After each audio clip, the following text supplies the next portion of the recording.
Hello, this is Louise Hay, and I'm going to read to you my book, The Power is Within You. There is a great deal of information on this tape. Do not feel you have to absorb it all at once. Certain ideas will leap out at you. Work with those ideas first. If I say anything that you disagree with, just ignore it. If you can get just one good idea out of this tape and use it to improve the quality of your life, then I feel complete. As you listen, you will become aware that I use many terms, such as power, intelligence, infinite mind, higher power, God, universal power, inner wisdom, and so on. This is done to show you that there is no limitation on what you choose to call that power that runs the universe and is also within you. If any name disturbs you, then substitute another that feels right for you. This book was written as an extension of You Can Heal Your Life. Time has passed since the writing of that book, and many new ideas have revealed themselves to me. Those ideas I wish to share with all of you who have been writing over the years asking for more information. I feel an important thing to be aware of is that the power we are all seeking out there is also within us and readily available to us to use in positive ways. May this tape reveal to you how very powerful you really are. I am not a healer. I do not heal anyone. I think of myself as a stepping stone on a pathway of self-discovery. I create a space where people can learn how incredibly wonderful they are by teaching them how to love themselves. That's all I do. I'm a person who supports people. I help people take charge of their lives. I help them discover their own power and inner wisdom and strengths. I help them get the blocks and the barriers out of the way so they can love themselves no matter what circumstances they happen to be going through. This doesn't mean that we will never have problems, but it is how we react to the problem that makes a tremendous difference. After years of individual counseling with clients and conducting hundreds of workshops and intensive training programs across the country and around the world, I find that there is only one thing that seems to heal every problem, and that is to love yourself. When people start to love themselves more each day, it's amazing how their lives get better. They feel better. They often get the jobs they want. They have the money they need. Their relationships either improve or the negative ones dissolve and new ones begin. It's a very simple premise, loving yourself. I've often been criticized for being too simplistic, and yet I have found that the simple things are usually the most profound. Someone said to me recently, "You gave me the most wonderful gift. You gave me the gift of myself." So many of us hide from ourselves, and we don't even know who we are. We don't know what we feel. We don't know what we want. Life is a voyage of self-discovery. To me, to be enlightened is to go within and to know who and what we really are, and to know that we have the ability to change for the better by loving and taking care of ourselves. It's not selfish to love ourselves. It clears us so that we can love ourselves enough to love other people. We can really help the planet when we come from a space of great love and joy on an individual basis. The power that created this incredible universe has often been referred to as love, and God is love. We have often heard the statement, "Love makes the world go round." It's all true. Love is the binding agent that holds the whole universe together. To me, love is deep appreciation. When I talk about loving ourselves, I mean having a deep appreciation for who we are. We accept all the different parts of ourselves, our little peculiarities, the embarrassments, the things we may not do so well, and all the wonderful qualities too. We accept the whole package with love, unconditionally. Unfortunately, many of us will not love ourselves until we lose the weight, or get the job, or get the raise, or the boyfriend, or whatever. We often put conditions on our love, but we can change. We can love ourselves as we are right now. There is also a lack of love on this planet as a whole. I believe our whole planet has a dis-ease called AIDS, and more people are dying every day. This physical challenge has given us the opportunity to overcome barriers and to go beyond our morality standards and differences of religion and politics, and to open our hearts. The more of us who can do it, the quicker we are going to find the answers. We are in the midst of enormous individual and global change. I believe that all of us who are living at this time chose to be here, to be a part of these changes, to bring about change, and to transform the world from the old way of life to a more loving and peaceful existence. In the Piscean age, we looked out there for our Savior. Save me, please take care of me. Now we are moving into the Aquarian age, and we are learning to go within to find our Savior. We are the power we have been seeking. We are in charge of our lives. If you are not willing to love yourself today, then you are not going to love yourself tomorrow, because whatever excuse you have today, you'll still have tomorrow. Maybe you'll have the same excuse 20 years from now, and even leave this lifetime holding on to the same excuse. Today is the day you can love yourself totally, with no expectations. I want to help create a world where it is safe for us to love each other, where we can express who we are and be loved and accepted by the people around us without judgment, criticism, or prejudice. Loving begins at home. The Bible says, "Love thy neighbor as thyself." Far too often we forget the last couple of words, as thyself. We really can't love anyone out there unless the love starts inside us. Self-love is the most important gift we can give ourselves, because when we love who we are, we will not hurt ourselves, and we will not hurt anyone else. With inner peace, there would be no wars, no gangs, no terrorists, and no homeless. There would be no dis-ease, no AIDS, no cancer, no poverty, and no starvation. So this, to me, is a prescription for world peace, to have peace within ourselves. Peace, understanding, compassion, forgiveness, and most of all, love. We have the power within us to affect these changes. Love is something we can choose, the same way we choose anger or hate or sadness. We can choose love. It's always a choice within us. Let's begin right now in this moment to choose love. It's the most powerful healing force there is.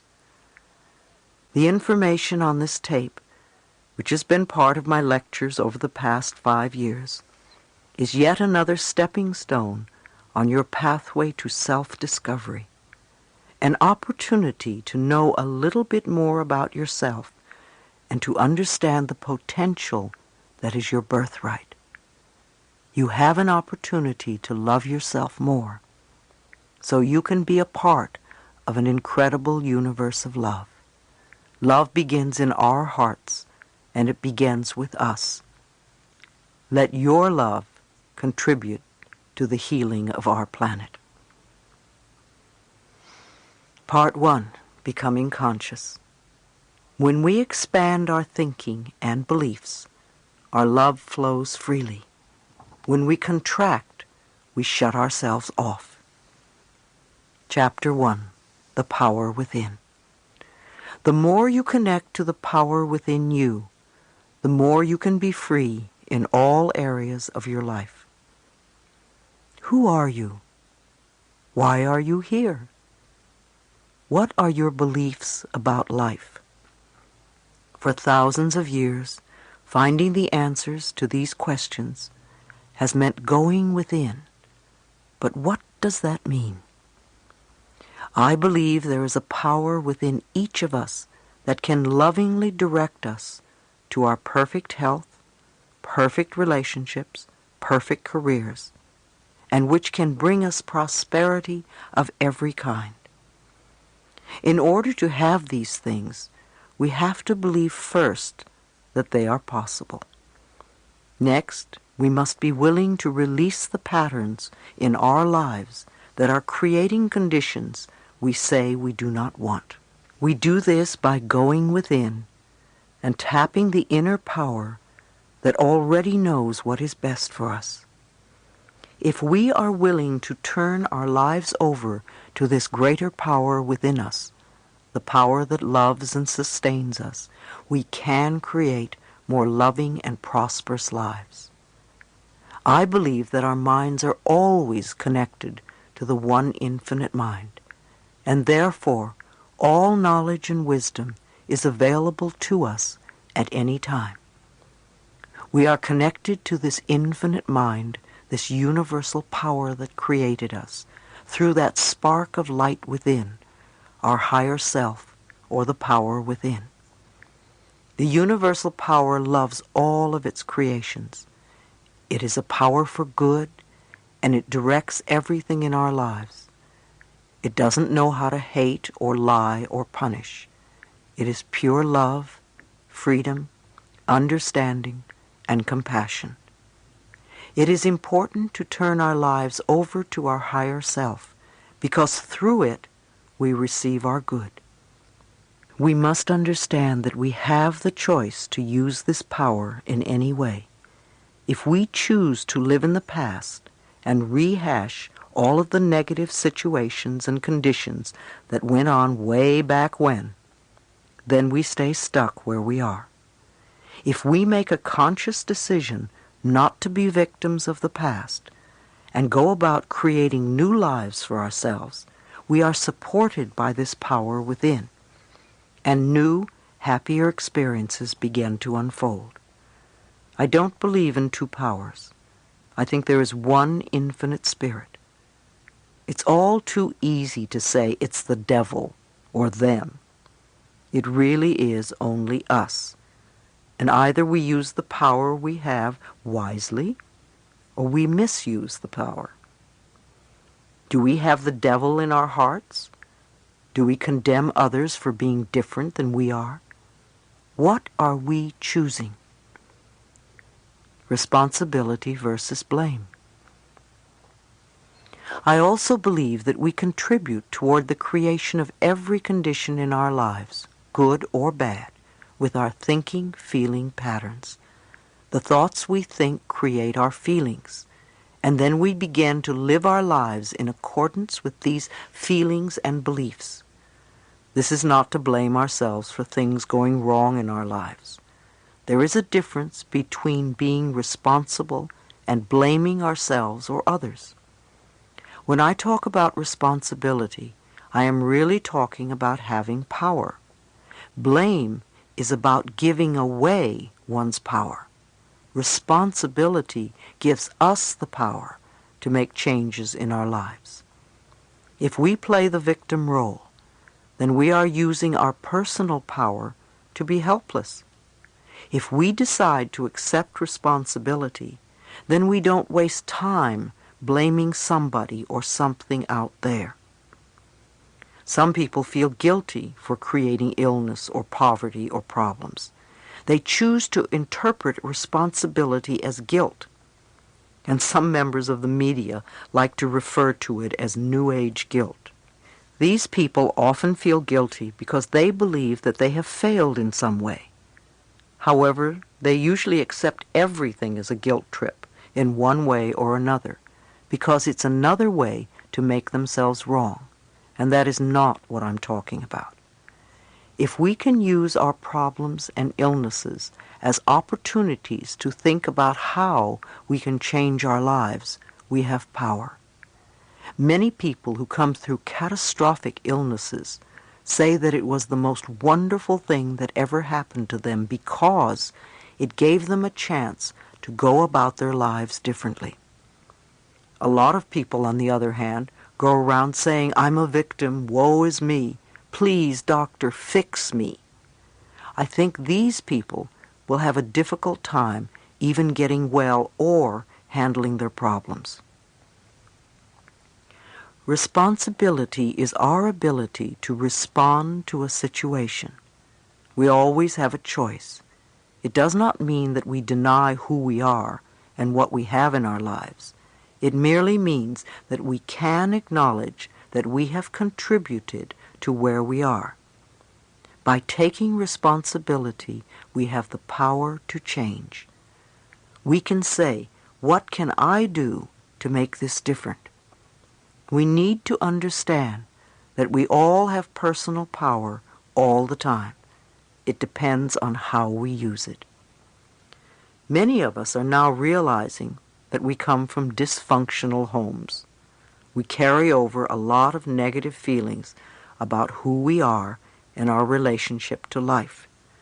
My childhood was filled with violence, including sexual abuse. I was starved for love and affection and had no self-esteem at all. Even after leaving home at the age of 15, I continued to experience abuse in many forms.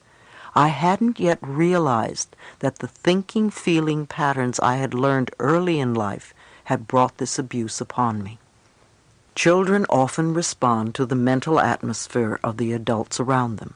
So I learned early about fear and abuse and continued to recreate those experiences for myself as I grew up.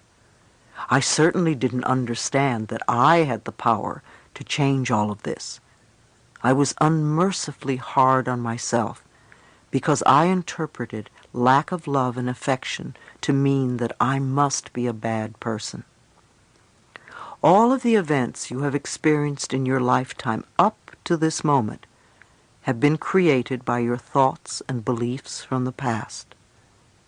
Let's not look back on our lives with shame.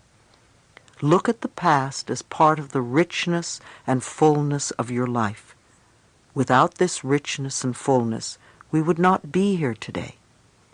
There is no reason to beat yourself up because you didn't do better. You did the best you knew how. Release the past in love and be grateful that it has brought you to this new awareness. The past only exists in our minds and in the way we choose to look at it in our minds. This is the moment we are living. This is the moment we are feeling. This is the moment we are experiencing. What we are doing right now is laying the groundwork for tomorrow. So this is the moment to make the decision. We can't do anything tomorrow, and we can't do it yesterday. We can only do it today. What is important is what we are choosing to think, believe, and say right now. When we begin to take conscious charge of our thoughts and words, then we have tools that we can use. I know this sounds simple, but remember, the point of power is always in the present moment. It is important for you to understand that your mind is not in control. You are in control of your mind. The higher self is in control. You can stop thinking those old thoughts. When your old thinking tries to come back and say, it's so hard to change, take mental command. Say to your mind, I now choose to believe it is becoming easy for me to make changes. You may have this conversation with your mind several times before it acknowledges that you are in charge and that you really mean what you say. Imagine that your thoughts are like drops of water. One thought or one drop of water does not mean very much. As you continue to repeat the same thoughts over and over, you first notice a stain on the carpet, then there's a little puddle, then a pond, and as these thoughts continue, they can become a lake and finally an ocean. What kind of ocean are you creating? One that is polluted and toxic and unfit to swim in? Or one that is crystal clear and blue and invites you to enjoy its refreshing waters? People often tell me, I can't stop thinking a certain thought. I always reply, yes, you can. Remember how often you have refused to think a positive thought? You just want to tell your mind that that is what you are going to do. You want to make up your mind to stop thinking negatively. I'm not saying that you have to fight your thoughts when you want to change things. When the negative thoughts come up, simply say, thank you for sharing. In that way, you are not denying what is there, and you are not giving your power over to the negative thought. Tell yourself that you are not going to buy into the negativity anymore. You want to create another way of thinking. Again, you don't have to fight your thoughts. Acknowledge and go beyond them. Don't drown in a sea of your own negativity when you can float on the ocean of life. You are meant to be a wonderful, loving expression of life. Life is waiting for you to open up to it, to feel worthy of the good it holds for you. The wisdom and intelligence of the universe is yours to use. Life is here to support you. Trust the power within you to be there for you. If you get scared, it is helpful to become aware of your breath as it flows in and out of your body. Your breath, the most precious substance of your life, is freely given to you. You have enough to last for as long as you shall live. You accept this precious substance without even thinking, and yet you doubt that life can supply you with the other necessities. Now is the time for you to learn about your own power and what you are capable of doing.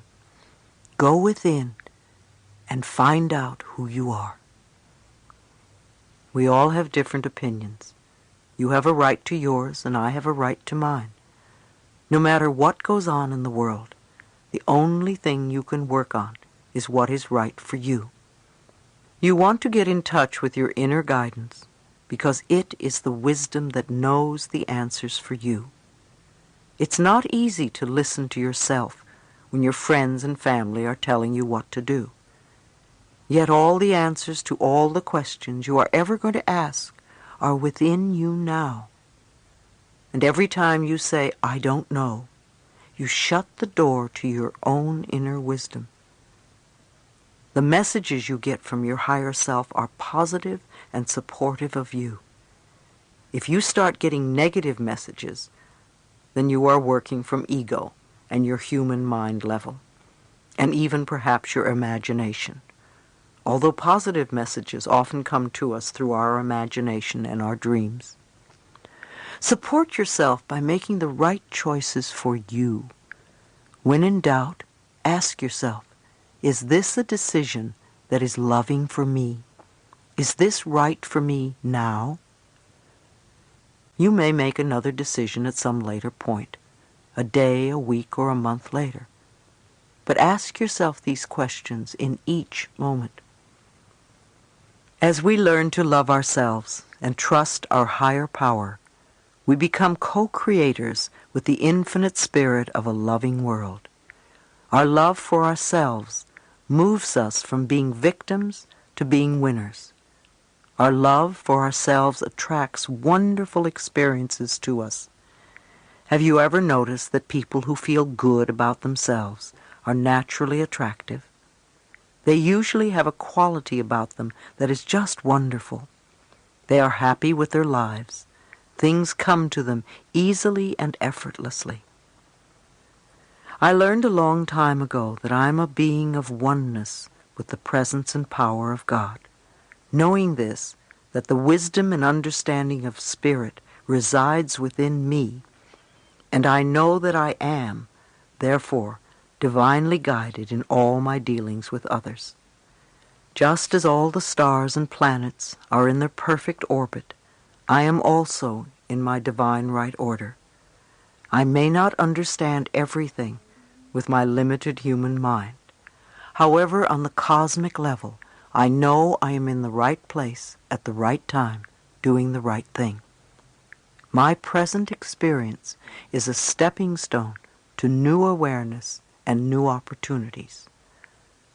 Who are you? What did you come here to learn? What did you come here to teach? We all have a unique purpose. We are more than our personalities, our problems, our fears, and our illnesses. We are far more than our bodies. We are all connected with everyone on the planet and with all of life. We are all spirit, light, energy, vibration, and love. And we all have the power to live our lives with purpose and meaning. Chapter 2. Following my inner voice. The thoughts we choose to think are the tools that we use to paint the canvas of our lives. I remember when I first heard that I could change my life if I was willing to change my thinking. It was quite a revolutionary idea to me. I lived in New York and discovered the Church of Religious Science. Often people confuse the Church of Religious Science, or Science of Mind, which was founded by Ernest Holmes, with the Christian Science Church founded by Mary Baker Eddy. They all reflect New Thought, however they are different philosophies. The Science of Mind has ministers and practitioners who carry on the teachings of the Church of Religious Science. They were the very first people who told me that my thoughts shaped my future. Even though I didn't understand what they meant, this concept touched what I call the inner ding within me, that place of intuition that is referred to as the voice within. Over the years, I've learned to follow it because when that ding goes yes, even if it seems a crazy choice, I know that it is right for me. So these concepts struck a chord in me. Something said, yes, they are right. And then I began the adventure of learning how to change my thinking. Once I accepted the idea and said yes to it, I went through the house. I read a lot of books, and my home became like many of yours, filled with masses of spiritual and self-help books. I went to classes for many years, and I explored everything related to the subject. I literally immersed myself in New Thought philosophy, a new way of thinking. It was the first time that I had really studied in my life. Up until then, I didn't believe in anything. My mother was a lapsed Catholic, and my stepfather was an atheist.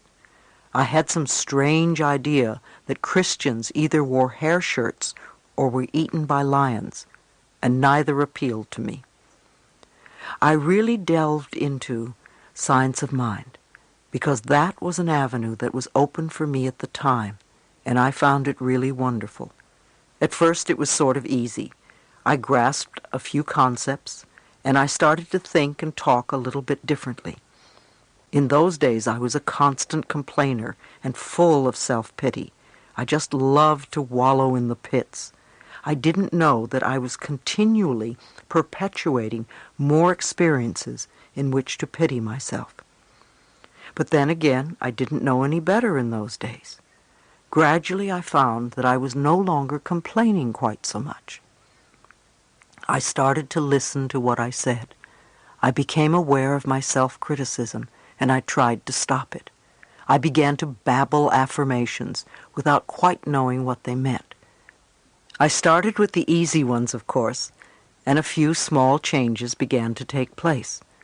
I got the green lights and the parking places, and boy, did I think I was hot stuff. Wow, I thought I knew it all, and I very soon became quite cocky and arrogant and dogmatic in my beliefs. I felt I knew all the answers. In hindsight, it was really my way of feeling safe in this new area. When we start to move away from some of our old rigid beliefs, especially if we've been previously in total control, it can be very scary. It was very frightening for me, so I would grasp onto whatever would make me feel safe. It was a beginning for me, and I still had a long way to go. And I still do.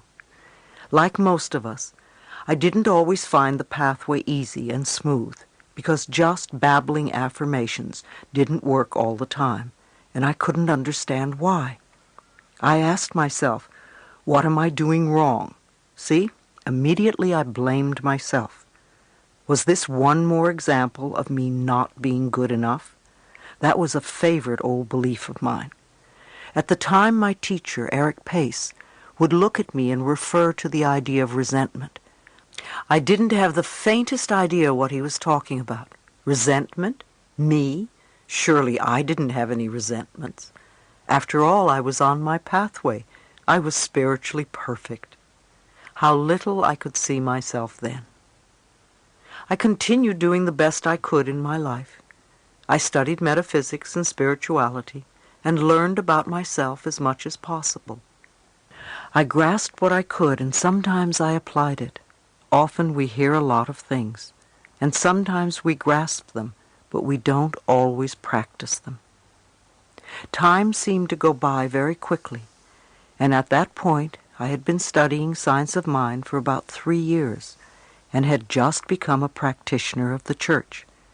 I began to teach the philosophy, but I wondered why my students seemed to be floundering. I couldn't understand why they were so stuck in their problems. I gave them so much good advice. Why weren't they using it and getting well? It never dawned on me that I was speaking the truth more than I was living it. I was like a parent who tells the child what to do, but then does exactly the opposite. Then one day, seemingly out of the blue, I was diagnosed with vaginal cancer. First I panicked like anyone else. Then I had doubts that all this stuff I was learning was valid. It was a normal and natural reaction. I thought to myself, if I was clear and centered, I wouldn't have the need to create the illness. In hindsight, I think when I was diagnosed, I felt safe enough at that point to let the illness surface so that I could do something about it, rather than having it be another hidden secret that I wouldn't know about until I was dead. I knew too much by then to hide from myself any longer. I knew that cancer was a dis-ease of resentment that is held for a long time until it eats away at the body. When we stifle our emotions inside of us, they have to go somewhere in the body. If we spend a lifetime stuffing things down, they will eventually manifest somewhere in the body. I became very aware that the resentment within me, which my teacher had referred to so many times, had to do with being a physically, emotionally, and sexually abused as a child. Naturally, I would have resentment. I was bitter and unforgiving of the past. I had never done any work to change or release the bitterness and let it go. When I left home, it was all I could do to forget what had happened to me. I thought I had put it behind me, when in actuality I had simply buried it. When I found my metaphysical pathway, I covered up my feelings with a nice layer of spirituality and hid a lot of garbage inside me. I put a wall around myself that kept me literally out of touch with my own feelings. I didn't know who I was or where I was. After my diagnosis, the real inner work of learning to know myself began. Thank God I had tools to use. I knew I needed to go within myself if I was going to make any permanent changes. Yes, the doctor could give me an operation and perhaps take care of my illness for the moment. But if I didn't change the way I was using my thoughts and my words, I'd probably recreate it again. It's always interesting to me to learn where in our bodies we put our cancers, our diseases, on which side of the body, the left or the right. The right side represents the masculine side, from where we give out. The left is the feminine side, the receptive part, from where we take in. Almost all of my life, when anything went wrong, it was always on the right side of my body. It was where I stored all the resentment towards my stepfather and life. I was no longer content to get green lights and parking places. I knew I had to go much, much deeper. I realized that I was not really progressing in my life the way I wanted to because I hadn't really cleared out this old garbage from childhood, and I wasn't living what I was teaching. I had to recognize the inner child inside me and work with her. My inner child needed help because she was still in great pain. I quickly began a self-healing program in earnest. I concentrated totally on me and did little else. I became very committed to getting well. Some of it was a little weird, yet I did it anyway. After all, this was my life on the line. It became almost a 24-hour-a-day job for the next 6 months.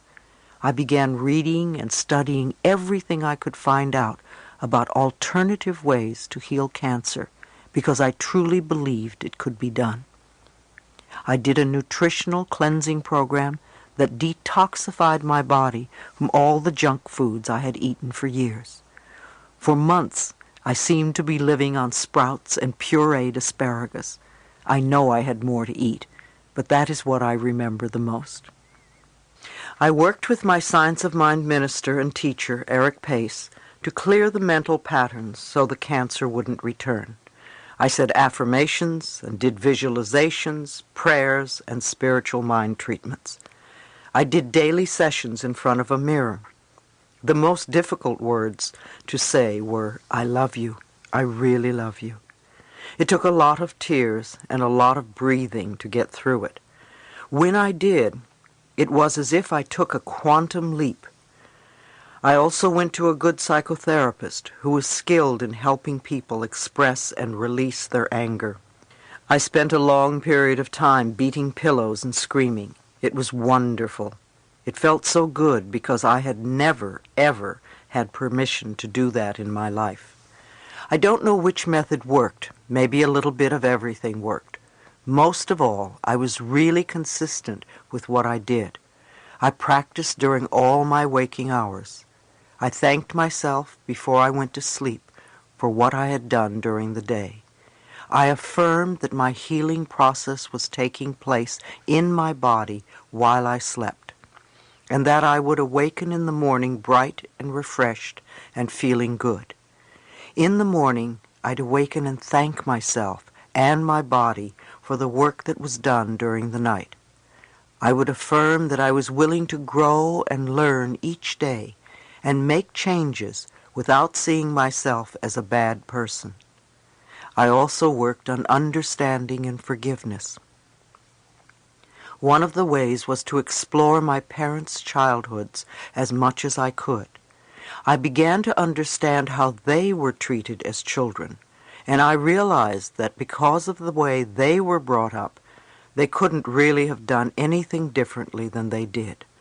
My stepfather was abused at home, and he continued this abuse with his children. My mother was brought up to believe that the man was always right, and you stood by and let him do what he wanted. No one taught them a different approach. It was their way of life. Step by step, my growing understanding of them enabled me to start the forgiveness process. The more I forgave my parents, the more willing I was to forgive myself. Forgiveness of ourselves is enormously important. Many of us do the same damage to the inner child that our parents did to us. We just continue the abuse, and it's very sad. When we were children and the other people mistreated us, we didn't have many options. But when we grow up and we still mistreat the inner child, it's disastrous. As I forgave myself, I began to trust myself. I found that when we don't trust life or other people, it's really because we don't trust ourselves. We don't trust our higher selves to take care of us in all situations. So we say, I'll never fall in love again because I don't want to get hurt, or I'll never let this happen again. We are really saying to ourselves, I don't trust you enough to take good care of me, so I'm going to stay away from everything. Eventually, I began to trust myself enough to take care of me, and I found it easier and easier to love myself once I trusted myself. My body was healing, and my heart was healing. My real spiritual growth had come in such an unexpected way. As a bonus, I began to look younger. The clients I now attracted were almost all people who were willing to work on themselves. They made enormous progress without me really doing anything. They could sense and feel that I was living the concepts I was teaching, and it was easy for them to accept these ideas. Of course they had positive results. They began to improve the quality of their lives. Once we begin to make peace with ourselves on the inner level, life seems to flow much more pleasantly. So what did this experience teach me personally? I realized that I had the power to change my life if I was willing to change my thinking and release the patterns that kept me living in the past. This experience gave me the inner knowledge that if we are willing, really willing to do the work, the mental work, we can make incredible changes in our minds, our bodies, and our lives. No matter where you are in life, no matter what you've contributed to creating, no matter what's happening, you are always doing the best you can with the understanding and awareness and knowledge that you have. And when you know more, you will do it differently, as I did. Don't berate yourself for where you are. Don't blame yourself for not doing it faster or better. Say to yourself, I'm doing the best I can. And even though I'm in a mess now, I will get out of it somehow. So let's find the best way to do it. If all you do is tell yourself that you're stupid and no good, then you stay stuck. You need your own loving support if you want to make changes. The methods I use are not my methods.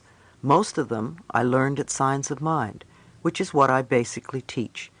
Yet these principles are as old as time. If you read any of the old spiritual teachings, you will find the same messages. I am trained as a minister of the Church of Religious Science. However, I do not have a church. I am a free spirit. I express the teachings in simple language so that they may reach many people. This path is a wonderful way of getting your head together and really understanding what life is all about, and how you can use your own mind to take charge of your life. When I started all this over 20 years ago, I had no idea that I would be able to bring hope and help to the number of people that I do today. Chapter 3. The Power of Your Spoken Word. Every day, declare for yourself what you want in life. Declare it as though you have it. The law of mind. There is a law of gravity, and there are several other physical laws, like physics and electricity, most of which I don't understand. There are also spiritual laws, like the law of cause and effect. What you give out comes back. There is also a law of mind. I don't know how it works, in much the same way that I don't know how electricity works. I only know that when I flick the switch, the light comes on. I believe that when we think a thought, or when we speak a word or a sentence, it somehow goes out from us into a law of mind and comes back to us as experience. We are now beginning to learn the correlation between the mental and the physical. We are beginning to understand how the mind works and that our thoughts are creative. Our thoughts speed through our minds very quickly, so it is difficult to shape them at first. Our mouths, on the other hand, are slower. So if we can start editing our speech by listening to what we say and not letting negative things come out of our mouths, then we can begin to shape and control our thoughts. There is tremendous power in our spoken words, and many of us are not aware just how important they are. Let us consider words as the foundation of what we continually create in our lives. We use words all the time, yet we babble away, seldom thinking about what we are truly saying or how we are saying it. We pay very little attention to the selection of our words. In fact, most of us speak in negatives. As children, we were taught grammar. We were taught to select words according to these rules of grammar. However, I have always found that the rules of grammar continually change, and what was improper at one time is proper at another time, or vice versa. What was slang in the past is considered common usage in the present. However, grammar does not take into consideration the meaning of words and how they affect our lives. On the other hand, I was not taught in school that my choice of words would have anything to do with what I would experience in life. No one taught me that my thoughts were creative, or that they could literally shape my life. Nobody taught me that what I gave out in the form of words would return to me as experiences. The purpose of the Golden Rule was to show us a very basic law of life: do unto others as you would have them do unto you, or what you give out comes back to you. It was never meant to cause guilt. No one ever taught me that I was worth loving or that I deserved good, and nobody taught me that life was here to support me. I remember that as children we would often call each other cruel and hurtful names and try to belittle one another. But why did we do that? Where did we learn such behavior? Look at what we were taught. Many of us were told repeatedly by our parents or teachers that we were stupid or dumb or lazy. We were a nuisance and not good enough. Sometimes we heard our parents say that they wished we had never been born. Maybe we cringed when we heard these words, but little did we realize how deeply embedded the hurt and pain would become. Changing our self-talk. Too often we accepted the early messages that our parents gave us. We heard, "Eat your spinach, clean your room, or make your bed," in order to be loved. You got the idea that you were only acceptable if you did certain things, that acceptance and love were conditional. However, that was according to somebody's idea of what was worthwhile and had nothing to do with your deep inner self-worth. You got the idea that you could only exist if you did these things to please others. Otherwise, you did not have permission to even exist. These early messages contribute to what I call our self-talk, the way we talk to ourselves. The way we talk to ourselves inwardly is really important because it becomes the basis of our spoken words. It sets up the mental atmosphere in which we operate and which attracts to us our experiences. If we belittle ourselves, life is going to mean very little to us. If we love and appreciate ourselves, then life can be a wonderful, joyous gift.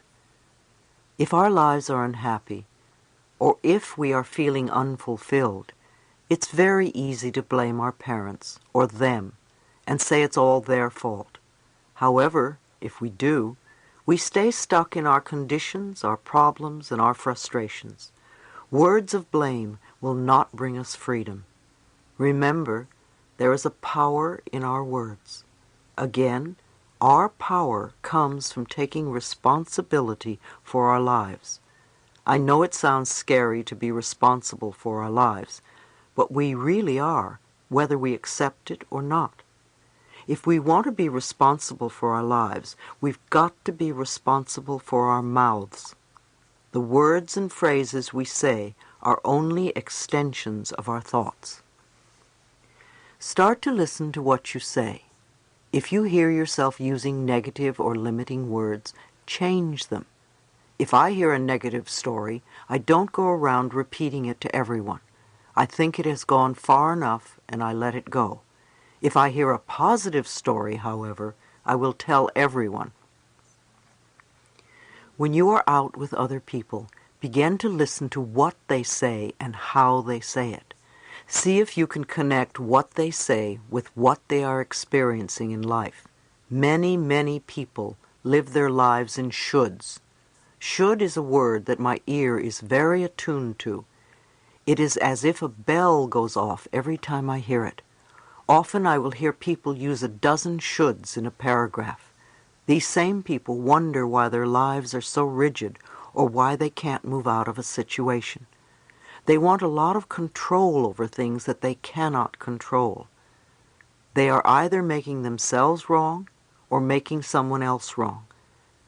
And then they question why they aren't living lives of freedom. We can also remove the expression have to from our vocabulary and our thinking as well. When we do, we will release a lot of self-imposed pressure on ourselves. We create tremendous pressure by saying, I have to go to work, I have to do this, I have to, I have to. Instead, let's begin to say choose to. I choose to go to work because it pays the rent right now or whatever. Come from choice. Choose to puts a whole different perspective on our lives. Everything we do is by choice, even though it may not seem to be so. A lot of us also use the word but. We make statements, then we say but, which heads us in two different directions. We give conflicting messages to ourselves. Listen to how you use the word but the next time you speak. Another expression we could be mindful of is don't forget. We are so used to saying don't forget this or that, and what happens? We forget. We really want to remember, and instead we forget. So we can begin to use the phrase, please remember, in place of don't forget, or I will always remember, instead of I will never forget. When you wake up in the morning, do you curse the fact that you have to go to work? Do you complain about the weather? Do you grumble that your back or your head hurts? What is the second and third thing you think or say? Do you yell at the children to get up? Most people say more or less the same thing every morning. How does what you say start your day? Is it positive and cheerful and wonderful? Or is it whining and condemning? If you grumble and complain and moan, you're setting yourself up for just such a day. What are your last thoughts before going to bed? Are they powerful, healing thoughts or poverty, worry thoughts? When I speak of poverty thoughts, I don't mean only about the lack of money. It can be a negative way of thinking about anything in your life, any part of your life that is not flowing freely. Do you worry about tomorrow? Usually, I will read something positive before I go to sleep. I am aware that when I sleep, I am doing a lot of clearing that will prepare me for the next day. I find it very helpful to turn over to my dreams any problems or questions I may have. I know my dreams will help me take care of whatever is going on in my life. I am the only person who can think in my mind, just like you are the only person who can think in your mind. Nobody can force us to think in a different way. We choose our thoughts, and these are the basis for our self-talk. As I experienced how this process worked more in my life, I began to live more of what I was teaching others. I really watched my words and my thoughts, and I constantly forgave myself for not being perfect. I allowed myself to be me, rather than struggling to be a super person who may only be acceptable in others' eyes. When I began for the first time to trust life and to see it as a friendly place, I lightened up. My humor became less biting and more truly funny. I worked on releasing criticism and judgment of myself and other people. And I stopped telling disaster stories. We are so quick to spread bad news. It's just amazing. I stopped reading the newspaper and gave up the 11 o'clock news at night because all the reports were concerned with disaster and violence and very little good news. I realized that most people don't want to hear good news. They love to hear bad news so that they have something to complain about. Too many of us keep recycling the negative stories until we believe that there is only bad in the world. For a while there was a radio station that broadcast only good news, but it went out of business. When I had my cancer, I decided to stop gossiping, and to my surprise I found I had nothing to say to anyone. I became aware that whenever I met a friend, I would immediately dish the latest dirt with them. Eventually I discovered there were other ways of talking, although it wasn't an easy habit to break. Nonetheless, if I gossiped about other people, then other people probably gossiped about me, because what we give out, we get back. As I worked more and more with people, I really began to listen to what they said. I really began to hear the words, not just get the general drift. Usually after 10 minutes with a new client, I could tell exactly why they had a problem, because I could hear the words they were using. I could understand them by the way they were talking. I knew that their words were contributing to their problems. If they were talking negatively, imagine what their self-talk was like.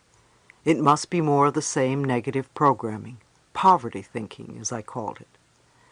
A little exercise I suggest you do is to put a tape recorder by your telephone, and every time you make or get a call, push the record button. When the tape is full on both sides, listen to what you've been saying and how you say it. You will probably be amazed. You will begin to hear the words you use and the inflection of your voice. You will begin to become aware. If you find yourself saying something 3 times or more, write it down because it is a pattern. Some of the patterns may be positive and supportive, and you may also have some very negative patterns that you repeat over and over and over again. The power of the subconscious mind. In light of what I've been speaking of, I want to discuss the power of our subconscious minds. Our subconscious minds make no judgments. The subconscious mind accepts everything we say and creates according to our beliefs. It always says yes. Our subconscious minds love us enough to give us what we declare. We have choice, though. If we choose these poverty beliefs and concepts, then it is assumed that we want them. It will continue to give us these things until we are willing to change our thoughts and words and beliefs for the better. We are never stuck because we can always choose again. There are billions and billions of thoughts from which to choose. Our subconscious minds don't know true from false or right from wrong. We don't want to deprecate ourselves in any way. We don't want to say something like, "Oh, stupid old me," because the subconscious mind will pick up this self-talk and after a while you will feel that way. If you say it enough times, it will become a belief in your subconscious. The subconscious mind has no sense of humor, and it is important for you to know and understand this concept. You cannot make a joke about yourself and think it doesn't mean anything. If it is a put-down about yourself, even if you're trying to be cute or funny about it, the subconscious mind accepts it as true. I don't let people tell put-down jokes in my workshops. They can be raunchy but not put-downs of a nationality or sex or whatever. So don't joke about yourself and make derogatory remarks about yourself, because they will not create good experiences for you. Don't belittle others either. The subconscious mind doesn't distinguish between you and the other person. It hears the words, and it believes you are talking about yourself. The next time you want to criticize someone, ask why you feel that way about yourself. You only see in others what you see in yourself.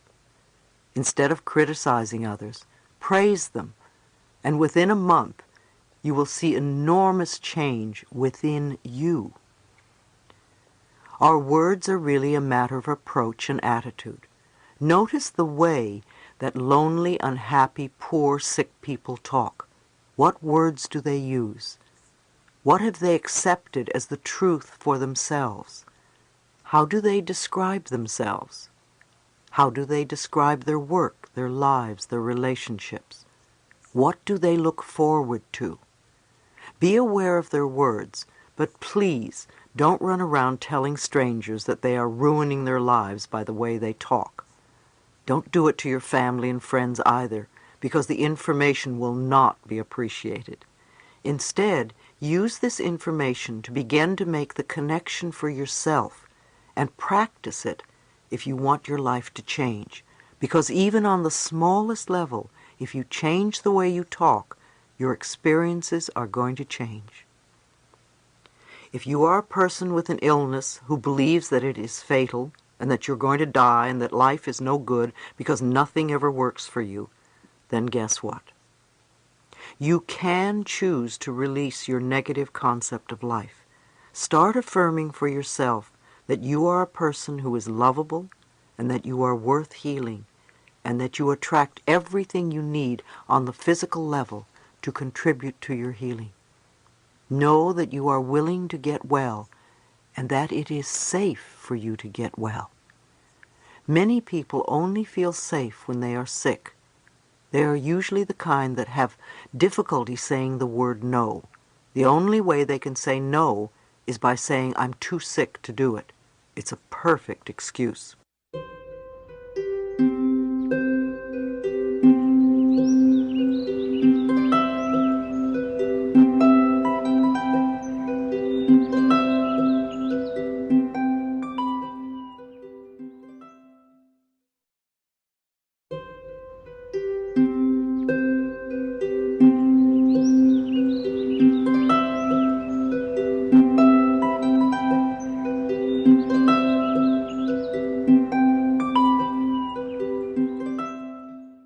I remember a woman at one of my workshops who had 3 cancer operations.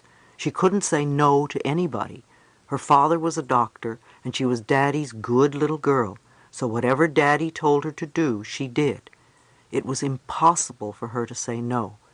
No matter what you asked her, she had to say yes.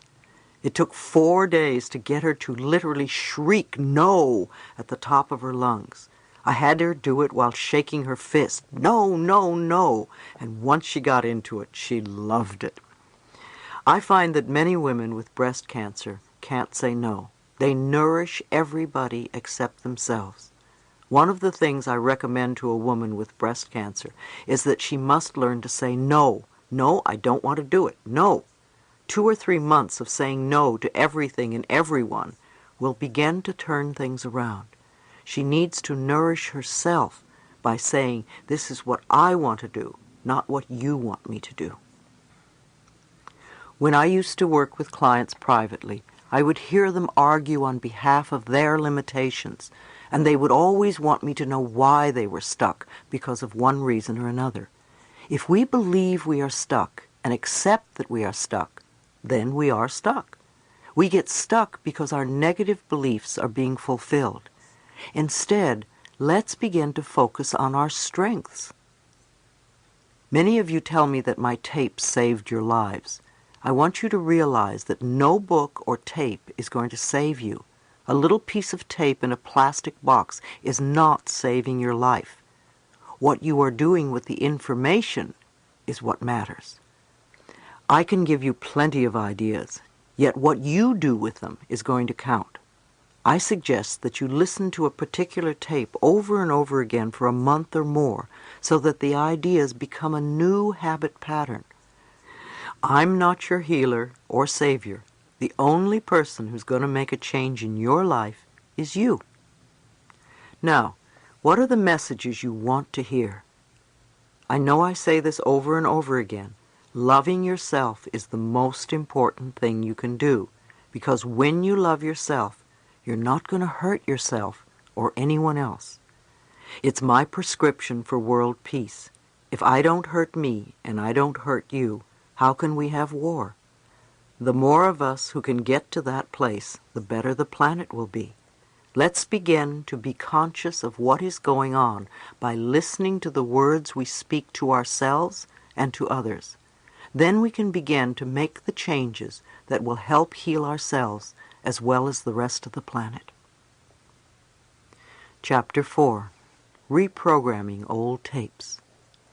Be willing to take the first step, no matter how small it is. Concentrate on the fact that you are willing to learn. Absolute miracles will happen. Affirmations do work. Now that we understand a little bit more about how powerful our thoughts and words are, we can choose to retrain our thinking and speaking into positive patterns if we're going to get beneficial results. Are you willing to change your self-talk into positive affirmations? Remember, every time you think a thought and every time you speak a word, you are saying an affirmation. An affirmation is a beginning point. It opens the way to change. In essence, you are saying to your subconscious mind, I am taking responsibility. I am aware that there is something I can do to change. When I talk about doing affirmations, I mean to consciously choose sentences or words that will either help to eliminate something from your life or help to create something new in your life. And you do this in a positive way. If you say, I don't want to be sick anymore, the subconscious mind hears sick more. Now you want to tell it clearly what you do want. That is, say, I am a healthy person. I radiate good health. The subconscious mind is very straightforward. It has no strategy or designs. What it hears is what it does. If you say, I hate this car, it doesn't give you a wonderful new car because it doesn't know what you want. Even if you get a new car, you will probably hate it soon because that is what you've been saying about it. The subconscious only hears, hate this car. You need to clearly declare your desires in a positive way, as in, I have a beautiful new car that suits all my needs, or I always have a car that I love. If there is something in your life that you really dislike, I have found one of the quickest ways to release it is to bless it with love. I bless you with love, and I release you and let you go. This works for people, situations, objects, and living quarters.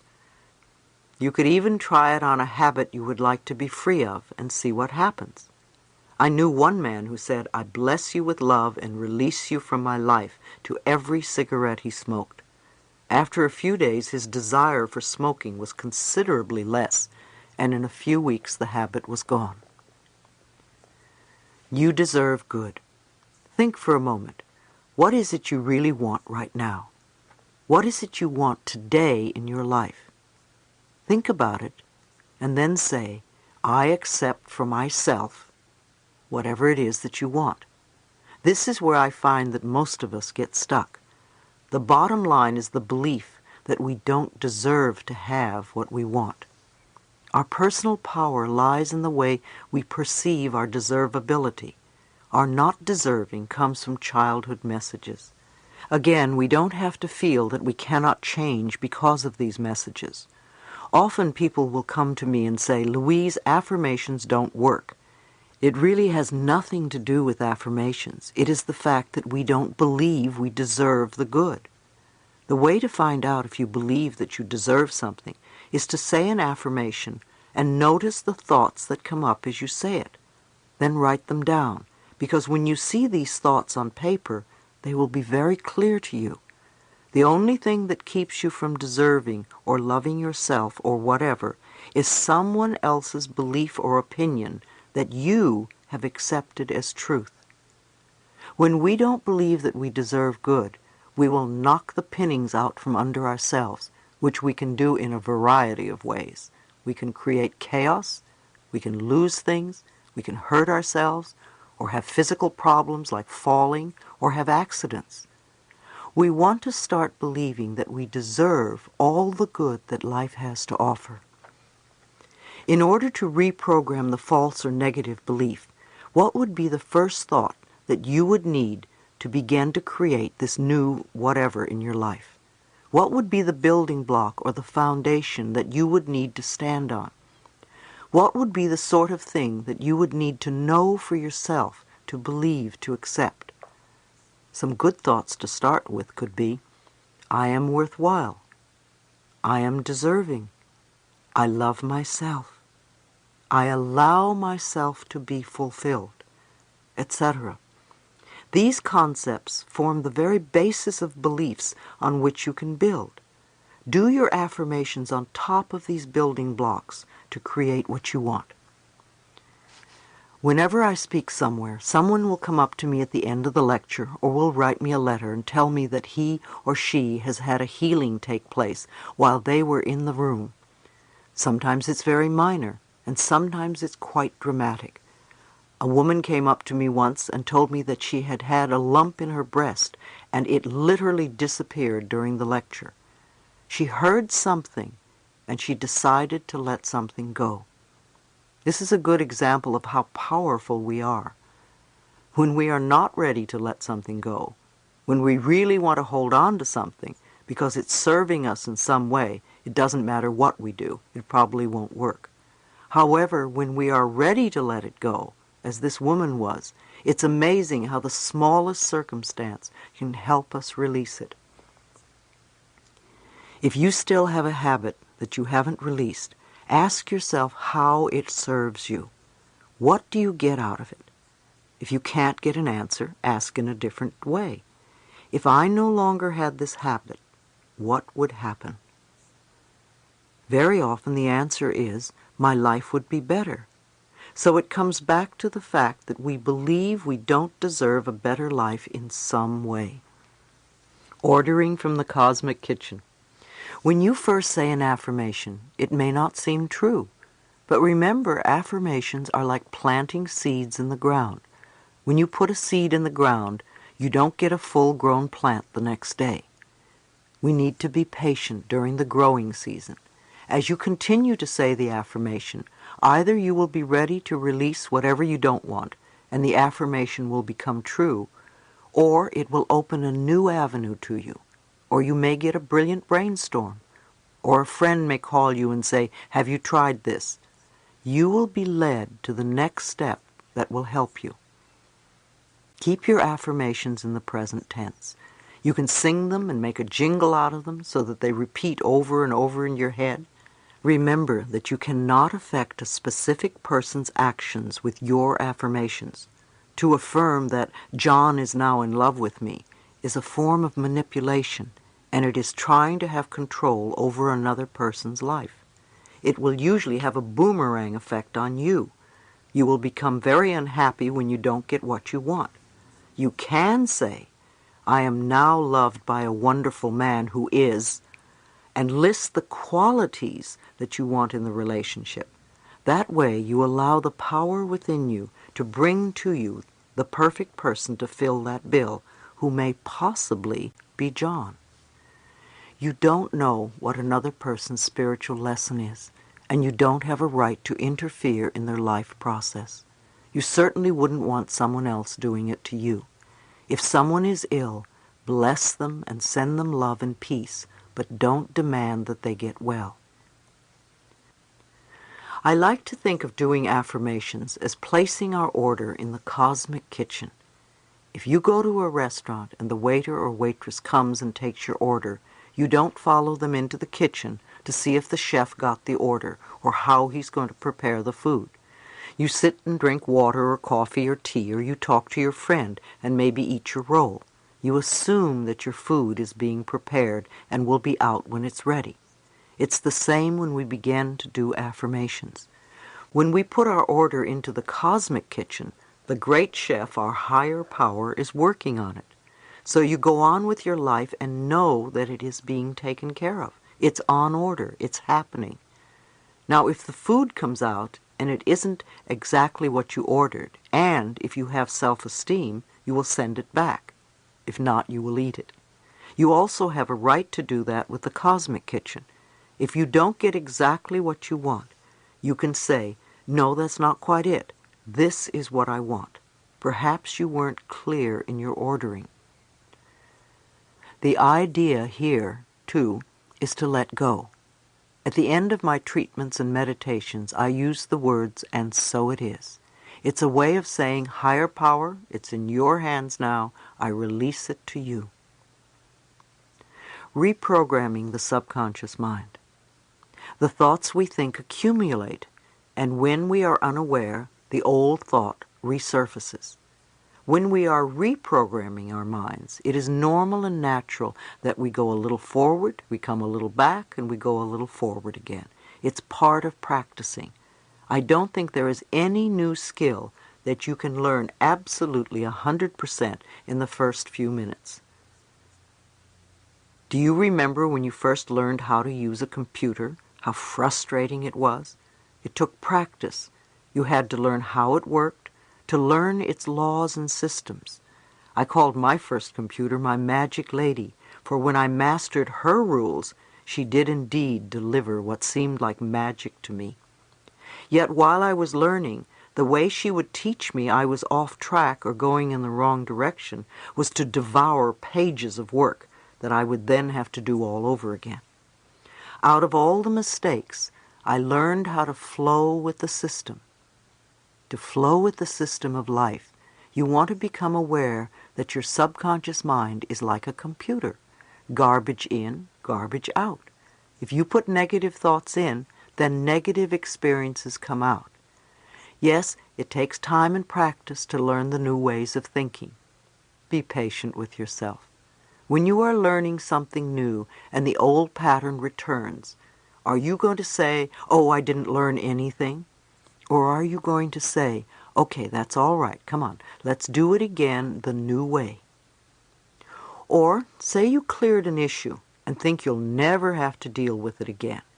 How do you know if you've really worked it through unless you test yourself? So you bring up the old situation one more time and watch how you react. If you jump right back into the old way of reacting to it, then you know you haven't really learned that particular lesson, and you need to do more work on it. That's all it means. You want to realize it's only a little test to see how far you've come.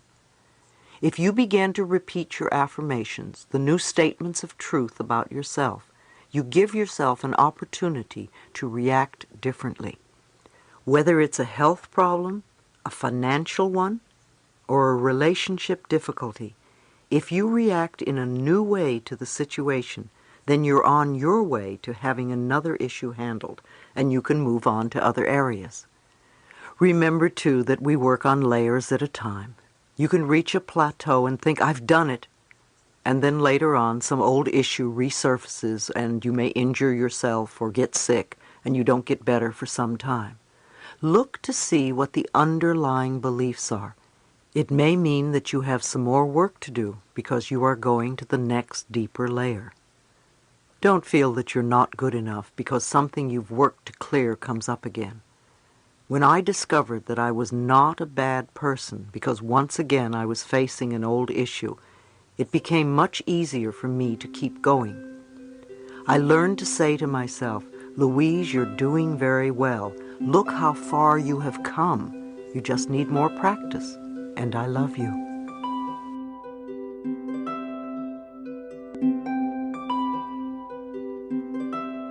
I believe that each one of us decides to incarnate upon this planet at particular points in time and space. We have chosen to come here to learn a particular lesson that will advance us on our spiritual evolutionary pathway. One of the ways to allow the process of life to unfold for you in a positive, healthy way is to declare your own personal truths.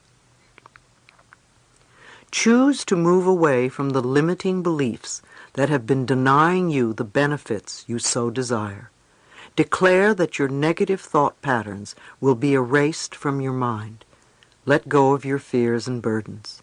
For a long time now, I have been believing the following ideas, and they have worked for me. Everything I need to know is revealed to me. Everything I need comes to me in the perfect time-space sequence. Life is a joy and filled with love. I am loving and lovable and loved. I am healthy and filled with energy. I prosper wherever I turn. I am willing to change and to grow, and all is well in my world. I have learned that we don't always stay positive 100% of the time, and I include myself in this knowledge.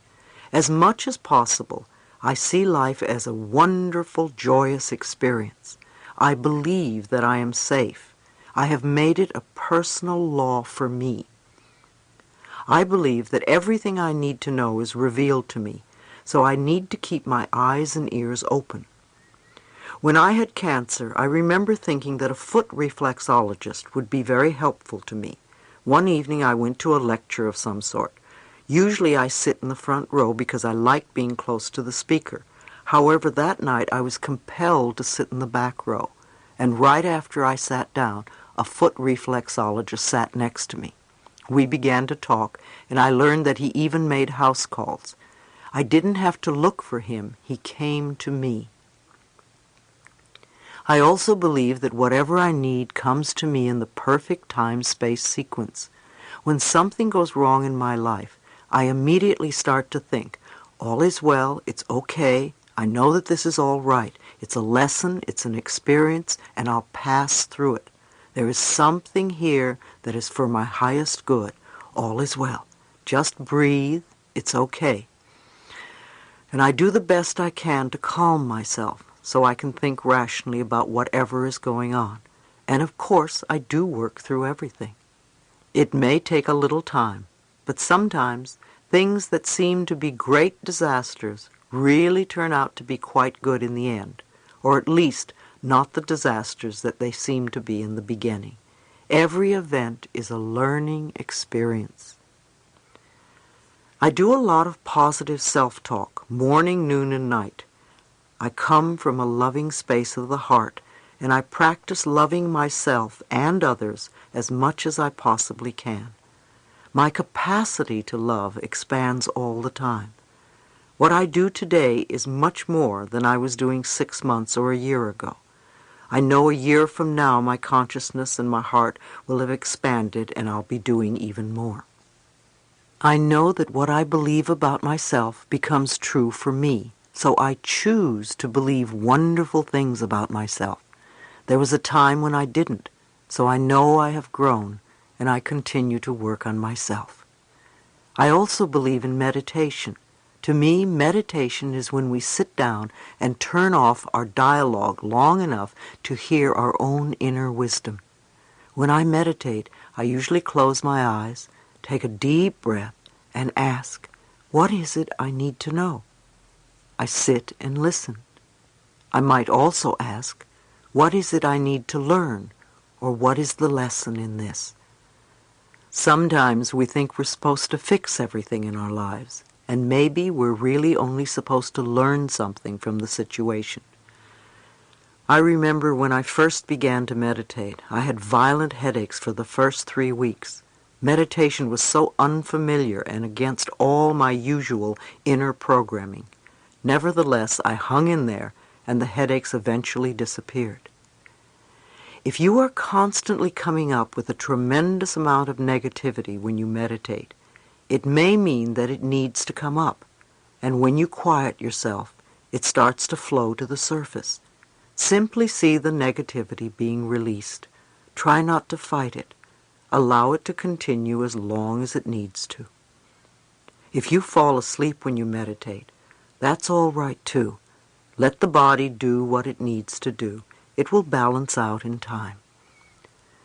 Reprogramming your negative beliefs is very powerful.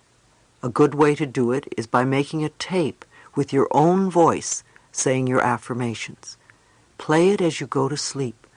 It will have a great deal of value for you because you will be listening to your own voice. An even more powerful tape would be your mother's voice telling you how wonderful you are and how much she loves you. Once you have the tape, it's good to relax the body before you begin reprogramming. Some people like to start with the tips of their toes and move to the top of their head, tensing and relaxing. However you do it, breathe and release the tension. Let the emotions go. Get to a state of openness and receptivity. The more relaxed you are, the easier it is to receive the new information. Remember, you are always in charge and you are always safe. It's wonderful to listen to tapes or read self-awareness books and do your affirmations. But what are you doing for the other 23 hours or so a day? You see, that is what really matters. If you sit down and meditate and then get up and rush to work and scream at somebody, that counts too. Meditations and affirmations are wonderful, yet what you do at other times are just as important. Treat doubt as a friendly reminder. I'm often asked questions about whether people are doing affirmations correctly or whether they are even working, and about doubt. I'd like you to think of doubt a little differently than you may have been. I believe that the subconscious mind resides in the solar plexus area of the body, where you carry those gut feelings. When something sudden happens, don't you immediately get a strong feeling in your gut? It is where you take everything in and store it. Ever since we were little children, every message we have received, everything we have done, all the experiences we have had, all that we have said, have all gone into the filing cabinets right there in the solar plexus area. I like to think that there are little messengers in there, and when we think thoughts or have experiences, the messages go in, and the messengers file them in the appropriate files. For many of us, we have been building up files labeled, "I'm not good enough, I'll never make it, I don't do it right." We have gotten absolutely buried under these files. Suddenly, we do a few affirmations such as, "I'm wonderful and I love myself." And the messengers pick them up and say, "What's this? Where does it go? We've never seen this one before." So the messengers call doubt. "Doubt, come over here and see what's going on." So doubt picks up the message and asks the conscious mind, "What's this? You've always been saying the other things." And on a conscious level, we can react in two ways. We can say, "Oh, you're right, I'm terrible, I'm no good, I'm sorry, that's not the right message," and go back to our old ways. Or we can say to doubt, "That was the old message. I have no need for it now. This is the new message." Tell doubt to start a new file, because there will be lots of these loving messages coming through from now on. Learn to treat doubt as a friend, not the enemy, and thank it for questioning you. Use it to strengthen your new beliefs. It doesn't matter what work you do in this world. Doesn't matter if you are a bank president or a dishwasher, a housewife or a sailor. You have wisdom inside of you that is connected to universal truth. When you are willing to look within and ask a simple question such as, What is this experience trying to teach me? And if you are willing to listen, then you will have the answer. Most of us are so busy running around creating the soap opera and drama we call our lives that we don't hear anything. Don't give your power over to other people's pictures of right and wrong. They only have power over us when we give our power to them. Groups of people give their power over to others. It happens in a lot of cultures. Women in our culture often give their power to men. They say things like, "My husband won't allow me to." Well, that's certainly giving your power away. If you believe it, you box yourself into a place where you can't do anything unless you are given permission by another person. Who do you give your power to? The more open-minded you are, the more you learn, and the more you can grow and change. A woman once shared with me that when she got married, she was very unassertive because that was the way she was brought up. It took years for her to realize that her conditioning kept her locked in a corner. She blamed everyone, her husband and her in-laws, for her problems. Eventually she divorced her husband. However, she still blamed him for so many things that were not right in her life. It took her 10 years to relearn her patterns and to take her power back. In hindsight, she realized that she was responsible for not speaking up and for not standing up for herself, not her husband or her in-laws. They were there to reflect back to her what she felt inside, a sense of powerlessness. Don't give your power away based on what you read either. I remember years ago I read some articles in a well-known magazine, and I happened to know something about each subject described in the articles, and in my opinion the information was totally erroneous. The magazine lost all credibility for me, and I didn't read it again for many years. You are the authority in your life, so don't think that because something is in print that it's always the truth. Inspirational speaker Terry Cole Whitaker wrote a wonderful book called What You Think of Me Is None of My Business. It's true. What you think of me is none of my business. It's your business. In the end, what you think of me is going out from you in vibrations and will come back to you. When we have illumination, when we become conscious of what we are doing, we can begin to change our lives. Life is really here for you. You need only ask. Tell life what you want, and then allow the good to happen. Part 2. Dissolving the Barriers. We want to know what is going on inside us, so we can know what to let go. Instead of hiding our pain, we can release it totally. Chapter 5. Understanding the blocks that bind you. Chronic patterns of self-hate, guilt, and self-criticism raise the body's stress levels and weaken the immune system. Now that we understand a little more about the power that we have within us, let's take a look at what keeps us from using it. I think that almost all of us have barriers of some kind or another. Even when we do a lot of work on ourselves and clear out the blocks, new layers of old barriers still keep coming up. Many of us feel so flawed that we believe that we are not good enough and never will be. Again, if we find something wrong with us, then we are going to find something wrong with other people as well. If we are still continuing to say, "I can't do this because my mother said," or "my father did," then we have not yet grown up.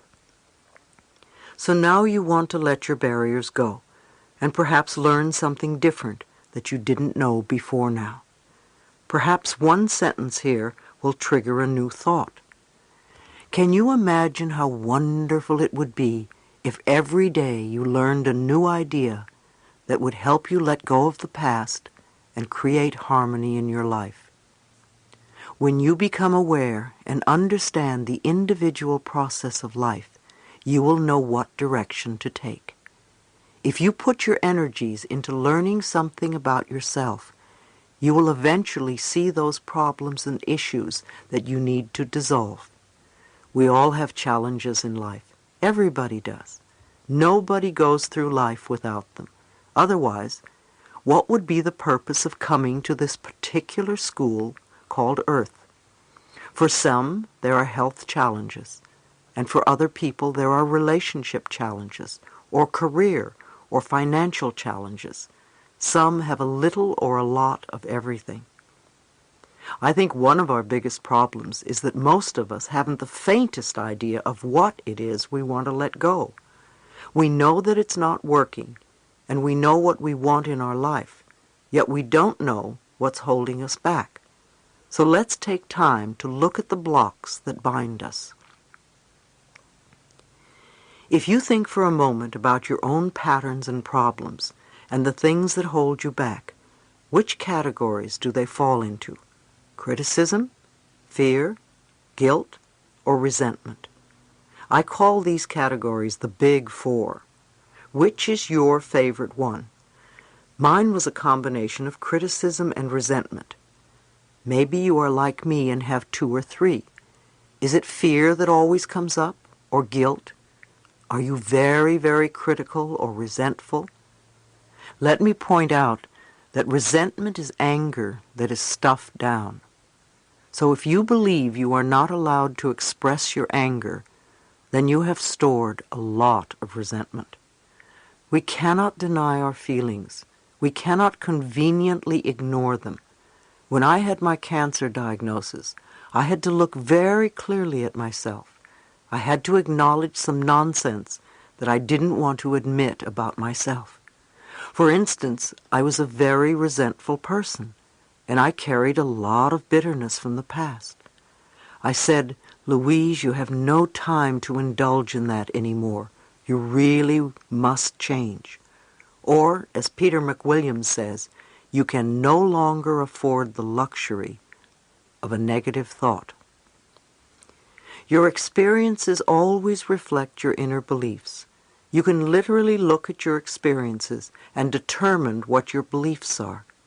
Maybe it's disturbing to consider, but if you look at the people in your life, they are all mirroring some belief you have about yourself. If you are always being criticized at work, it is probably because you are critical and have become the parent who once criticized the child.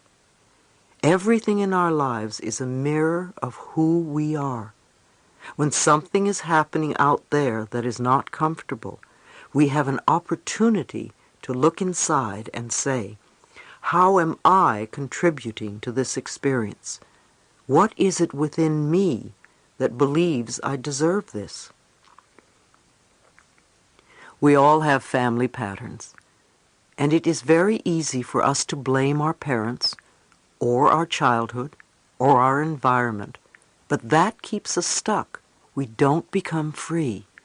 We remain victims, and we perpetrate the same problems over and over again.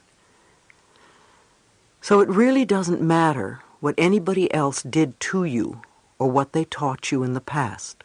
Today is a new day. You are now in charge. Now is the moment in which you are creating the future in your life and your world. It really doesn't matter what I say either, because only you can do the work. Only you can change the way you think and feel and act.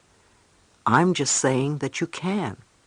You definitely can, because you have a higher power within you that can help you break free from these patterns if you allow it. You can remind yourself that when you were a little baby, you loved yourself for who you were. There is not one little baby who criticizes its body and thinks, "Oh, my hips are too big." Babies are thrilled and delighted just because they have bodies. They express their feelings. When a baby is happy, you know it. And when a baby is angry, the whole neighborhood knows it. They are never afraid to let people know how they feel. They live in the moment. And you were like that once. As you grew up, you listened to people around you, and you learned about fear and guilt and criticism from them. If you grew up in a family where criticism was the norm, then you are going to be critical as an adult. If you grew up in a family where you were not allowed to express anger, then you are probably terrified of anger and confrontation, and you swallow it and let it reside in your body. If you were raised in a family where everybody was manipulated by guilt, then you are probably going to be the same way as an adult. You are probably a person who runs around saying, "I'm sorry," all the time, and can never ask for anything outright. You feel you have to be manipulative in some way in order to get what you want. As we grow up, we begin to pick up these false ideas and lose touch with our inner wisdom. So we really need to release these ideas and return to the purity of spirit where we truly love ourselves. We need to reestablish the wonderful innocence of life and the moment-by-moment joy of existence, the same joy that a baby feels in its blissful state of wonder. Think of what you want to become true for yourself. State them in positive, not negative affirmations. Now go to the mirror, look in your eyes, and repeat your affirmations. See what obstacles are in your way. When you begin to state an affirmation like, "I love and approve of myself," really pay attention to what negative messages come up, because as you recognize them, they become the treasures that will unlock the door to your freedom. Usually the messages are one of the four I mentioned earlier: criticism, fear, guilt, or resentment. And most likely you learn these messages from people back there. Some of you have chosen some difficult tasks to handle in this lifetime, and it is my belief that we really come here to love ourselves in spite of what they say or do. We can always go beyond our parents' or our friends' limitations. If you were a good little girl or boy, you learned your parents' limited way of looking at life. You see, you're not bad. You are good children. You learned exactly what your parents taught you. Now that you are grown up, you're doing the same thing. How many of you hear yourself saying what your parents used to say? Congratulations. They were very good teachers and you were very good students. But now it is time for you to begin to think for yourself. A lot of us may face resistance when we look in the mirror and repeat our affirmations. However, resistance is the first step to change. Most of us want our lives to change. But when we are told that we have to do something different, we say, "Who, me? Oh, I don't want to do that." Others may experience feelings of despair. Often if you look in the mirror and say, "I love you," the little child inside says, "Where have you been all this time? I've been waiting for you to notice me." And waves of sadness come up because you've been rejecting the little child for a long, long time. When I did this exercise in one of my workshops, a woman said she was very, very scared. I asked her what frightened her, and she shared the fact that she was an incest survivor. Many of us have had this experience called incest, and we are learning to come through it. It's interesting that it occurs so often on our planet. We read so much about incest these days, yet I don't think it is happening any more now than it ever did. We have advanced to a state where we now feel that children have rights, and we are allowing ourselves to see this ugly sore in society. In order to release the problem, we have to first recognize it, and then we can work through it. Therapy is so important for incest survivors. We need a safe space where we can work through these feelings. When we have let the anger and the rage and the shame out, then we can move to the space where we can love ourselves. No matter what we are working on, we want to remember that the feelings that come up are just feelings. We are not in the experience anymore. We need to work on making the inner child feel safe. We want to thank ourselves for having had the courage to survive this experience. Sometimes when we're dealing with an issue such as incest, it's difficult to accept that the other person was doing the best he or she could at the time with the understanding and awareness and knowledge that they had. Acts of violence always come from people who were violated themselves. We all need healing. When we learn to love and cherish who we are, we will no longer harm anyone. Stop all criticism. When we are dealing with criticism, we are usually criticizing ourselves all the time for the same things over and over. When are we going to wake up and learn that criticism doesn't work? Let's try another tactic. Let's approve of ourselves as we are right now. Critical people often attract a lot of criticism because it is their pattern to criticize. What we give out, we get back.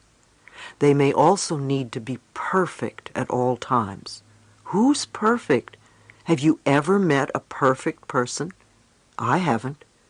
If we complain about another person, we are really complaining about some aspect of ourselves. Everyone is a reflection of us, and what we see in another person, we see in ourselves. Many times we don't want to accept parts of who we are. We abuse ourselves with alcohol or drugs or cigarettes or overeating or whatever. These are ways of beating up on ourselves for not being perfect. But being perfect for who? Whose early demands and expectations are we still trying to meet? Be willing to let that go. Just be. You will find that you are wonderful just as you are this very moment. If you have always been a critical person who sees life through very negative eyes, it is going to take time for you to turn yourself around to be more loving and accepting. You will learn to be patient with yourself as you practice letting go of the criticism, which is only a habit, not the reality of your being. Can you imagine how wonderful it would be if we could live our lives without ever being criticized by anyone? We would feel totally at ease, totally comfortable. Every morning would be a wonderful new day because everyone would love you and accept you, and nobody would criticize you or put you down. You can give this happiness to yourself by becoming more accepting of the things that make you unique and special. The experience of living with yourself can be the most wonderful experience imaginable. You can wake up in the morning and feel the joy of spending another day with you. When you love who you are, you automatically bring out the best in you. I'm not saying that you will be a better person, because that implies that you're not good enough now. However, you will find more positive ways to fulfill your needs and to express more of who you really are. Guilt makes us feel inferior. Many times people give you negative messages because it is the easiest way to manipulate you. If someone is trying to make you feel guilty, ask yourself, what do they want? Why are they doing this? Ask these questions instead of inwardly agreeing, oh yes, I'm guilty, I must do what they say. Many parents manipulate their children with guilt because they were raised that way.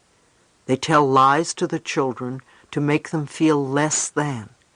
Some people are still manipulated by their relatives and friends when they grow up because, first of all, they don't respect themselves. Otherwise, they wouldn't let it happen. Secondly, they are manipulative themselves.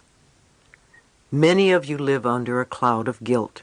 You always feel wrong, or that you are not doing the right thing, or apologizing to someone for something, you will not forgive yourself for something you did in the past. You berate yourself for a lot that goes on in your life.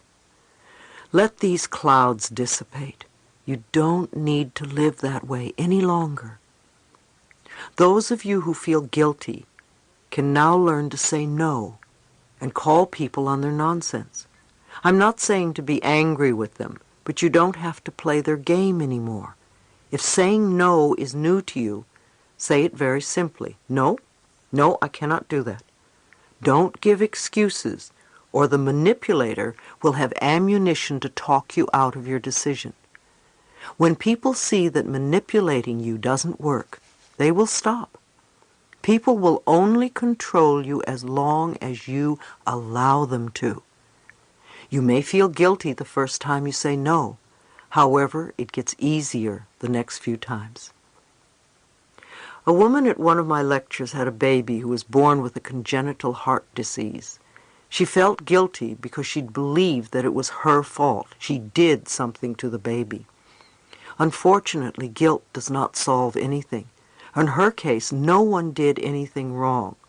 I told her that I thought it could have been a soul choice for the baby and a lesson for both the mother and baby. My answer for her was to love the baby and love herself and stop feeling that she did something wrong. That sort of guilt would not heal anyone. If you do something that you are sorry about, stop doing it. If you did something in the past that you still feel guilty about, forgive yourself. If you can make amends, do it, and don't repeat the action again. Every time guilt comes up in your life, ask yourself, what do I still believe about myself? Who am I trying to please? Notice the childhood beliefs that come up. When somebody comes to me who's been involved in a car accident, there is usually guilt on a deep-seated level and a need for punishment. There can also be a lot of repressed hostility because we feel we don't have the right to speak up for ourselves. Guilt seeks punishment, so we can literally become our own judge, jury, and executioner, condemning ourselves to a self-imposed prison. We punish ourselves, and there is no one around to come to our defense. It's time to forgive ourselves and set ourselves free. One elderly lady at one of my seminars felt enormous guilt about her middle-aged son. He was an only child who grew up to be a very withdrawn person. She felt guilty because she was very strict with him while he was growing up. I explained that she had done the best she knew how to do at the time. I believe he chose her as a mother before he incarnated into this lifetime, so on a spiritual level he knew what he was doing. I told her that she was wasting all her energy feeling guilty about something that she couldn't change. She sighed and said, "It's such a shame that he's this way, and I'm sorry I did a bad job." Now you see, that's wasted energy because it doesn't help her son now, and it certainly doesn't help her. Guilt becomes a very heavy burden and makes people feel inferior. Instead, I told her that every time the feeling came up, she could say something like, "No, I don't want to feel that way anymore. I'm willing to learn to love myself. I accept my son exactly as he is." If she continued to do this, the pattern would start to shift, and she would free both of them. Even if we don't know how to love ourselves, the fact that we are willing to love ourselves will create the difference. It's just not worth it to hold on to these old patterns. The lesson is always love yourself. Her lesson was not to heal her son, but to love herself. He came into this life to love himself. She can't do it for him, and he can't do it for her. Organized religions are often really good at making people feel guilty. Many of them do some heavy numbers to keep people in line, especially when they are young. However, we aren't little children anymore, and we don't have to be kept in line. We are adults who can decide what we want to believe. The child in us feels the guilt, but there is also the adult in us who can teach the child otherwise. When you hold your emotions down or hold things in, you create havoc within you. Love yourself enough to allow yourself to feel your emotions. Allow your feelings to come to the surface. At first, you may find yourself crying for days or getting angry a lot. You may have to process quite a bit of old stuff. I suggest you do affirmations that make going through the process easier, smoother, and more comfortable, such as, I now release with ease all old negative beliefs. It is comfortable for me to change. My pathway is now smooth. I am free of the past. Also, don't add judgment to your feelings. That only pushes the feelings down even more. If you are going through incredible dilemmas or crises, affirm that you are safe and that you are willing to feel. Affirming these positive feelings will bring about beneficial changes. Chapter 6. Letting your feelings out. A tragedy can turn out to be our greatest good if we approach it in ways from which we can grow. Releasing anger in positive ways. Everyone deals with anger at one time or another in their lives. Anger is an honest emotion. When it is not expressed or processed outwardly, it will be processed inwardly, in the body, and usually develops into a dis-ease or dysfunction of some sort. Like criticism, we usually get angry about the same things over and over again. When we are angry and we feel we don't have a right to express it, we swallow it down, which causes resentment, bitterness, or depression. So it's good to handle our anger when it comes up. There are several methods to deal with anger in positive ways. One of the best is to talk openly to the person with whom you are angry and to release the pent-up emotions. You can say, I am angry with you because. When we feel like screaming at someone, then the anger has been building up for a long time. Often it is because we feel we cannot speak to the other person. So the second best way to let the anger out is to talk to the person in the mirror. Find yourself a place where you will feel safe and will not be disturbed. Look into your own eyes in the mirror. If you find that you cannot, then concentrate on your mouth or nose. See yourself and or the person who you believe has done something wrong to you. Remember the moment when you became angry and let yourself feel the anger come through you. Begin to tell this person exactly what you are so angry about. Show all the anger you feel.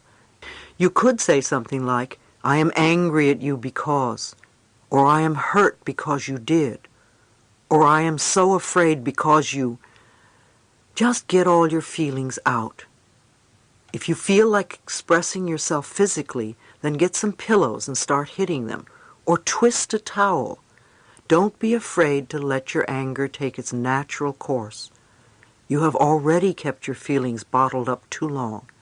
There is no need to feel any guilt or shame. Remember, our feelings are thoughts in action. They serve a purpose, and when you let them loose from your mind and body, you allow space inside for other, more positive experiences.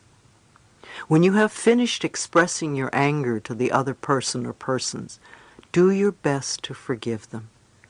Forgiveness is an act of freedom for yourself, because you are the one who will benefit from it. If you can't forgive someone, then the exercise is just a negative affirmation and is not healing for you. There is a difference between releasing and just rehashing old angers.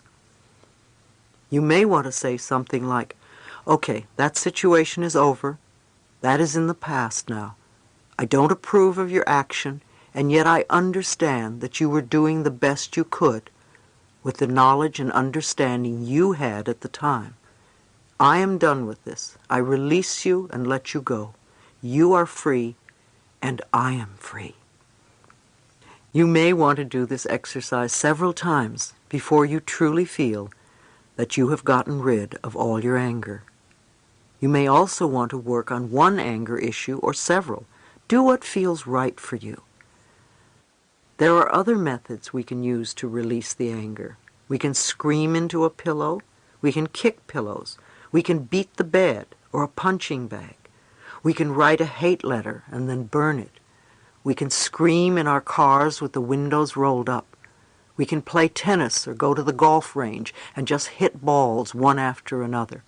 We can exercise, swim, or run around the block several times, or just punch the air. We can write or draw our feelings using our non-dominant hand. The creative process is a natural release for emotions. One man at my seminar said he used an egg timer as he began screaming into a pillow. He gave himself 10 minutes to let out all his frustrations and anger about his father. After 5 minutes, he was exhausted, and every 30 seconds he would look at the egg timer and realize he still had a few more minutes to go. I used to beat the bed and make a lot of noise. I can't do that now because my dogs get frightened and think I'm angry at them. Now I find it very effective to scream in the car or dig a hole in the garden or bat a ball around. As you can see, you can become quite creative when releasing your feelings. I recommend that you do something physically to release charged up emotions in a safe way. Don't be reckless or dangerous to yourself or others. Remember also to communicate with your higher power. Go within and know that there is an answer to your anger and that you will find it. It is very healing to meditate and visualize your rage flowing freely out of your body. Send love to the other person and see your love dissolve whatever disharmony there is between you. Be willing to become harmonious. Perhaps the anger you feel is reminding you that you aren't communicating well with others. By recognizing it, you can correct it. It's amazing how many people tell me how much happier they have become once they release anger towards another person. It's as though a huge burden has been dropped. One of my students had a difficult time letting her anger out. Intellectually, she understood her feelings, yet she couldn't express them outwardly. Once she allowed herself this expression, she kicked and screamed and called her mother and her alcoholic daughter all sorts of names. She felt a tremendous weight lift from her. When her daughter visited her afterwards, she couldn't stop hugging her. She had allowed room for love to come inside where all the repressed anger had been. Maybe you have been a person who's been angry for a major part of your life. You have what I call habitual anger. Something happens and you get angry. Something else happens and you get angry again. Once more it happens and you keep getting angry. But you never go beyond getting angry. Habitual anger is childish. You always want your own way. It would be helpful to ask yourself, why am I choosing to be angry all the time? What am I doing to create situation after situation that angers me? Is this the only way I can react to life? Is this what I want? Who am I still punishing or loving? Why do I want to be in this state? What am I believing that causes all these frustrations? What am I giving out that attracts in others the need to irritate me? In other words, why do you believe that to get your way, you need to get angry? I'm not saying that there are no injustices, and there aren't times when you have a right to feel angry. However, habitual anger is not good for your body because it lodges in there. Notice what you focus on most of the time. Sit in front of a mirror and look at yourself and ask, who are you? What is it that you want? What makes you happy What can I do to make you happy? Now is the time to do something else. Create a new space inside yourself for loving, optimistic, and cheerful patterns. People often get angry while they're driving their cars. People often express their frustrations about the other lousy drivers on the road. Long ago, I got over the fact that I was going to be upset because of someone else's inability to follow the rules of the road.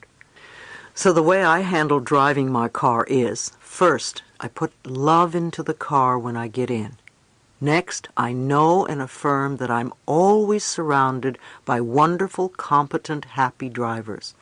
Everyone around me is a good driver. Because of my beliefs and affirmations, whenever I'm on the road, I have very few poor drivers around me. They're off bothering the person who's shaking his fist and screaming. You know, your car is an extension of you, just like everything and everyone are extensions of you. So put some love into your car, and then send love out to everyone around you on the streets and highways. I believe that the parts of your car are similar to the parts of your body. For instance, one of my workers felt that she had no vision, that she could not see where her life was going or where she wanted it to go. One morning she woke up and found her windshield smashed. Another person, an acquaintance of mine, felt that he was stuck in his life. He was not moving forward or moving backward, but was not moving at all. And his tire became flat and he couldn't move anywhere. I know it may sound silly at first, but it's fascinating to me that the terminology that these two people used to describe their current mental state also related to their car. Having no vision means that you can't see in front of you. The windshield is a perfect metaphor. Likewise, being stuck is a perfect example of a flat tire. The next time something happens to your car, make a note as to what you feel the broken parts represents, and see if you can connect it to how you are feeling at that particular moment or what is going on in your life. You may be surprised at the results. One day I will write a little book and call it Heal Your Automobile. There was a time when people did not understand the body-mind connection. Now it is time for us to expand our thinking even more and to understand the machinery-mind connection. Every situation in your life is a learning experience and can be handled so that it works for you. There is nothing new or unique about anger. No one escapes the experience. The key is in recognizing it for what it is and taking that energy in a healthier direction. If you get sick, don't get angry over it. Instead of putting anger into your body, fill it with love and forgive yourself. Those of you who are caretakers for sick people can also remember to take care of yourselves too. If you don't, you won't be any good to yourself or your friends or family. You will burn out. Do something to let your feelings out as well. Once you learn to deal with anger in a positive way that readily benefits you, you will find many wonderful changes occurring in the quality of your life. Resentment causes a variety of ills. Resentment is anger that has been buried for a long time. The main problem with resentment is that it lodges in the body, usually in the same place, and in time it seethes and eats away at the body and often turns into tumors and cancers. Therefore, repressing anger and letting it settle in our bodies is not conducive to good health. Again, it's time to let those feelings out. Many of us were raised in families where we weren't allowed to be angry. Women, in particular, were taught that to be angry was something bad. Anger was not acceptable, except for one person, usually a parent. So we learned to swallow our anger rather than express it. Again, we can now realize that we are the ones who are holding on to it. Nobody else is involved at all.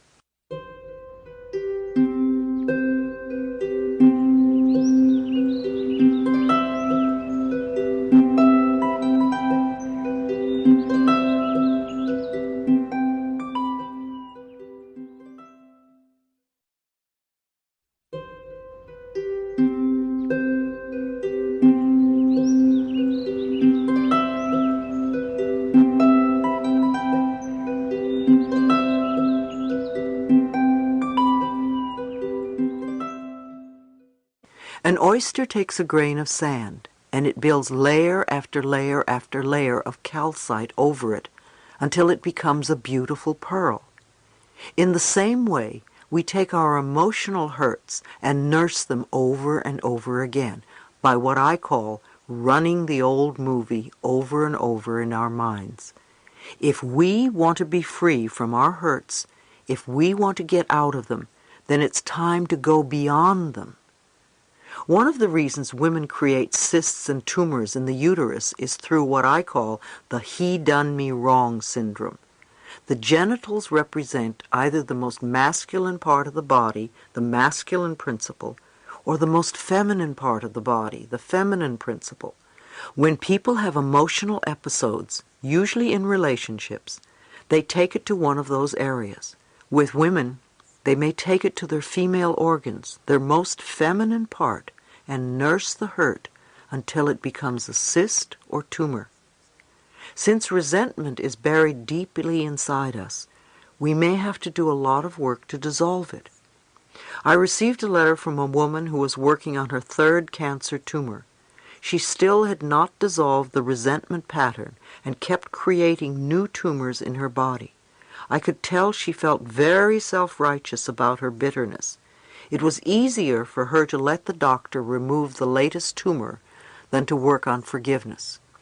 It would have been good if she had been able to do both. Doctors are good at removing growths. Only we can keep them from reappearing. Sometimes we would rather die than change our patterns, and we do. I have noticed that many people would rather die than change their eating habits, and they do. This is very disturbing when it happens to someone we love and we are aware of alternative choices they could make. No matter what choices we make, they are always right for us, and there is no blame, even if we leave the planet. We will all leave the planet in time, and we will all find a way to do it at the right time for us. Again, we don't have to blame ourselves for failing or doing it wrong. We don't have to feel guilty. There is no blame. No one does it wrong. A person does the best he or she knows how to do with the understanding and awareness that is available. Remember, we all have the power within us, and we all come here to learn certain lessons. Our higher selves know our destiny in this lifetime and what we must learn in order to move forward in our evolutionary process.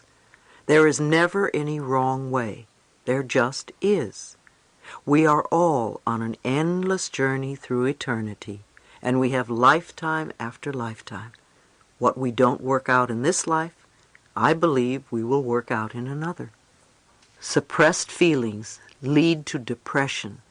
Depression is anger turned inward. It is also anger that you feel you do not have a right to have.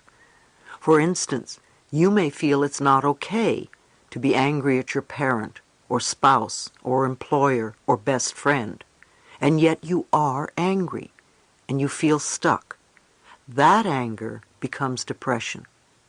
Far too many people today suffer from depression, even chronic depression. By the time we feel that depressed, it's very difficult to get out of it.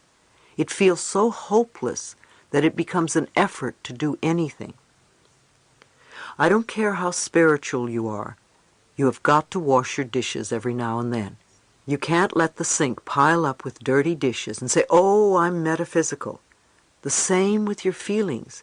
If you want to have a mind that flows freely, then clean up your inner mental dirty dishes. One of the best ways is to give yourself permission to express some of your anger so that you won't have to stay so depressed. There are now therapists that specialize in anger releasing. Having a session or two with one of them could be most helpful. It's my personal opinion that we all need to beat the bed once a week, whether we feel angry or not. There are some therapies that encourage you to get into your anger. However, I think that they often keep you immersed in the anger process too long. Anger, like any emotion that surfaces, lasts only a few minutes. Babies move in and out of their emotions very quickly. It is our reaction to the emotion that causes us to hold and repress it. Author Elizabeth Kubler-Ross uses a wonderful exercise in her seminars, which she calls externalization. She has you take a piece of rubber hose and some old phone books, and you beat them over and over again, letting all sorts of emotions emerge. When you're releasing anger, it's okay to be embarrassed about it, especially if it was against your family rules to get angry. It will be embarrassing the first time you do it. But when you get into it, it can be such fun and very powerful. God is not going to hate you for being angry. Once you have released some of this old anger, you will be able to see your situation in a new light and find new solutions. Another one of the suggestions I would make for a person who is depressed is to work with a good nutritionist and really get your diet cleaned up. It's amazing how that can help the mind. People who are depressed often eat very poorly, which adds to the problem. We all want to make the best choices so that the food we are taking in is good for our body. Also, many times we find there is a chemical imbalance in the body that is further aggravated by the intake of medication of some sort. Now, rebirthing is another wonderful process for releasing your feelings because it goes beyond the intellect. If you have never had a rebirthing session, I recommend that you try one. It has been very helpful for many people. It's a breathing modality that helps you connect with old issues so that you can release them in a positive way. Some rebirthers have you repeat your affirmations as you're going through the process. Then there is body work, such as Rolfing, a process of deep connective tissue manipulation developed by Ida Rolf, or Heller work, or Traeger work. They are all excellent ways to release restrictive patterns in the body. Different processes work differently for each person. One process may be good for one, yet not for another. We can only find what is best for us by trying different avenues. Self-help sections in bookstores are excellent places to read about different alternatives. Health food stores often have bulletin boards that list meetings and classes. When the student is ready, the teacher appears. Fear is not having trust. Fear is rampant on the planet. You can see and hear about it in the news every day in the form of wars and murders and greed and more. Fear is a lack of trust in ourselves. Because of that, we don't trust life. We don't trust that we are being taken care of on a higher level, so we feel we must control everything from the physical level.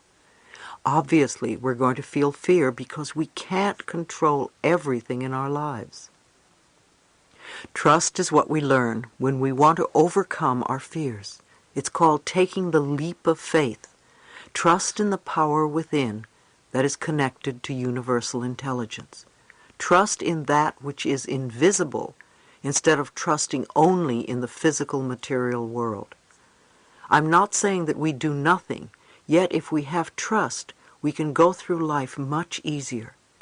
If you recall what I said earlier, I believe that everything I need to know is revealed to me. I trust that I'm being taken care of, even though I am not physically in control of everything that's happening around me. When a fearful thought comes up, it is really trying to protect you. I suggest you say to the fear, I know you want to protect me. I appreciate that you want to help me, and I thank you.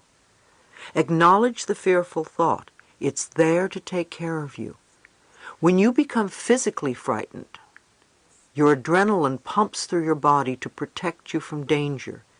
It's the same with the fear you manufacture in your mind. Observe your fears and recognize that you are not them. Think of fear the way you view images on a movie screen. What you see on the screen is really not there.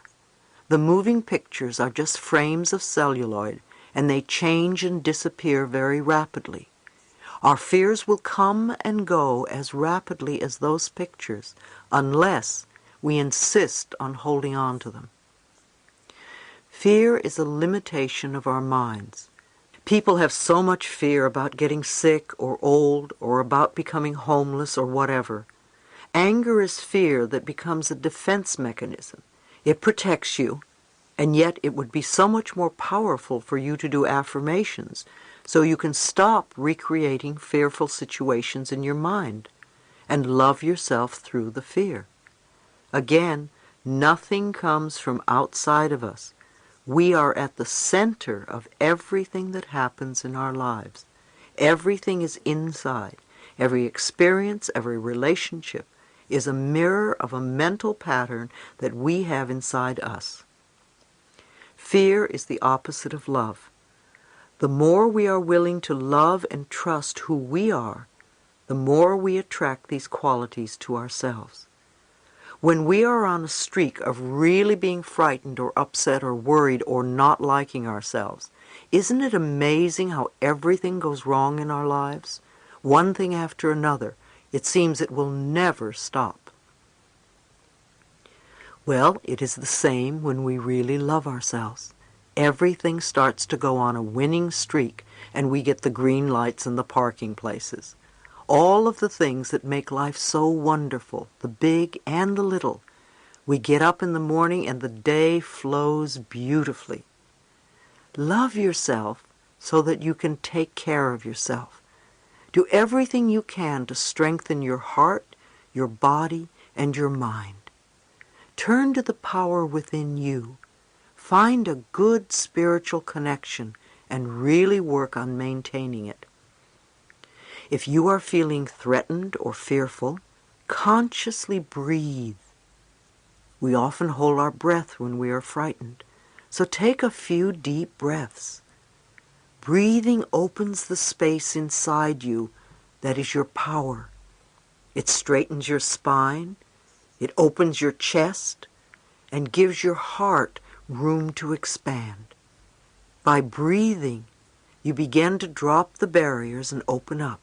You expand rather than contract. Your love flows. You could say, I am one with the power that created me. I am safe and all is well in my world. Cleaning up our addictions. One of the primary ways we mask our fear is through addictions. Addictions suppress the emotions so that we don't feel. However, there are many kinds of addictions besides the chemical ones. There are also what I call pattern addictions, patterns we adopt to keep ourselves from being present in our lives. If we don't want to deal with what's in front of us, or if we don't want to be where we are, we have a pattern that keeps us out of touch with our lives. For some people, it's a food addiction or a chemical addiction. There may be a genetic disposition for alcoholism, however. The choice to stay sick is always an individual one. So often when we talk about something being hereditary, it is really the little child's acceptance of the parent's ways of handling fear. For others, there are emotional addictions. You can be addicted to finding fault in people. No matter what happens, you will always find someone to blame. It's their fault. They did it to me. Maybe you are addicted to running up bills. There are many of you addicted to being in debt. You do everything you can to keep yourself head over heels in debt. It doesn't seem to have anything to do with the amount of money you have. You can be addicted to rejection. Everywhere you go, you attract others who reject you. You will find them. However, the rejection on the outside is a reflection of your own inner rejection. If you don't reject yourself, nobody else will either. Or if they do, it certainly won't matter to you. Ask yourself, what am I not accepting about myself? There are plenty of people addicted to illness. They are always catching something or worrying about getting sick. They seem to belong to the illness of the month club or illness of the week. If you're going to be addicted to anything, why not be addicted to loving yourself? You can be addicted to doing positive affirmations or doing something that is supportive of you. Compulsive overeating. I receive a lot of letters from people with weight problems. They go on diets that last 2 or 3 days or weeks, and then they stop. They feel guilty about falling off their diets. And instead of recognizing that they did what they could at the time, they get angry at themselves and feel guilty.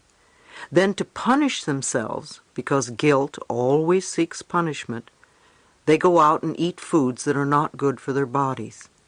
If they could acknowledge that for the 2 weeks that they followed a particular regime, they were doing something wonderful for their bodies, and stop laying guilt trips on themselves, they would begin to break the pattern. They could also begin to say, I used to have a problem with weight. Now I allow myself to be the perfect weight for me. And the pattern would start to shift inside. Yet we don't want to concentrate on the food issue too much, for that is not where the problem lies. Overeating has always meant a need for protection. When you feel insecure or frightened, you pad yourself with a layer of safety. Weight has nothing to do with food.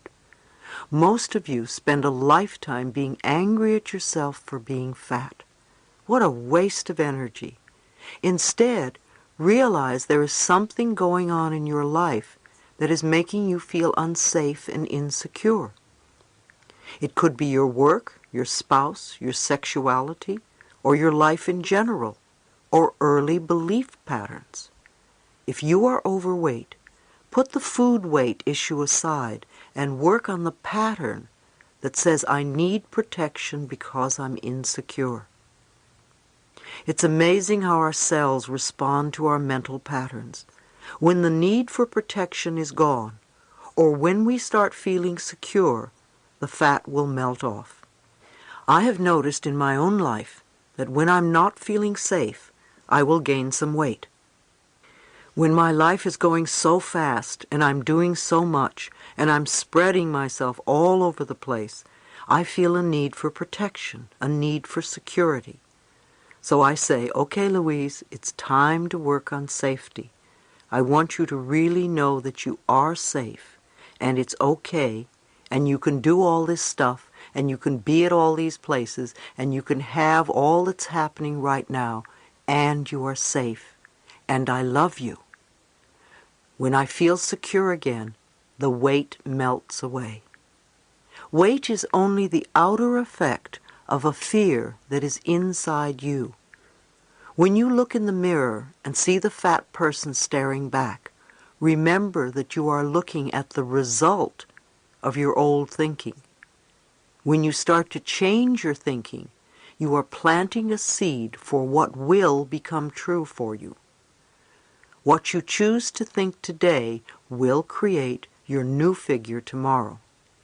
One of the best books on releasing excess weight is The Only Diet There Is by Sandra Ray.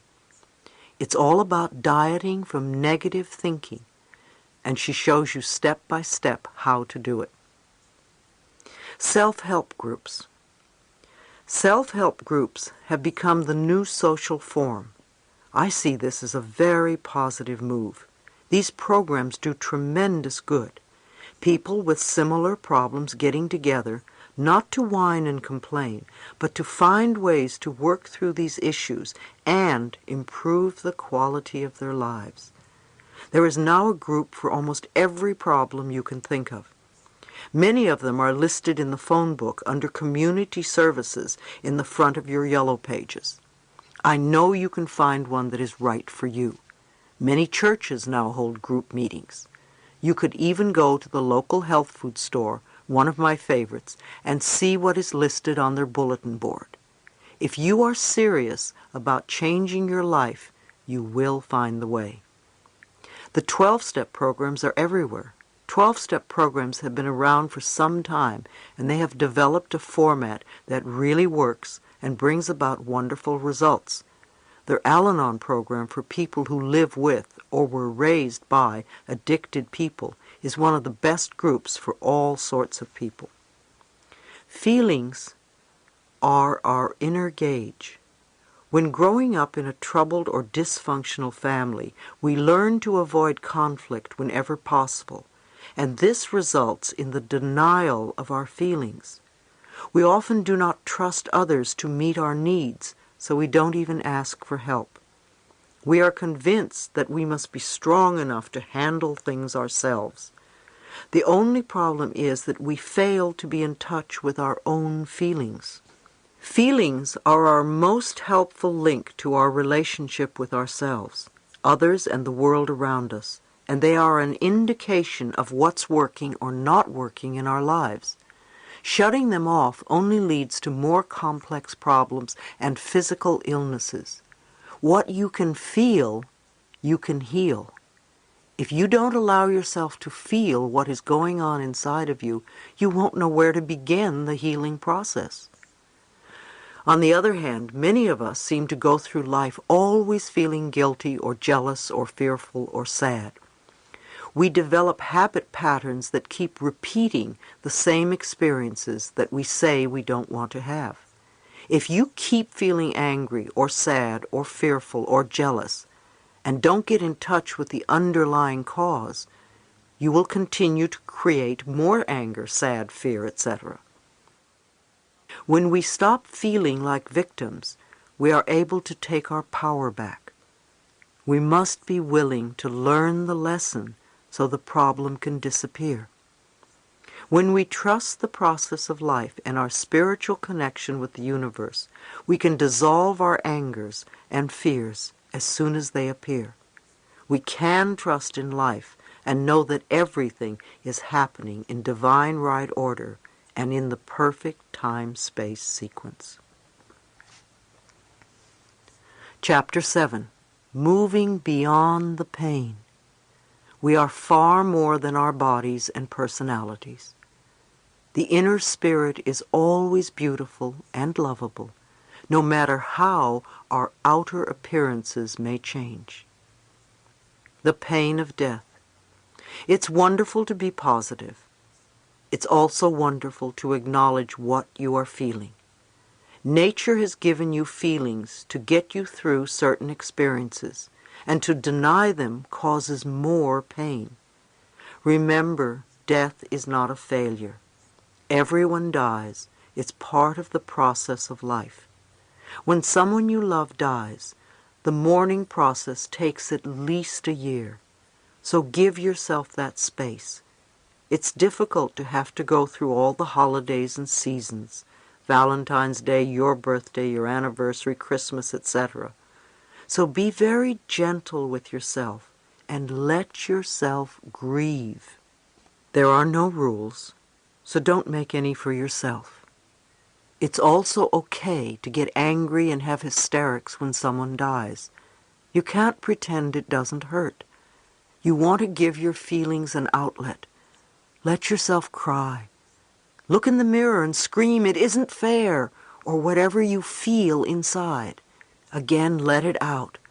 Otherwise, you will create problems for your body. You want to take care of yourself the best you can, and I know it's not always easy. Those of us who have been working with people with AIDS find that the grieving process becomes ongoing. It's the same as the grieving process in wartime. There are too many onslaughts to the emotional nervous system to handle. Many times I reach out to special friends and dissolve into hysterics when it all becomes too much. It was much easier when my mother died. I felt the natural completion of her 91-year cycle. Though I grieved, I had no anger or rage at injustice or untimeliness. Wars and epidemics bring up tremendous frustration at the seeming unfairness of it all. Although grieving takes time, sometimes you feel like you're in a bottomless pit. If you are still grieving after a few years, then you are wallowing in it. It becomes an addiction. You need to forgive and release the other person and yourself. Remember, we don't lose anyone when they die, because we never owned them in the first place. If you are having a difficult time letting go, there are several things you can do. First of all, I suggest you do some meditations with the person who is gone. No matter what he or she thought or did while they were alive, when they leave the planet, a veil lifts and they see life very clearly. So they no longer have the fears and the limiting beliefs that they had when they were here. If you are grieving a lot, they would probably tell you not to worry because all is well. In your meditations, ask the person for help to get you through this period and tell them that you love them. Don't judge yourself for not being with the person or doing enough for the person while they were alive. That's just adding guilt to your grief. Some of you use this time as an excuse for not getting on with your own life. Some of you would like to leave the planet too. Or, for some of you, the death of someone you know and love brings up your own fear of death.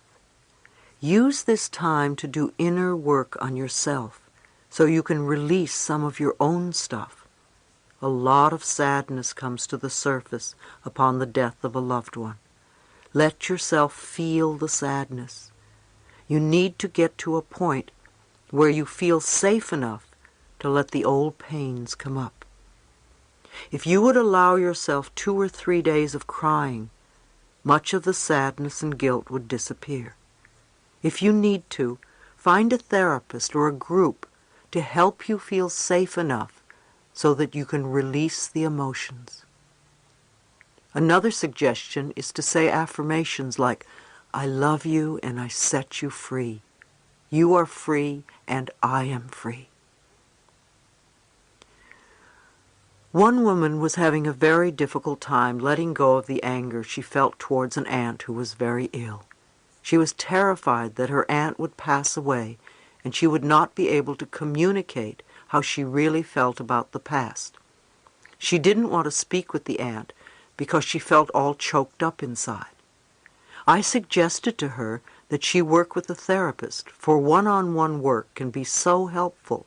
When we are stuck in any area, it is an act of love for ourselves to reach out for help. There are many types of therapists all over who are experienced in these situations. You don't need to go for a long time, just a short while, so that you can get through your difficult period. There are also many grief support groups. It might be helpful for you to join one because it would assist you as you go through the process.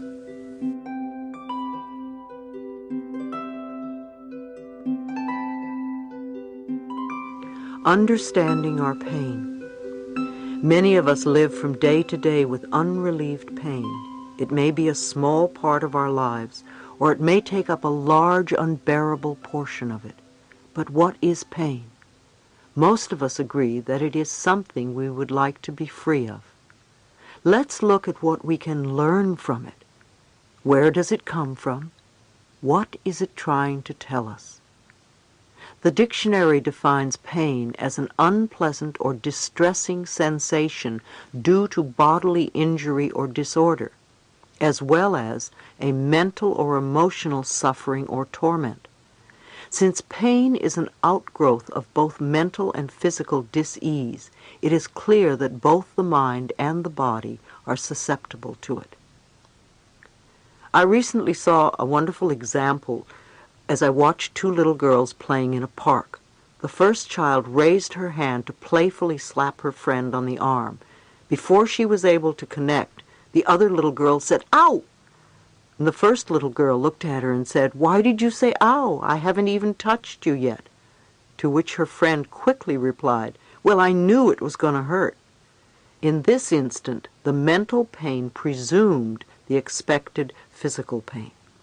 Pain comes to us in many forms: a scratch, a bump, a bruise, dis-ease, uneasy sleep, a threat, a knotty feeling in your stomach, a numbing sensation in your arm or leg. Sometimes it hurts a lot, sometimes only a little, but we know it's there. In most cases, it's trying to tell us something. At times the message is obvious. A sour stomach experienced during the work week, but not on the weekend, may indicate a need for an attitude change or for a job change. And many of us know the significance of the pain that occurs after a night of excessive drinking. Whatever the message, we must remember that the human body is a wonderfully constructed piece of machinery. It tells us if there are problems, but only if we are willing to listen. Unfortunately, many of us do not take or make the time to listen. Pain is actually one of the body's last resort messages, to tell us that something is wrong in our lives. We are really off track somewhere. The body is always aspiring for optimum health, no matter what we do to it. However, if we abuse our bodies tremendously, we contribute to the conditions of our dis-ease. When we first feel pain, what do? We usually run to the medicine cabinet or to the drugstore, and we take a pill.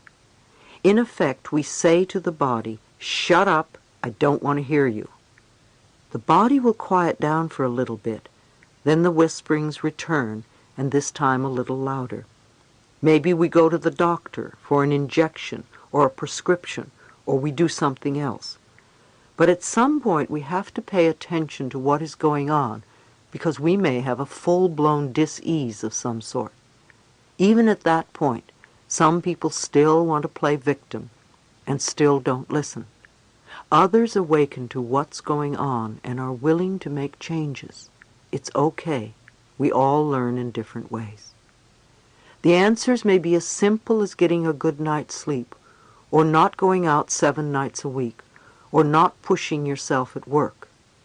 Allow yourself to listen to your body, because it does want to get well. Your body wants to be healthy, and you can cooperate with it. When I first feel pain or discomfort, I quiet myself. I trust that my higher power will let me know what needs to be changed in my life, so that I can be free from this dis-ease. In these quiet times, I visualize the most perfect natural setting, with my favorite flowers growing in abundance all around me. I can feel and smell the sweet warm air as it blows gently across my face, and I concentrate on relaxing every muscle in my body. When I feel that I have reached a state of complete relaxation, I simply ask my inner wisdom, how am I contributing to this problem? What is it that I need to know? What areas of my life are in need of change? Then I breathe and let the answers pour over me. The answers may not come at that moment, but I know that they will be revealed to me soon. I know that whatever changes are needed are the right ones for me, and that I will be completely safe no matter what unfolds before me. Sometimes you wonder how you can accomplish such changes. How will I live? What about the children? How will I pay my bills? Again, trust your higher power to show you the means to live a plentiful, pain-free life. I also suggest that you make changes one step at a time.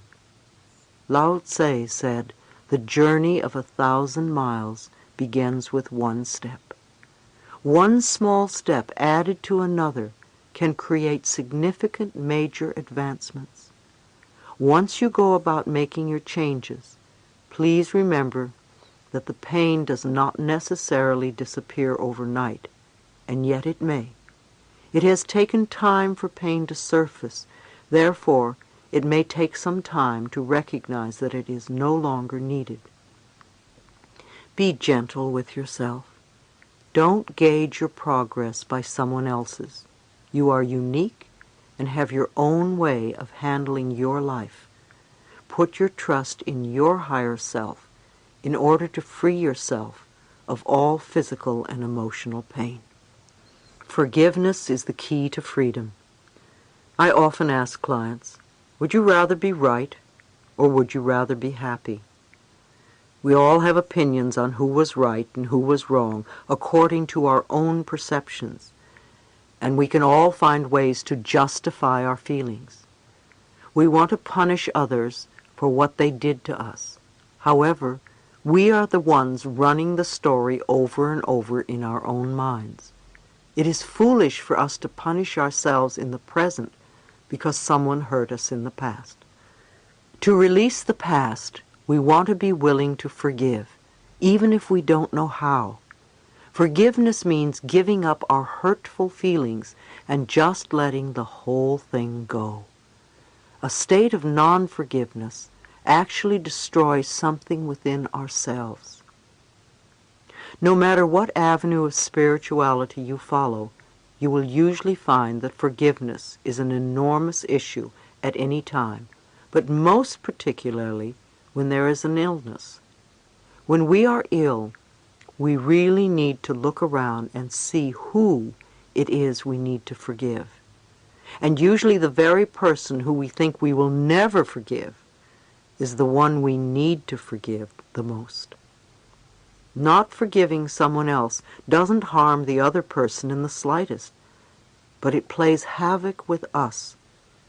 The issues aren't theirs, the issues are ours. The grudges and hurts you feel have to do with forgiving yourself, not someone else. Affirm that you are totally willing to forgive everyone. I am willing to free myself from the past. I am willing to forgive all those who may ever have harmed me, and I forgive myself for having harmed others. If you think of anyone who may have harmed you in any way at any point in your life, bless that person with love and release them, and then dismiss the thought. I wouldn't be where I am today if I hadn't forgiven the people who have hurt me. I would not want to punish myself today for what they did to me in the past. I'm not saying that it would be easy. It's just that now I can look back at that stuff and say, oh yes, that's something that happened. However, I don't live there anymore, and it is not the same as condoning their behavior. If you feel ripped off by another, know that nobody can take anything from you that is rightfully yours. If it belongs to you, it will return to you at the right time. If something doesn't come back to you, it wasn't meant to. You need to accept that and go on with your life. To become free, you need to get out of your self-righteous resentment and off your pity pot. I love this expression, which originated with Alcoholics Anonymous, because it is such a wonderful, accurate description. When you are sitting on your pity pot, you are this helpless person who has no power at all. In order to have power, you want to stand on your own 2 feet and take responsibility. Take a moment and close your eyes, if you can, and imagine a beautiful stream of water in front of you. Take the old painful experience, the hurt, and the unforgiveness, and put the whole incident in the stream. See it begin to dissolve and drift downstream until it totally dissipates and disappears. You can do this as often as you want. This is a time for compassion and healing. Go within and connect with that part of yourself that knows how to heal. You are incredibly capable.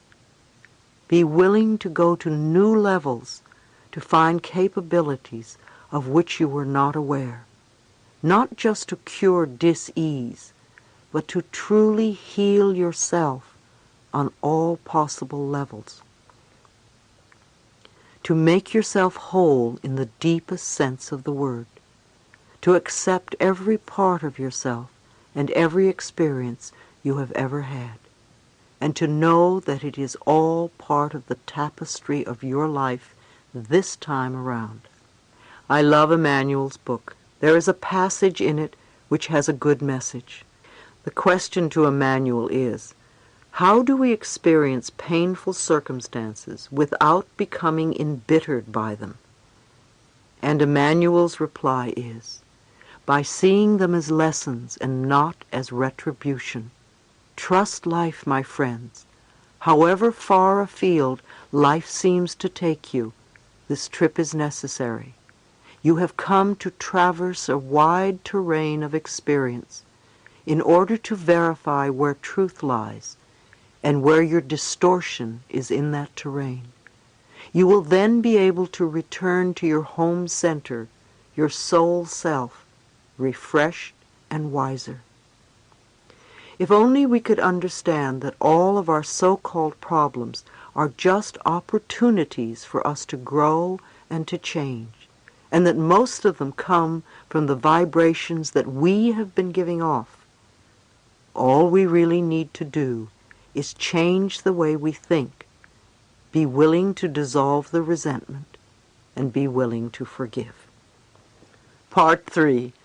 Loving yourself. Can you remember the last time you were in love? Your heart went, ah! It was such a wonderful feeling. It's the same thing with loving yourself, except that you will never leave. Once you have your love for yourself, it's with you for the rest of your life, so you want to make it the best relationship you can have. Chapter 8. How to Love Yourself. When you forgive and let go, not only does a huge weight drop off your shoulders, but the doorway to your own self-love opens. For many of you who have been working on loving yourselves, and for those of you who are just beginning, I'm going to explore some ways to help you learn how to love yourselves. I call it my 10 steps, and I have sent thousands of people this list over the years. Loving yourself is a wonderful adventure. It's like learning to fly. Imagine if we all had the power to fly at will. How exciting it would be. Let's begin to love ourselves right now. Many of us seem to suffer from a lack of self-esteem at one level or another. It's very difficult for us to love ourselves because we have all these so-called faults inside us that we feel make it impossible to love ourselves exactly as we are. Usually, we make loving ourselves conditional, and then when we are involved in relationships, we make loving the other person conditional also. We've all heard that we really can't love someone else until we love ourselves. So now that we have seen the barriers we have set up for ourselves, how do we catapult to the next step? 1. Probably the most important key is to stop criticizing yourself. I've talked about criticism before. If we tell ourselves that we are okay, no matter what is going on, we can make changes in our lives easily. It is when we make ourselves bad that we have great difficulty. We all change, everyone. Every day is a new day, and we do things a little differently than we did the day before. Our ability to adapt and flow with the process of life is part of our power. Those who have come from dysfunctional homes often become super responsible and have gotten in the habit of judging themselves unmercifully. They have grown up with tension and anxiety. The message they get as children of dysfunctional homes is, there must be something wrong with me. Think for a moment about the words you use when scolding yourself. Some of the phrases people tell me are stupid, bad boy, bad girl, useless, careless, dumb, ugly, worthless, sloppy, dirty, etc. Are these the same words you use now when you're describing yourself? There is a tremendous need to build self-worth and value in ourselves, because when we feel not good enough, we find ways to keep ourselves miserable. We create illness or pain in our bodies. We procrastinate about things that would benefit us. We mistreat our bodies with food, alcohol, and drugs. We are all insecure in some ways because we are human. Let us learn not to pretend that we are perfect. Having to be perfect only puts immense pressure on ourselves, and it prevents us from looking at areas of our lives that need healing. Instead, we could discover our creative distinctions, our individualities, and appreciate ourselves for the qualities that set us apart from others. Each one of us has a unique role to play on this earth, and when we are critical of ourselves, we obscure it. 2. We want to stop scaring ourselves. Many of us terrorize ourselves with frightful thoughts and make situations worse than they are. We take a small problem and make it into a big monster. It's a terrible way to live, always expecting the worst out of life. How many of you go to bed at night creating the worst possible scenario of a problem? That's like a little child who imagines monsters under the bed and then gets terrified. It's no wonder you can't sleep. As a child, you needed your parent to come and soothe you. Now, as an adult, you know you have the ability to soothe yourself. People who are ill do this a lot. Often they visualize the worst, or they are immediately planning their funerals. They may give their power to the media and see themselves as statistics. You may also do this in relationships. Someone doesn't call you and immediately you decide that you are totally unlovable and that you'll never have another relationship again. You feel abandoned and rejected. You do the same thing with your job. Someone makes a remark at work and you begin to think you're going to be fired. You build these paralyzing thoughts in your mind. Remember, these frightening thoughts are negative affirmations. If you find yourself habitually reviewing a negative thought or situation in your mind, find an image of something you really would like to replace it with. It could be a beautiful view, or a sunset, flowers, a sport, or anything you love. Use that image as your switch to image every time you find that you are scaring yourself. You could say to yourself, "No, I'm not going to think about that anymore. I'm going to think about sunsets, or roses, or Paris, or yachts, or waterfalls, or whatever your image is." If you keep doing this, you will eventually break the habit. Again, it takes practice. 3. Another way is to be gentle and kind and patient with yourself. I've heard, "Dear God, I pray for patience and I want it right now." But patience is a very powerful tool. Most of us suffer from the expectation of immediate gratification. We must have it now. We don't have the patience to wait for anything. We get irritable if we have to wait in lines or are stuck in traffic. We want all the answers and all the goodies right now. Too often, we make other people's lives miserable by our own impatience. But impatience is a resistance to learning. Impatience is resistance to learning. We want the answers without learning the lesson or doing the steps that are necessary for our growth. You could think of your mind as if it were a garden. To begin with, a garden is a patch of dirt. You may have a lot of brambles of self-hatred and rocks of despair, anger and worry. An old tree called fear needs pruning. Once you get some of these things out of the way and the soil is in good shape, you add some little seeds or plants of joy and prosperity. The sun shines down on it, and you water it and give it nutrients and loving attention. At first, not much seems to be happening, but you don't stop. You keep taking care of your garden.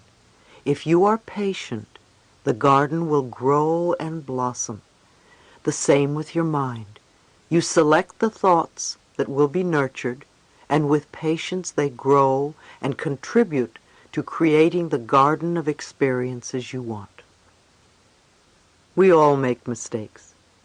It's okay to make mistakes while you are learning. As I said, so many of you are cursed with perfectionism. You won't give yourself a chance to really learn anything new because if you don't do it perfectly in the first 3 minutes, you assume you are not good enough. Anything you're going to learn takes time. When you first begin doing something, it usually doesn't feel right. To show you what I mean, take a moment right now and clasp your hands together. There's no right or wrong way to do this.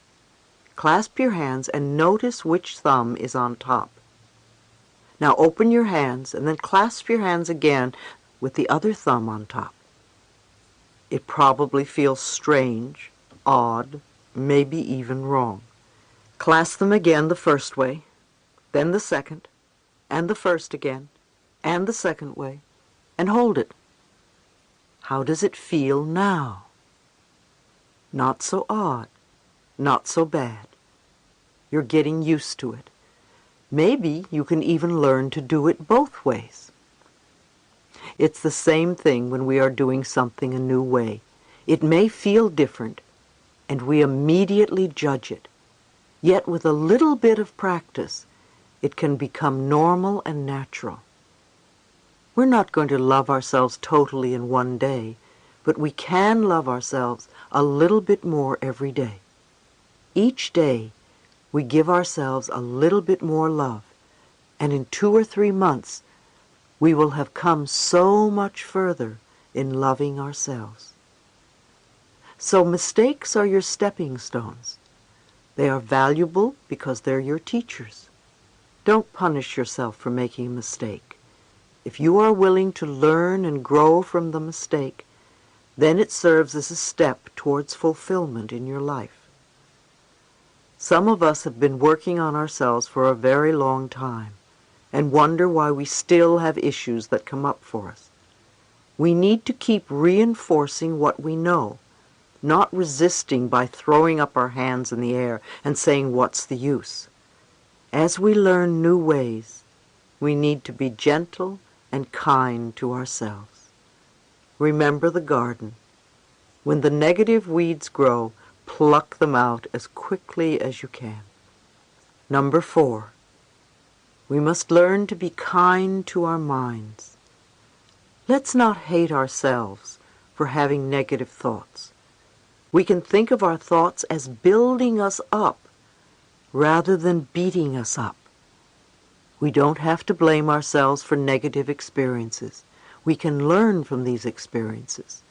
Being kind to ourselves means we stop all blame, all guilt, all punishment, and all pain.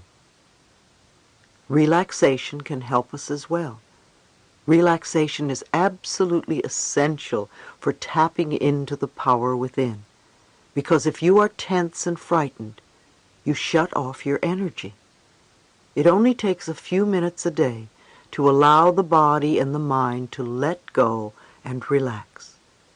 At any moment, you can take a few deep breaths, close your eyes, and release whatever tension you're carrying. As you exhale, become centered and say to yourself silently, "I love you. All is well." You will notice how much calmer you feel. You are building messages that say you don't have to go through life tense and frightened all the time. Meditate on a daily basis. I also recommend quieting your mind and listening to your own inner wisdom.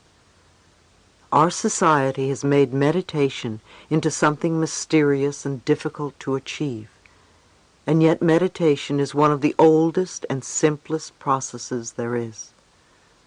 All we need to do is get into a relaxed state and repeat silently to ourselves words like love or peace or anything meaningful to us.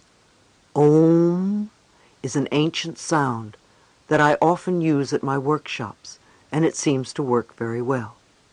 We could even repeat, "I love myself," or I forgive myself, or I am forgiven. And then just listen for a while.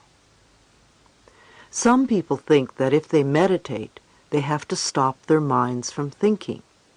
We really can't stop the mind, but we can slow down our thoughts and then just let them flow through.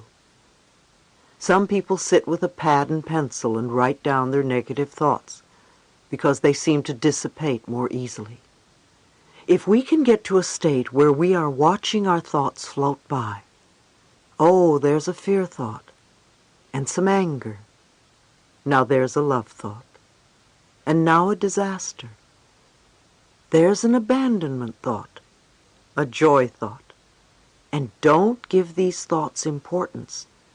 Then we begin to use our tremendous power wisely. You can begin meditation anywhere and allow it to become a habit. Think of meditation as focusing on your higher power. You become connected with yourself and your inner wisdom. You can do it in whatever form you like. Some people go into a kind of meditation while they're jogging or walking.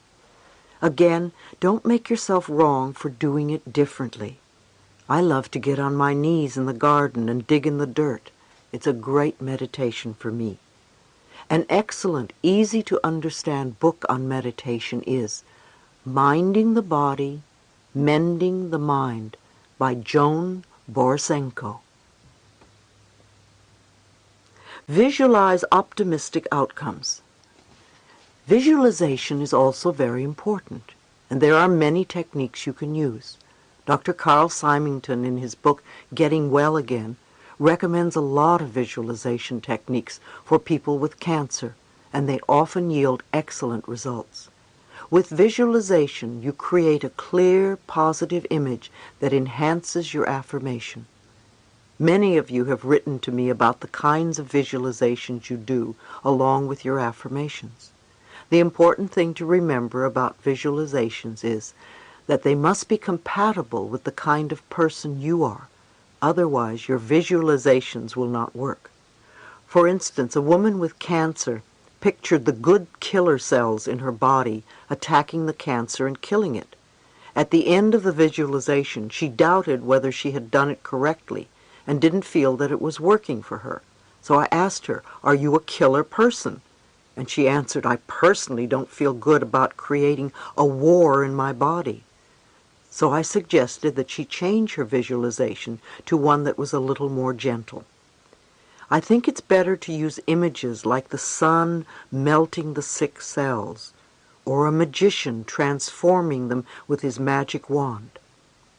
When I had my cancer, I used the visualization of cool, clear water washing the diseased cells out of my body. We need to do visualizations that are not so offensive to us on the subconscious level. Those of us who have family or friends who are sick do them an injustice by continually seeing them sick. Visualize them well. Send them good vibrations. However, remember that getting well is really up to them. There are many good audio tapes with guided visualizations and meditations that you can give them to help them through this process, if they are open. If not, just send them love. Everyone can visualize. Describing your home, having a sexual fantasy, imagining what you would do to a person who hurt you, are all visualizations. It's amazing what the mind can do. Number 5. The next step is to praise yourself. Criticism breaks down the inner spirit, and praise builds it up. Acknowledge your power, your God self. We are all expressions of the infinite intelligence.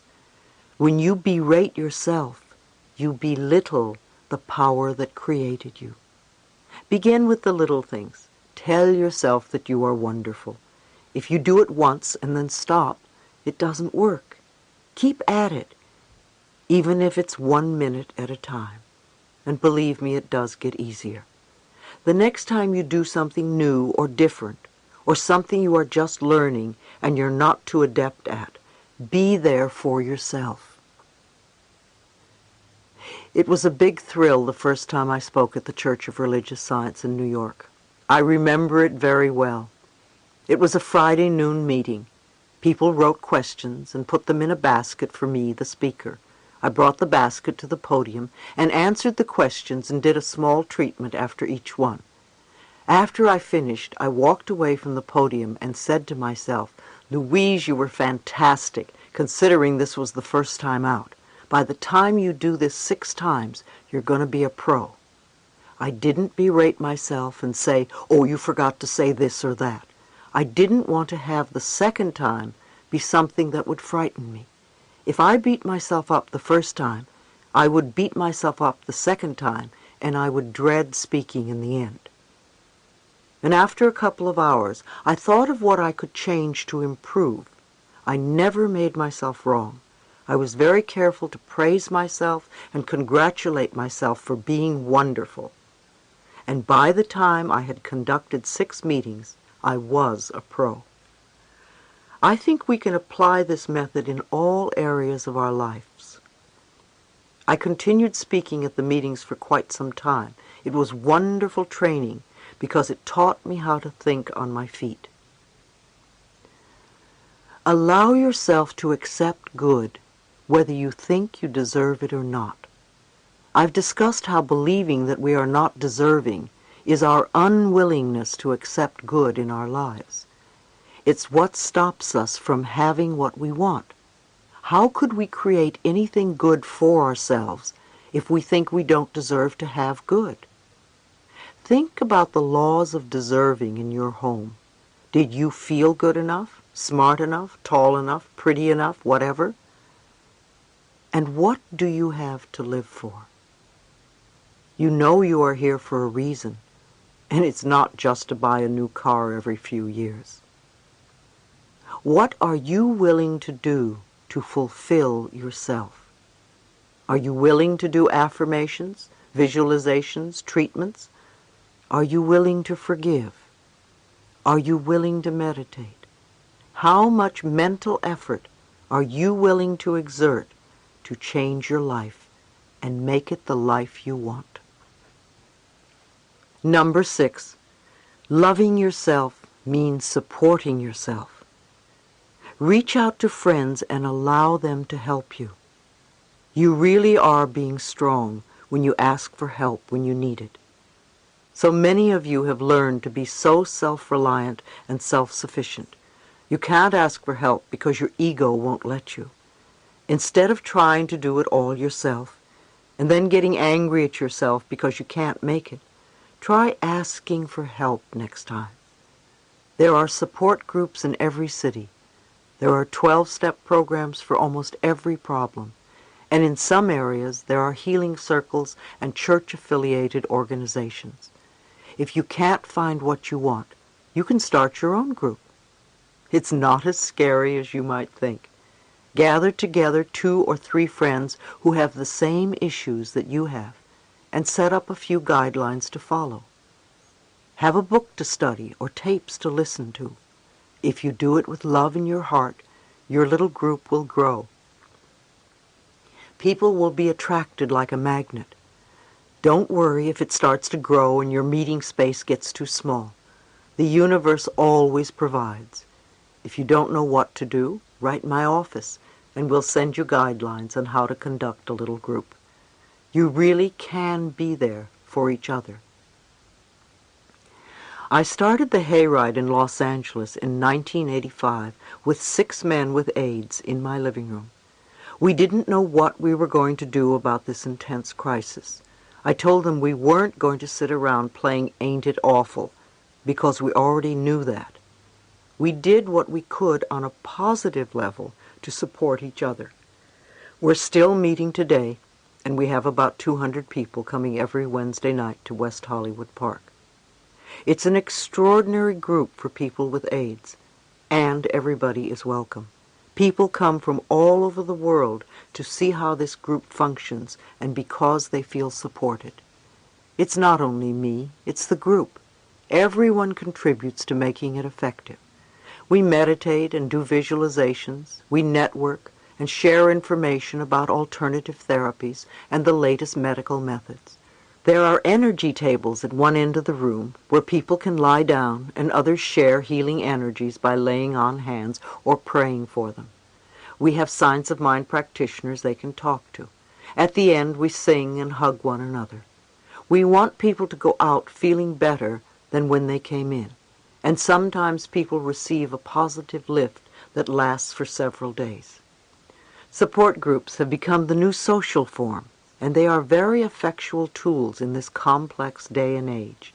Many New Thought churches, such as Unity and Religious Science, have ongoing weekly support groups. Many groups are listed in New Age magazines and newspapers. Networking is so important. It sparks you and gets you going.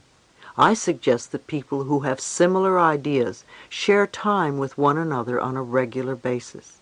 When people work together on a common goal, they bring their pain, confusion, anger, or whatever, and come together, not to moan, but to find a way to go beyond, to rise above, and to grow up in a way. If you are very dedicated, very self-disciplined, and very spiritual, you can do a lot of work by yourself on yourself. When you are with a group of people doing the same thing, you can make quantum leaps because you learn from one another. Every single person in the group is a teacher. So if you have issues that need working on, I would suggest, if possible, that you get into a group of some sort where you can work them through.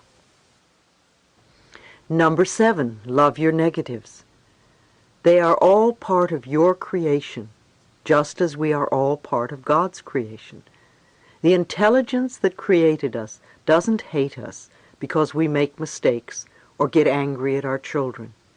This intelligence knows that we are doing the best we can and loves all of its creation as we can love ours.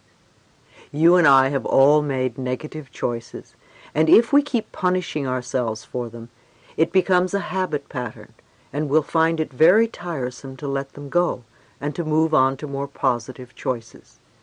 If you keep repeating, I hate my job, I hate my house, I hate my illness, I hate this relationship, I hate this, I hate that, very little new good can come into your life. No matter what negative situation you are in, it's there for a reason. Otherwise, you wouldn't have it in your life. Dr. John Harrison, the author of Love Your Disease, says that patients are never to be condemned for having multiple operations or illnesses. Actually, patients can congratulate themselves for finding a safe way to have their needs met. We want to understand that whatever issue or problem we have, we contributed to creating it in order to handle certain situations. Once we realize this, then we can find a positive way to fulfill our needs. Sometimes people with cancer or other so-called terminal illnesses have such a hard time saying no to an authoritative figure in their life that on an unconscious level they will create a major dis-ease to say no for them. I knew a woman who, when she realized the illness she was creating for herself was just to be able to refuse her father's demands, decided to begin to live for herself for once. She began to say no to him, and while it was difficult for her at first, as she continued to stand up for herself, she was delighted to find herself getting well. Whatever our negative patterns are, we can learn to fulfill those needs in more positive ways.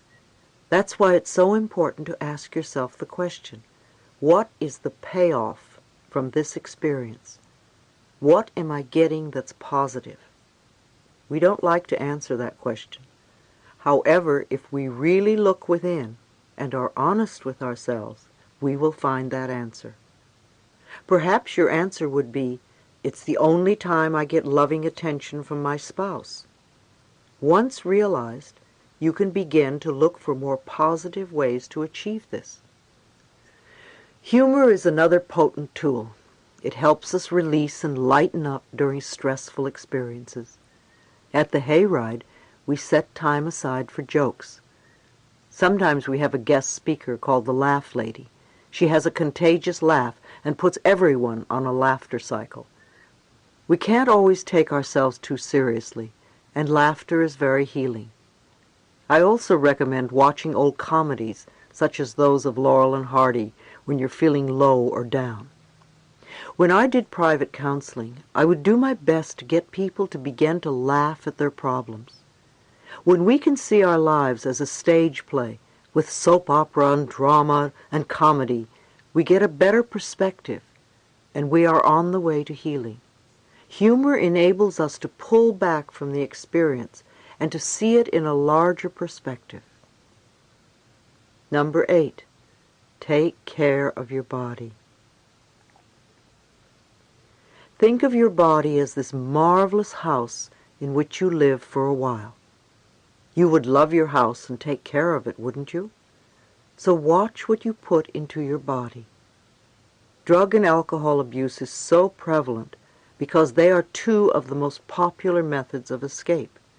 If you are into drugs, it doesn't mean that you are a bad person.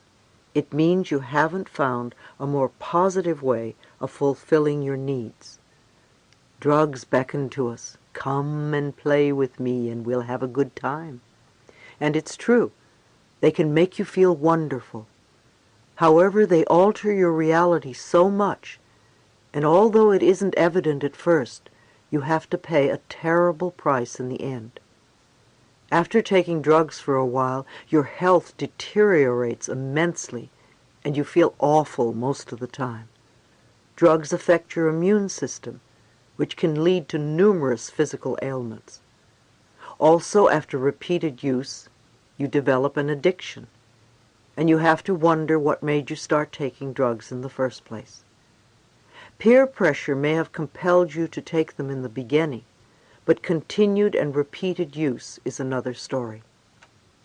I have yet to meet anyone who really loves themselves and who is hooked on drugs. We use drugs and alcohol to escape our childhood feelings of not being good enough, and when they wear off, we feel worse than before. Then we usually have a load of guilt too. We can know that it's safe to feel our feelings and acknowledge them. The feelings pass, they don't stay. Stuffing food into our bodies is another way to hide our love. We can't live without food because it fuels our bodies and helps to create new cells. Even though we may know the basics of good nutrition, often we still use food and diets to punish ourselves and to create obesity. We've become a nation of junk food addicts. We have been on what I call the Great American Diet for decades, filling ourselves with processed foods of every sort.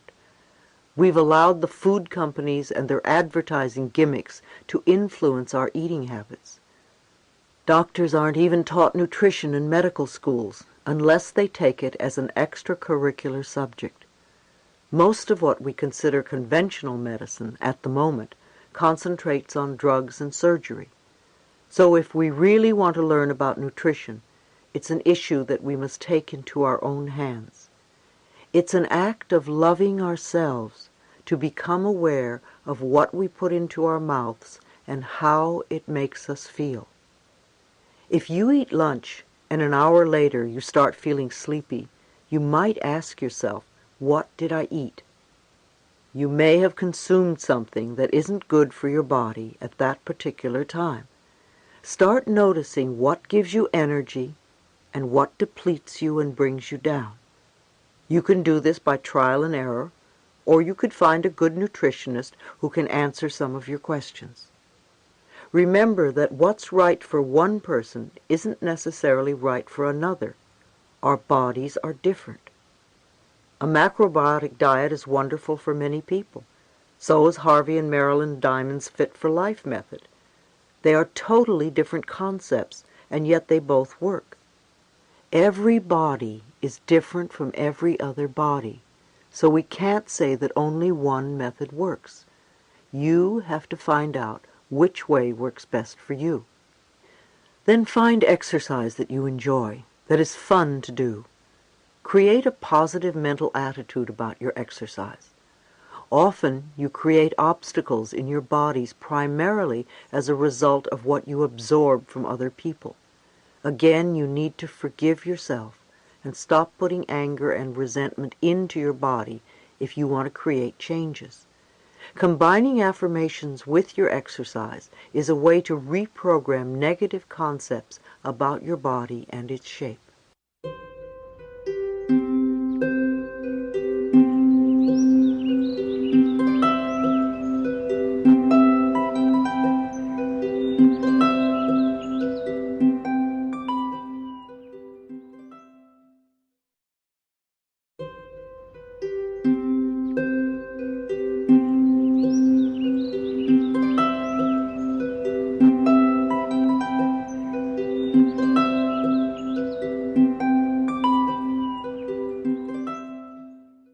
We are in a time now where new technologies for health are multiplying, and we are learning to combine some ancient healing methods, such as Ayurvedic medicine, with sound wave technology. I have been studying how sound can stimulate our brain waves and accelerate our learning and healing. There is research that shows that we can cure illness by mentally changing our DNA structure. I think that between now and the end of the century, we are going to explore a range of possibilities that will be enormously beneficial to much of the population. Number 9. Mirror work. I often emphasize the importance of mirror work in order to find out the cause of an issue that keeps us from loving ourselves. There are several ways that you can practice mirror work. I like to look in the mirror the first thing in the morning and say to myself, I love you. What can I do for you today? How can I make you happy? Listen to your inner voice and start following through with what you hear. You may not get any messages to begin with because you're so used to scolding yourself and you don't know how to respond with a kind, loving thought. If something unpleasant happens to you during the day, go to the mirror and say, I love you anyway. Because events come and go, but the love that you have for yourself can be constant. And it is the most important quality you possess in your life. If something wonderful happens, go to the mirror and say thank you. Acknowledge yourself for creating this wonderful experience. You can forgive in the mirror too. Forgive yourself and forgive others. You can talk to other people in the mirror, especially when you're afraid to talk to them in person. You can clean up old issues with people, parents, bosses, doctors, children, lovers. You can say all sorts of things that you would be afraid to say otherwise. And remember to end by asking them for their love and approval, because that is what you really want. People who have problems loving themselves are almost always people who are not willing to forgive, because not forgiving shuts the door to the heart. When we forgive and let go, not only does a huge weight drop off our shoulders, but the doorway to our own self-love opens up. People will say, oh, such a load has dropped off. Well, of course it has, because we've been carrying this burden forever. Dr. John Harrison states that forgiveness of both the self and the parents, coupled with the release of past hurts, cures more illness than any antibiotic ever could. It takes a lot to make children stop loving their parents, but when they do, it takes even more for them to forgive them.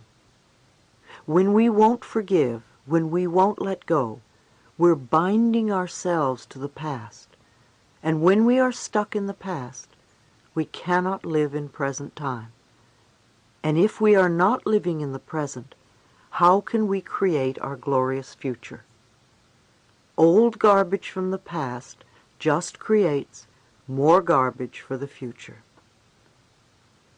Affirmations performed in front of a mirror are advantageous because you learn the truth of your existence. When you do an affirmation and you immediately hear a negative response, such as, "Who are you kidding?" or "It can't be true," or "You don't deserve that," then you have received a gift to use. You cannot make the changes you want until you are willing to see what is holding you back. The negative response you have just discovered is like a gift in that it becomes the key to freedom. Turn that negative response into a positive affirmation, such as, "I now deserve all good. I allow good experiences to fill my life." And repeat the new affirmation until it does become a new part of your life. I have also seen families change enormously when just one person does affirmations. Many people at the hayride come from estranged families. Their parents literally will not talk to them. And I've had them repeat the affirmation, "I have wonderful, loving, warm, open communication with every member of my family, including my mother or including my father." Every time that person or the family comes to mind, I suggest that they go to the mirror and say the affirmation over and over again. It's often amazing to see the parents actually show up at the meeting 3 or 6 or 9 months later. Number 10, love yourself now. Don't wait until you get it right. Dissatisfaction with yourself is a habit pattern.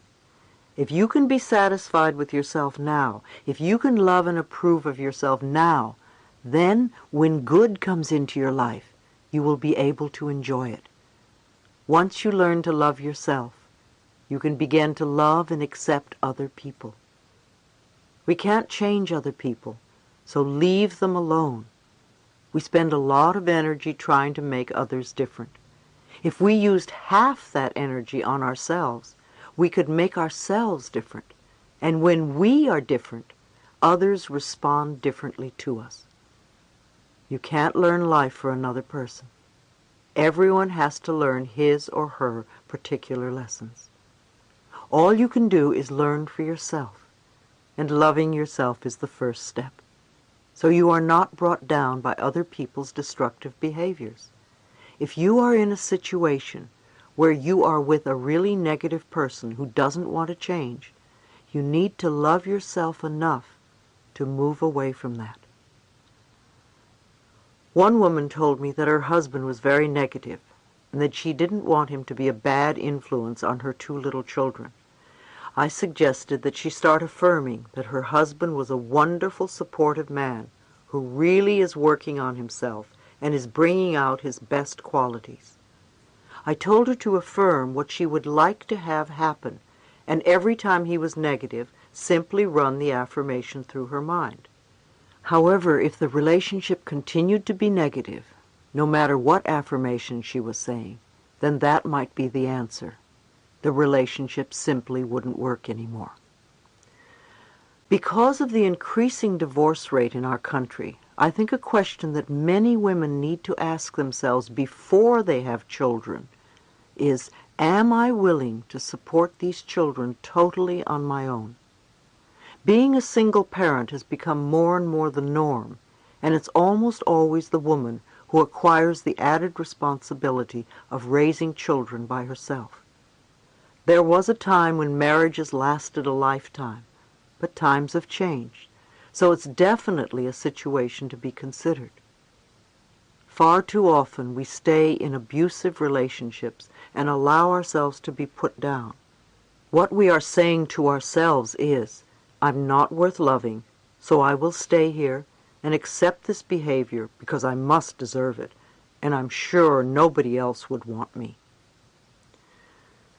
I know that I sound simplistic and repeat the same expressions over and over again, but I truly do believe that the quickest way to change any problem is to love who we are. It's amazing how the loving vibrations we send out will attract to us people who are loving. Unconditional love is the goal I think we have come here to attain. It begins with self-acceptance and self-love. You are not here to please other people or to live your lives their way. You can only live it your own way and walk your own pathway. You have come to fulfill yourself and to express love on the deepest level. You are here to learn and grow and to absorb and project compassion and understanding. When you leave the planet, you don't take your relationship or your automobile or your bank account or your job with you. The only thing you take is your capacity to love. Chapter 9, Loving the Child Within. If you can't get close to other people, it's because you don't know how to be close to your own inner child. The child in you is scared and hurting. Be there for your child. One of the core issues that we want to explore is healing the forgotten child within. Most of us have ignored our inner child for far too long. Doesn't matter how old you are. There is a little child within you who needs love and acceptance. If you're a woman, no matter how self-reliant you are, you have a little girl who's very tender and needs help. And if you are a man, no matter how macho you are, no matter how old you are, you still have a little boy inside of you who craves warmth and affection. Every age that you have been is within you, within your consciousness and memory. As children, when something went wrong, you tended to believe that there was something wrong with you. Children develop the idea that if they could only do it right, then parents, or whoever, would love them, and they wouldn't beat them or punish them. So whenever the child wants something and doesn't get it, he or she believes, I'm not good enough, I'm defective. And as we grow older, we reject certain parts of ourselves. At this point in our lives right now, we need to begin to make ourselves whole and accept every part of who we are. The part that did all the stupid things, the part that was funny looking, the part that was scared, the part that was very foolish and silly, the part that had egg on its face, every single part of ourselves. I think that we often turn off or tune out around the age of 5. We make that decision because we think that there is something wrong with us, and we're not going to have anything to do with the child anymore. There is a parent inside as well. You have a child and you have a parent, and most of the time the parent scolds the child, almost on a non-stop basis. If you listen to your inner dialogue, you can hear the scolding. You can hear the parent tell you what you are doing wrong or how you are not good enough. Consequently, we begin a war with ourselves, and we start to criticize ourselves the way our parents have been criticizing us. You're stupid, you're not good enough, you don't do it right, screwed up again. It becomes a habit pattern. When we become adults, most of us totally ignore the child within us, or we criticize the child in the same way we used to be criticized. We continue the pattern over and over again. I once heard John Bradshaw, author of several marvelous books on healing the inner child, say that each of us has 25,000 hours of parent tapes within us by the time we are adults. How many hours of those tapes do you think are telling you how wonderful you are? How much says that you are loved, or that you are bright and intelligent, or that you could do anything you wanted to and would grow up to be the greatest person? In reality, how many hours of those tapes are saying no, no, no in all its many forms? It's no wonder we say no to ourselves, or should, all the time. We are responding to those old tapes. However, they are only tapes and are not the reality of your being. They are not the truth of your existence. They are just tapes you carry within, and they can be erased or re-recorded. Every time you say that you are scared, realize it is the child in you who's scared. The grown-up really isn't afraid. Yet the adult isn't being there for the child. The adult and the child need to develop a loving relationship with each other. Talk to each other about everything you do. I know it may sound silly, but it works.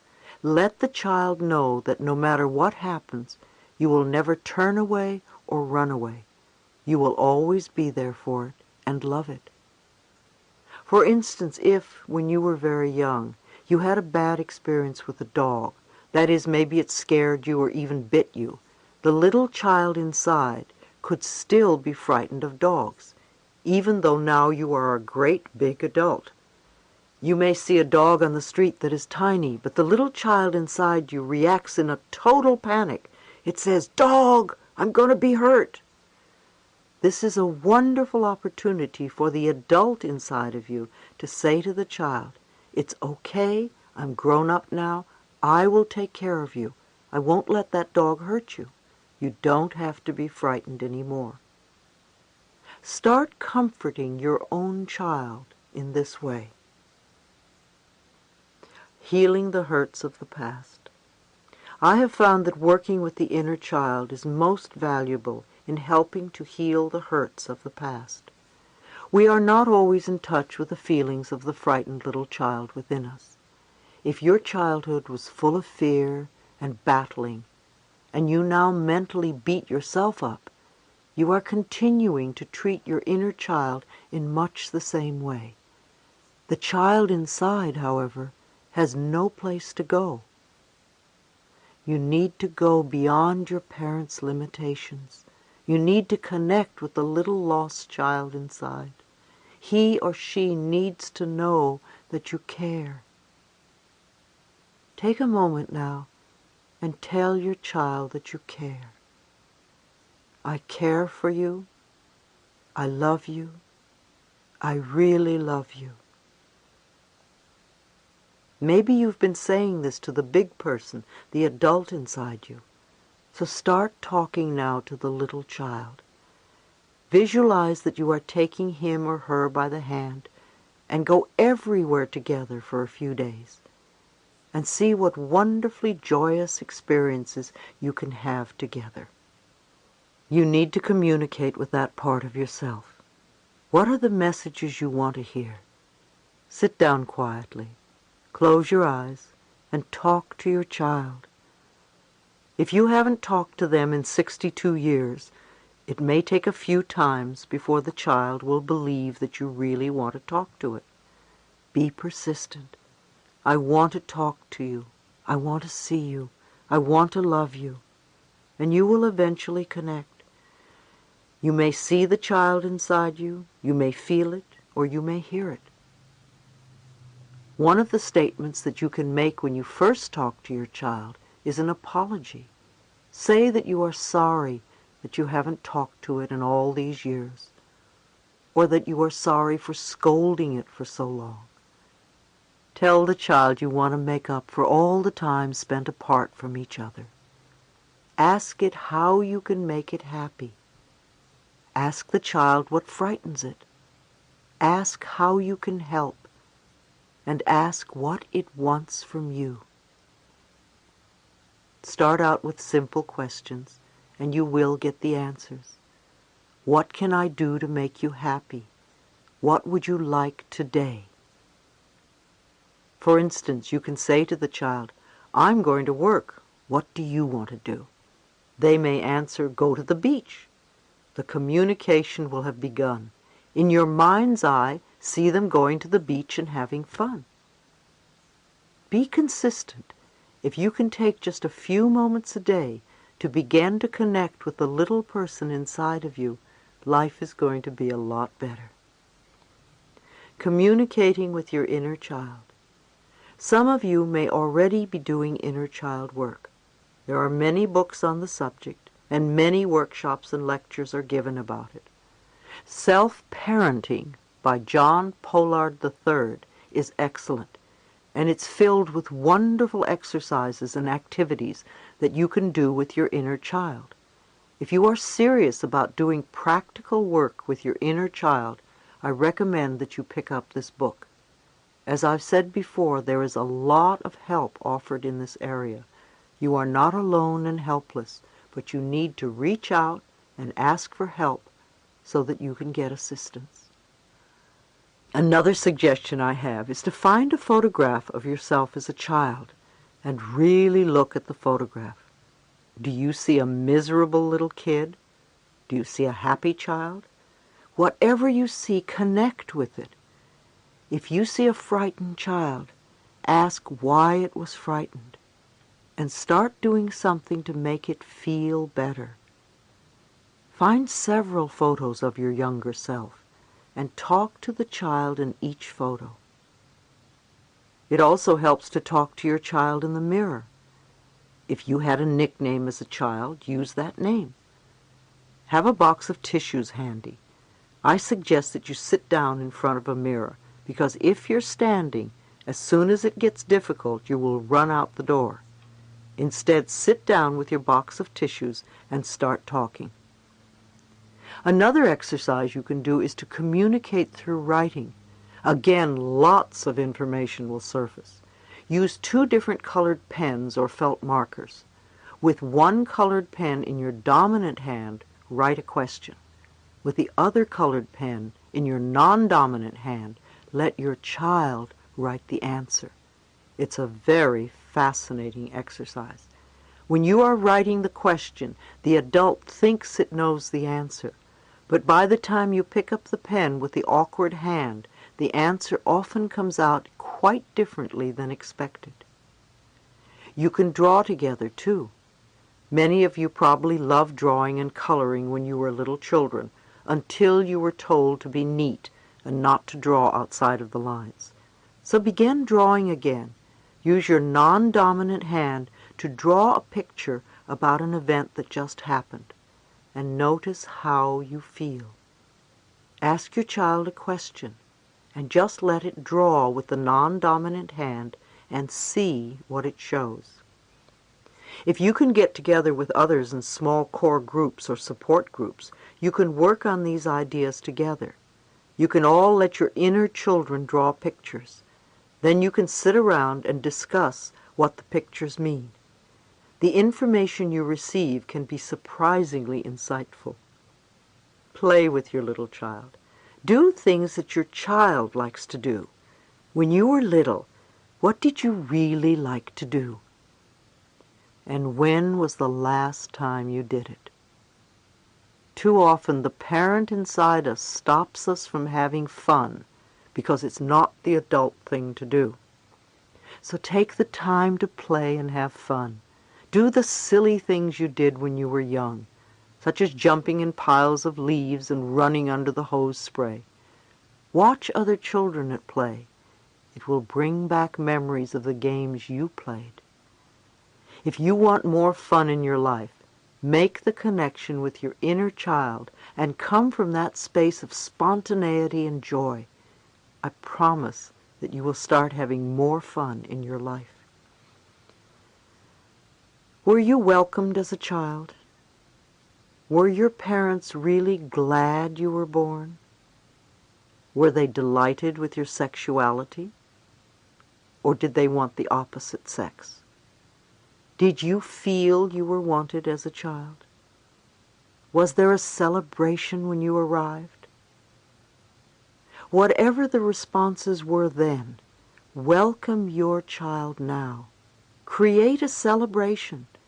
Tell it all the wonderful things you would tell a little baby who was welcomed into its new life. What is it you always wanted your parents to tell you when you were a child?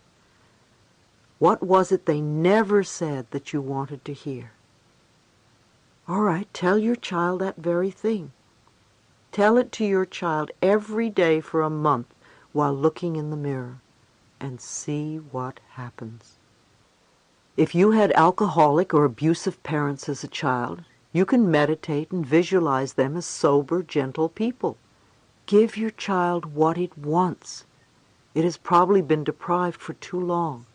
Start visualizing the sort of life you would like to have with this child. When the child feels safe and happy, it can trust you. Ask, what do I need to do so that you can trust me? Again, you will be amazed at some of the answers. If you had parents who are not loving at all, and it's really hard for you to relate to them, find a picture of what you think a loving father or a loving mother looks like. Put the pictures of the loving parents around the photo of yourself as a child. Create some new images.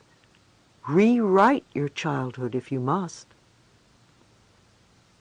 The beliefs that you learned when you were little are still inside the child. If your parents had rigid ideas, and you're very hard on yourself, or tend to build walls, your child is probably still following your parents' rules. If you continue to pick on yourself for every mistake, it must be very scary for your inner child to wake up in the morning. What are you going to yell at me about today? What our parents did to us in the past was their consciousness. We are the parents now. We are using our consciousness. If you are still refusing to take care of the little child, you are stuck in self-righteous resentment. Invariably, it means there is still someone to forgive. So what is it you haven't forgiven yourself for? What do you need to let go of? Well, whatever it is, just let it go. If we are not giving the child praise and attention now, our parents aren't the blame. They were doing what they thought was right in that particular space and time. However, now in the present moment, we know what we can do to nourish the child within us. Those of you who have had or have a pet know what it's like to come home and have the pet greet you at the door. It doesn't care what you're wearing. It doesn't care how old you are, or if you have wrinkles, or how much money you made today. The animal only cares that you're there. It loves you unconditionally. Do that for yourself. Be thrilled that you are alive and that you are here. You are the one person you are going to live with forever. Until you are willing to love your inner child, it's very hard for other people to love you. Accept yourself unconditionally and open-heartedly. I find that it is often very helpful to create a meditation to help your child feel safe. Since I was a child of incest, I invented a wonderful imagery for my little girl. First of all, she has a fairy godmother who looks just like Billy Burke in The Wizard of Oz, because that's what really appeals to her. I know that when I'm not with her, she is with her fairy godmother, and she is always safe. She also lives in a penthouse way high up, with a doorman and 2 large dogs, so she knows that no one will ever hurt her again. When I can make her feel absolutely safe, then I, as the adult, can help her to release the old painful experiences. There was a time recently when I got off-center and cried for 2 hours. I realized that the little child in me suddenly felt very hurt and unprotected. I had to tell her that she wasn't bad or wrong, rather that she was reacting to something that had happened. So as quickly as I was able to, I did some affirmations and meditated, knowing that there was a power far greater that would support and love me. After that, the little girl didn't feel so afraid and alone. I'm also a great believer in teddy bears. When you were very little, often your teddy bear was your very first friend. It was your confidant because you could tell it all your secrets and troubles, and it never snitched on you. It was always there for you. Take your teddy bear out of the closet now and let your child have it once again, or buy a new one. I think it would also be marvelous for hospitals to supply teddy bears in all the beds, so that when the little child in us feels alone and frightened in the middle of the night, they could have a teddy bear to hug. The many parts of you. Relationships are wonderful, marriages are wonderful, but the reality is they are all temporary. However, your relationship with you is eternal. It goes on forever. Love the family within you, the child, the parent, the teenager, and your own adult. Remember, there is a teenager inside you too. Welcome that teenager. Work with the teen as you work with the little child. What were all the difficulties that you went through as a teenager? Ask your teen the question that you ask your child. Help the teenager through the intimidating episodes and apprehensive moments of puberty and beyond. Make these times okay. Learn to love your teenager as you learn to love your child and yourself. We can't love and accept each other until we love and accept that lost child within us. How old is the little lost child within you? 3, 4, 5? Usually the child is less than 5 years old, because that is generally when the child shuts down out of the need to survive. Take your child by the hand and love it. Create a wonderful life for you and your child. Say to yourself, I'm willing to learn to love my child. I am willing. The universe will respond. You will find ways to heal your child and yourself. If we want to heal, we must be willing to feel our feelings and move through them to the other side for the healing. Remember, our higher power is always available to support us in our efforts. No matter what your early childhood was like, the best or the worst, you and only you are in charge of your life now. You can spend your time blaming your parents or your early environment, but all that accomplishes is to keep you stuck in victim patterns. It never helps you get the good you say you want. Love is the biggest eraser I know. Love erases even the deepest and most painful memories, because love goes deeper than anything else. If your mental images of the past are very strong, and you keep affirming it's all their fault, you stay stuck.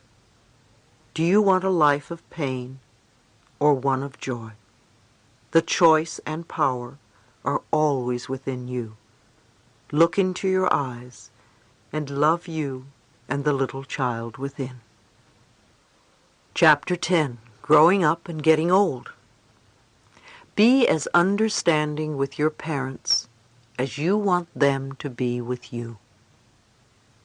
Communicating with our parents. When I was growing up, my teenage years were the most difficult of all. I had so many questions, but I did not want to listen to those who thought they had the answers, especially adults. I wanted to learn everything by myself, because I did not trust the information that grown-ups gave me. I felt particular animosity towards my parents because I was an abused child. I could not understand how my stepfather could treat me the way he did, nor could I understand how my mother could simply ignore what he was doing to me. I felt cheated and misunderstood, and I was certain that my family specifically and the world in general were against me. Through my many years spent in the counseling of others, particularly young people, I have found that many people share the same feelings about their parents that I had about mine. Some of the words I hear teenagers use to describe how they feel are trapped, judged, watched, and misunderstood. Of course, it would be great to have parents who would be accommodating in any given situation. However, in most cases, that is not possible. Although our parents are merely human beings like the rest of us, we often feel that they are being unfair and unreasonable and have no understanding of what we are going through.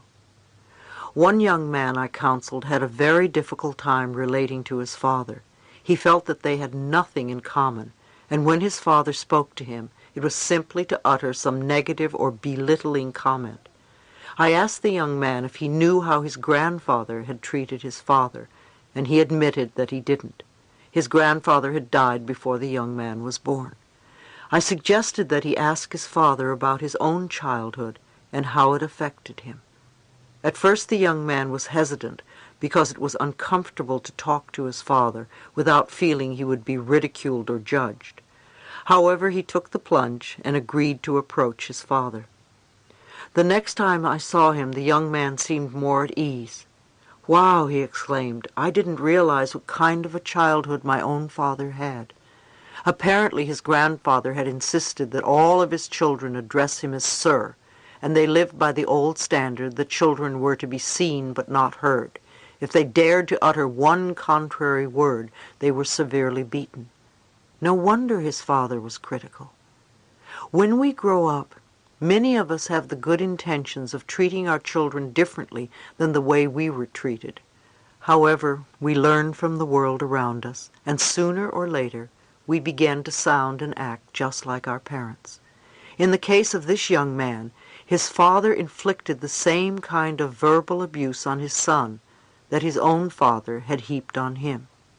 He may not have intended to do so. He was merely acting in a way consistent with his own upbringing. However, the young man came to understand a little more about his father, and as a result, they were able to communicate more freely. Although it would take some effort and patience on both their parts before their level of communication would be ideal, at least they were moving in the right direction. I strongly believe that it is very important for all of us to take the time to find out more about our parents' childhoods. If your parents are still alive, you can ask them, what was it like when you were growing up? What was love like in your family? How did your parents punish you? What kind of peer pressure did you have to face in those days? Did your parents like your friends? Did you have a job while you were growing up? By learning more about our parents, we can see the patterns that have shaped who they are, and, in turn, see why they treat us as they do. As we learn to empathize with our parents, we will see them in a new, more loving light. You may be able to open doors to a more communicative, loving relationship, one that has mutual respect and trust. If you have difficulty even talking with your parents, first start in your mind or in front of the mirror. Imagine yourself telling them, "There's something I want to speak to you about. I want you to know who I am." Go through this process several days in a row. It will help you decide what you want to say and how to say it. Or do a meditation and in your mind talk to each of your parents and clean up your old issues. Forgive them and forgive yourself. Tell them you love them. Then prepare to tell them the same things in person. At one of my groups, a young man told me he had a lot of anger and that he didn't trust others. He recycled this pattern of distrust over and over again in all his relationships. When we got to the root of the problem, he told me that he was so angry with his father for not being the person he wanted him to be. Again, when we are on a spiritual pathway, it's not up to us to change the other person. First of all, we need to release all the pent-up feelings we harbor against our parents. And then we need to forgive them for not being who we wanted them to be. We always want everyone else to be like us, to think like us, to dress like us, to do what we do. However, as you know, we are all so very different. In order to have the space to be ourselves, we need to give that space to others. By forcing our parents to be something that they are not, we cut off our own love. We judge our parents just the way that they judge us. If we want to share with our parents, we need to begin by erasing our own preconceived judgments of them. Many of you continue to have power struggle games with your parents as you grow older. Parents push a lot of buttons. So if you want to stop playing the game, you are going to have to stop taking a part in it. It's time for you to grow up and decide what you want. You can begin by calling your parents by their first names. Calling them mommy and daddy when you are in your 40s only keeps you stuck in the little child role. Start becoming two adults instead of parent and child. Another suggestion is to write an affirmative treatment that details the kind of relationship you want with your mother and or father. Begin declaring these words for yourself. After a while, you can tell him or her face to face. If your mother or father is still pushing your buttons, you are not letting either of them know how you really feel. You have a right to have the life you want. You have a right to be an adult. It may not be easy, I know. First decide what it is that you need, and then tell your mother or father what that is. Don't make them wrong. Ask, how can we work this out? Remember, with understanding comes forgiveness, and with forgiveness comes love. When we progress to the point where we can love and forgive our parents, we will be well on our way to being able to enjoy fulfilling relationships with everyone in our lives. Teens need self-esteem. It alarms me that the rate of suicide among our teenagers is so on the rise. It seems that more and more young people feel overwhelmed by the responsibilities of life and would just as soon give up rather than to persevere and experience the multitude of adventures that life has to offer. Much of this problem has to do with the way we, as adults, expect them to respond to life's situations. Do we want them to react as we would? Do we bombard them with negativity? The period between 10 and 15 can be a very critical time. Children in that age group have the tendency to conform, and they will do anything to be accepted by their peers. In their need for acceptance, they often hide their true feelings for fear they will not be accepted and loved for whom they really are. The peer pressure and societal stress that I experienced when I was young pale in comparison to that which today's young people must endure. And yet, when I was 15, due to physical and mental abuse, I left home and school to be on my own. Think how jarring it must be for the child of today to have to deal with drug abuse, physical abuse, sexually transmitted diseases, peer pressure and gangs, family problems, and on a global level, threat of nuclear war, environmental upheavals, crime, and so much more. As a parent, you can discuss the differences between negative and positive peer pressure with your teen. Peer pressure is all around us from the moment we're born until the day we leave the planet. We must learn how to deal with it and not let it control us. Similarly, it is important for us to gain some knowledge and understanding of why our children are shy, mischievous, sad, slow in school, destructive, etc. Children are strongly influenced by the thinking, feeling patterns established in the home, and he or she makes daily choices and decisions from that belief system. If the home environment is not conducive to trusting and loving, the child will seek trust, love, and compassion elsewhere. Many gangs are a place where children feel safe. They form a family bond, no matter how dysfunctional it is. I truly believe that a lot of hardships could be avoided if we could only get young people to ask themselves one important question before they act. Will this make me feel better about myself? We can help our teenagers see their choices in each situation. Choice and responsibility put power back into their hands. It enables them to do something without feeling like victims of the system.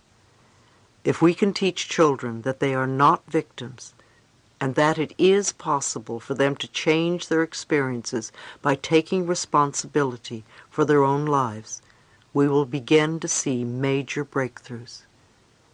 It is vitally important to keep the lines of communication open with children, especially when they're in their teen years. Usually what happens when children start to talk about their likes and dislikes is that they are told over and over again, don't say that, don't do that, don't feel that, don't be that way, don't express that, don't. And eventually the children stop communicating and sometimes leave home. If you want to have your children around as you grow older, keep the lines of communication open when they are younger. Applaud your child's uniqueness. Allow your teenagers to express themselves in their own style, even if you think it's just a fad. Don't make them wrong or tear them down. Goodness knows I've been through many, many fads in my lifetime, and so will you and your teenagers. What Do You Really Want for Your Children is an excellent book by Wayne Dyer. Children learn from our actions. Children never do what we tell them to do. They do what we do. We can't say don't smoke or don't drink or don't do drugs if we do them. We have to serve as examples and live the sort of life we want our children to express. When parents are willing to work on loving themselves, it's amazing to see the harmony that is achieved within the family. Children respond with a new sense of self-esteem and start to value and respect who they are. An exercise in self-esteem that you and your children can do together is to make a list of some of the goals you would like to achieve. Ask your children to write down how they see themselves in 10 years, in 1 year, in 3 months. What kind of lives do they want to have? What kind of friends would be most beneficial? Have them list their goals with short descriptions of each, as well as how they can make their dreams come true. And you do the same. All of you might keep the list nearby to remind yourself of your goals. In 3 months' time, go over the list together. Have the goals changed. Don't let your children beat themselves up if they didn't get as far as they wanted. They can always revise their lists. What is most important to give young people is something positive to look forward to. Separation and divorce. If there is separation and or divorce in the family, it is important that each parent be supportive. It's very stressful for a child to be told that the other parent is no good. As the parent, you want to love yourself through the fears and anger as much as possible. The children will pick up feelings from you. If you're going through a lot of turmoil and pain, they will surely pick that up from you. Explain to your children that your stuff has nothing to do with them and their inner worth. Don't let them get the idea that anything that's happened is their fault, because that's what most children think. Let them know that you love them very much and will always be there for them. I suggest you do mirror work with your children every morning. Do affirmations that will get you through the trying times easily and effortlessly so that everyone will be okay. Release your painful experiences with love and affirm happiness for all concerned. There's a wonderful group called the California State Task Force to promote self-esteem and personal and social responsibility.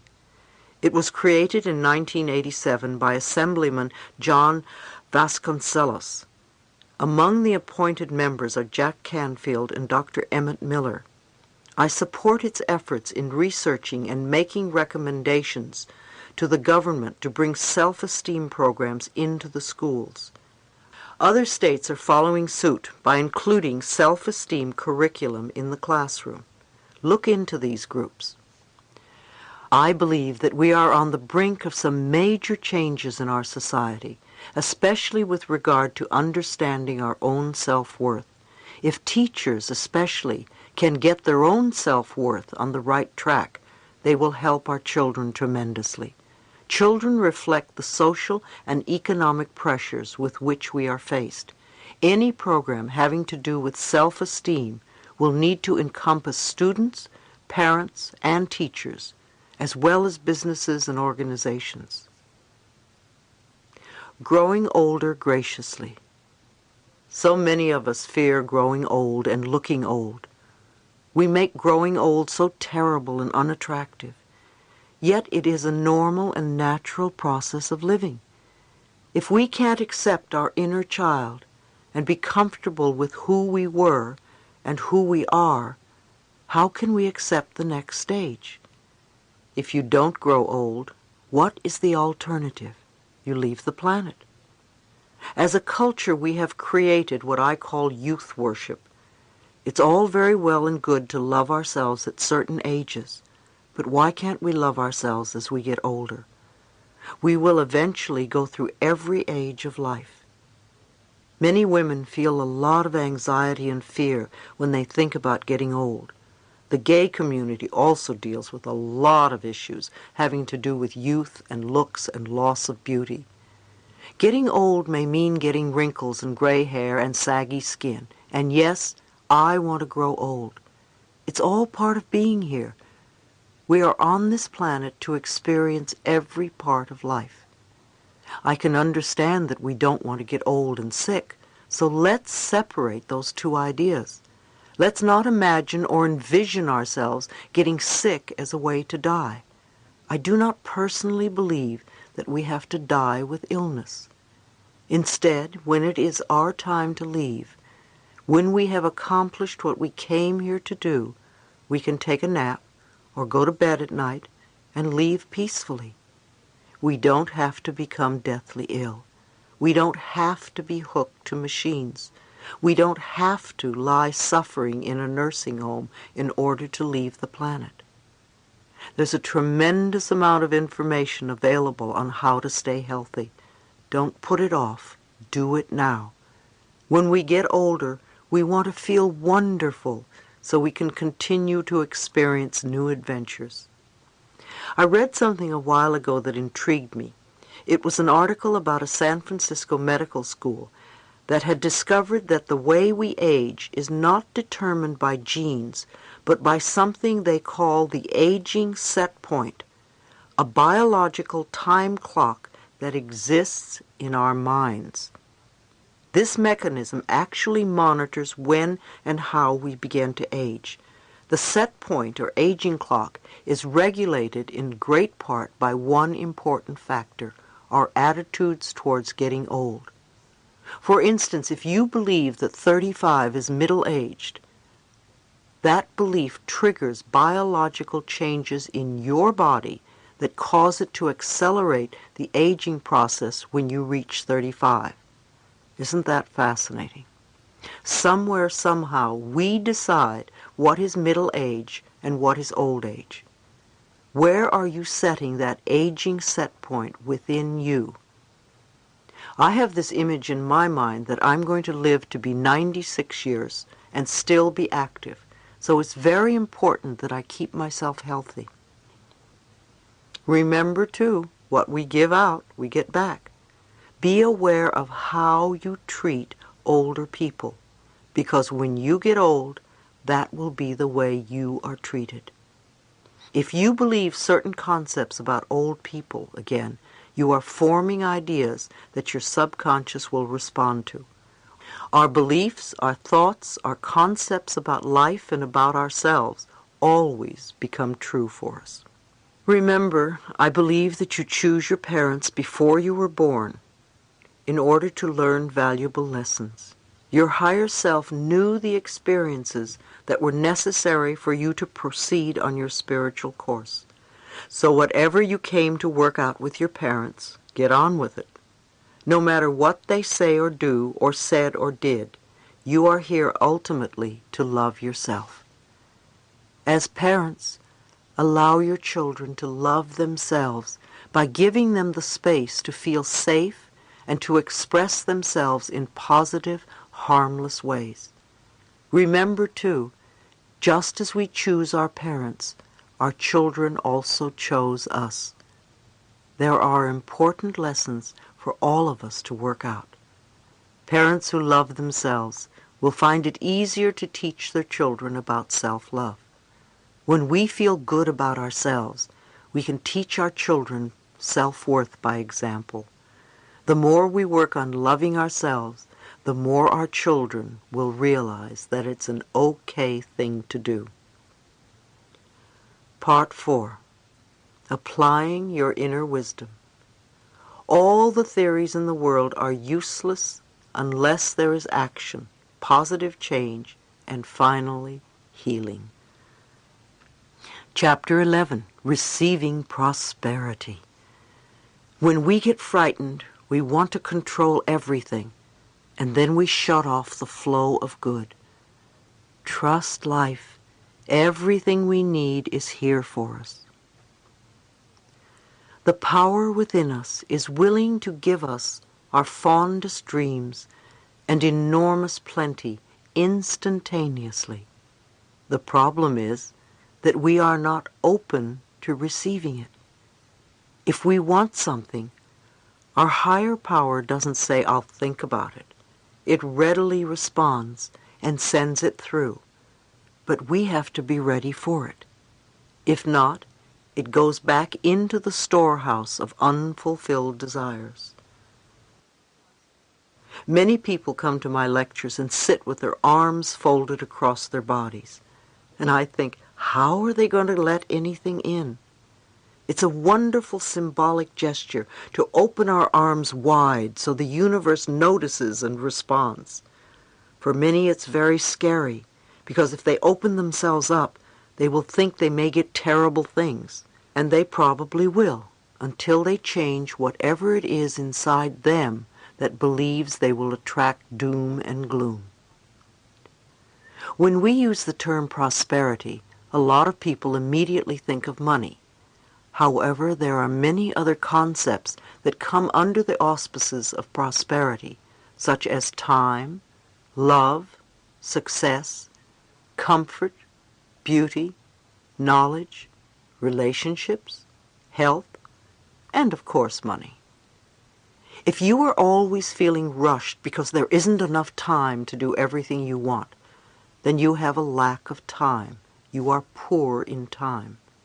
If you feel that success is beyond your reach, then you are not going to get it. If you feel life is burdensome and strenuous, then you will always feel uncomfortable.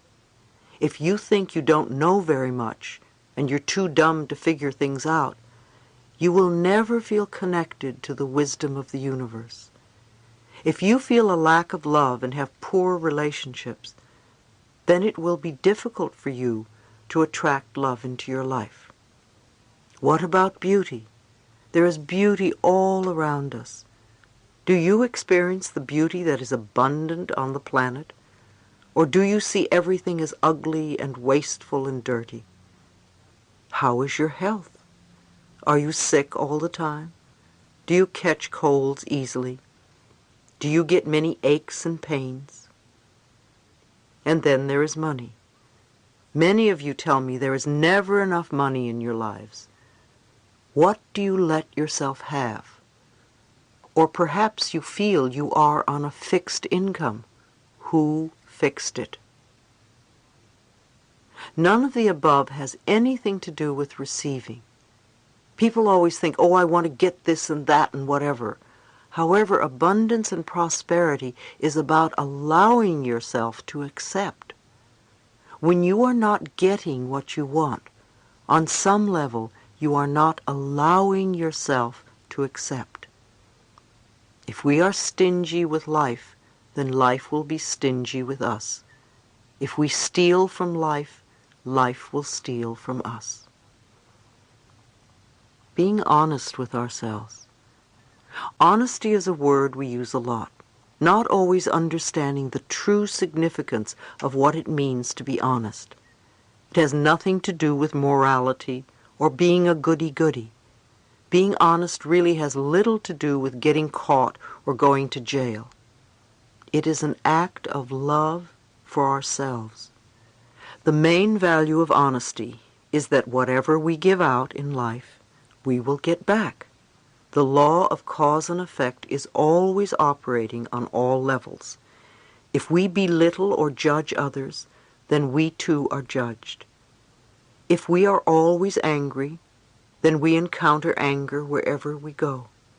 The love we have for ourselves keeps us in tune with the love life has for us.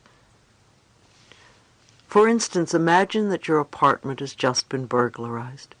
Do you immediately think that you're a victim? My apartment was just ripped off. Who did this to me? It is a devastating feeling when something like that happens. However, do you stop to think of how and why you attracted the experience? Again, taking responsibility for creating our own experiences is not an idea that many of us want to accept all the time, perhaps just some of the time. It is so much easier to blame something outside of ourselves. Yet our spiritual growth cannot occur until we recognize that there is little of value outside of us. Everything comes from within. When I hear that someone has just been robbed or experienced some kind of loss, the first question I ask is, whom did you steal from lately? If a curious look comes over their face, I know I have touched a tender spot. If we think back to a time when we took something, and then think of what we lost shortly thereafter, the connection between the two experiences can be an eye-opener. When we take something that isn't ours, we almost always lose something of greater value. We might take money or some object, and then we might lose a relationship. If we steal a relationship, we might lose a job.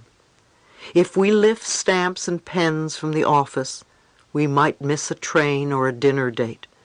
The losses almost always hurt us in some important area of our lives. It's unfortunate that many people steal from large companies, department stores, restaurants, or hotels, and so on, rationalizing that these businesses can afford it. This type of rationalization does not work. The law of cause and effect continues to operate for each one of us. If we take, we lose. If we give, we get. It cannot be otherwise. If there are many losses in your life, or many things are going wrong, you might examine the ways in which you are taking. Some people who would not dream of stealing things will self-righteously rob another person of time or self-esteem. Each time we make another person feel guilty, we are stealing self-worth from them. To be truly honest on all levels takes a great deal of self-examination and self-awareness.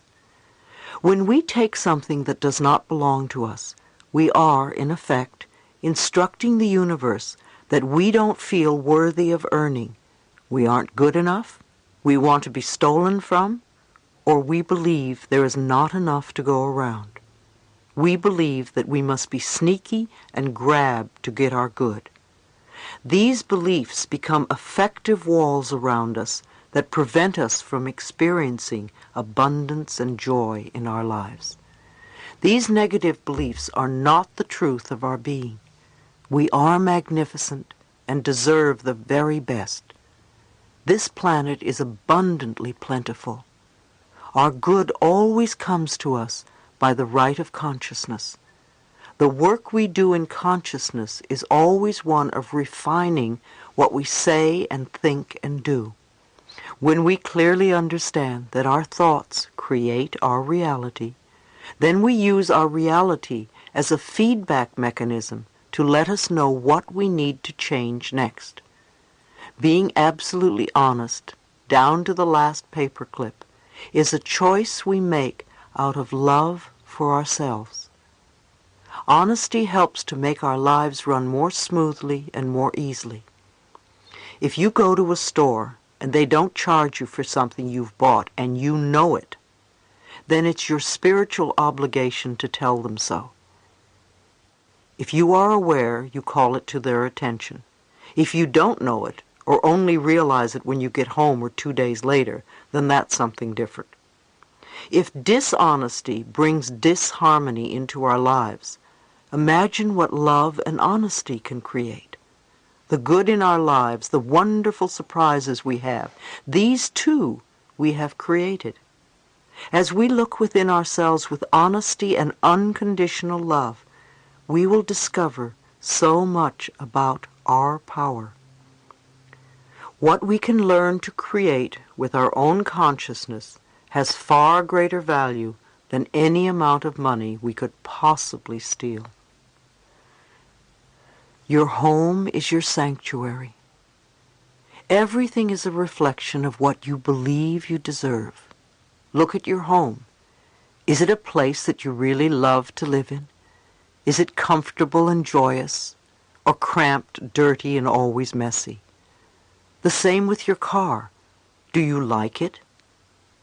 How does it reflect the love you have for yourself? Are your clothes a bother and a nuisance and something you have to deal with? Your clothes are also a reflection of how you feel about yourself. Again, the thoughts we have about ourselves can always be changed. If you want to find a new home, begin by opening yourself up to finding the right place and affirm that it is waiting for you. When I was looking for a new home in Los Angeles, I couldn't believe that I would only find appalling places. I kept thinking that this is Los Angeles and it's filled with wonderful apartments, so where are they? It took me 6 months to find the one I wanted, and it was magnificent. During the time I was looking, the building was being constructed, and when it was finished, I found it waiting for me. If you look for something, but you're not finding it, there is probably a good reason. If you want to move from where you are because you don't like it, thank your present home for being there. Appreciate it for sheltering you from the weather. If it's difficult to like it, start with one part of the house that you like. It may be a corner of your bedroom. Don't say, I hate this old place, because if you do, you're not going to find something that you love. Love where you are, so you can be open to receiving a wonderful new home. If your home is messy and cluttered, then start cleaning it up. Your home is a reflection of your mind. Loving relationships.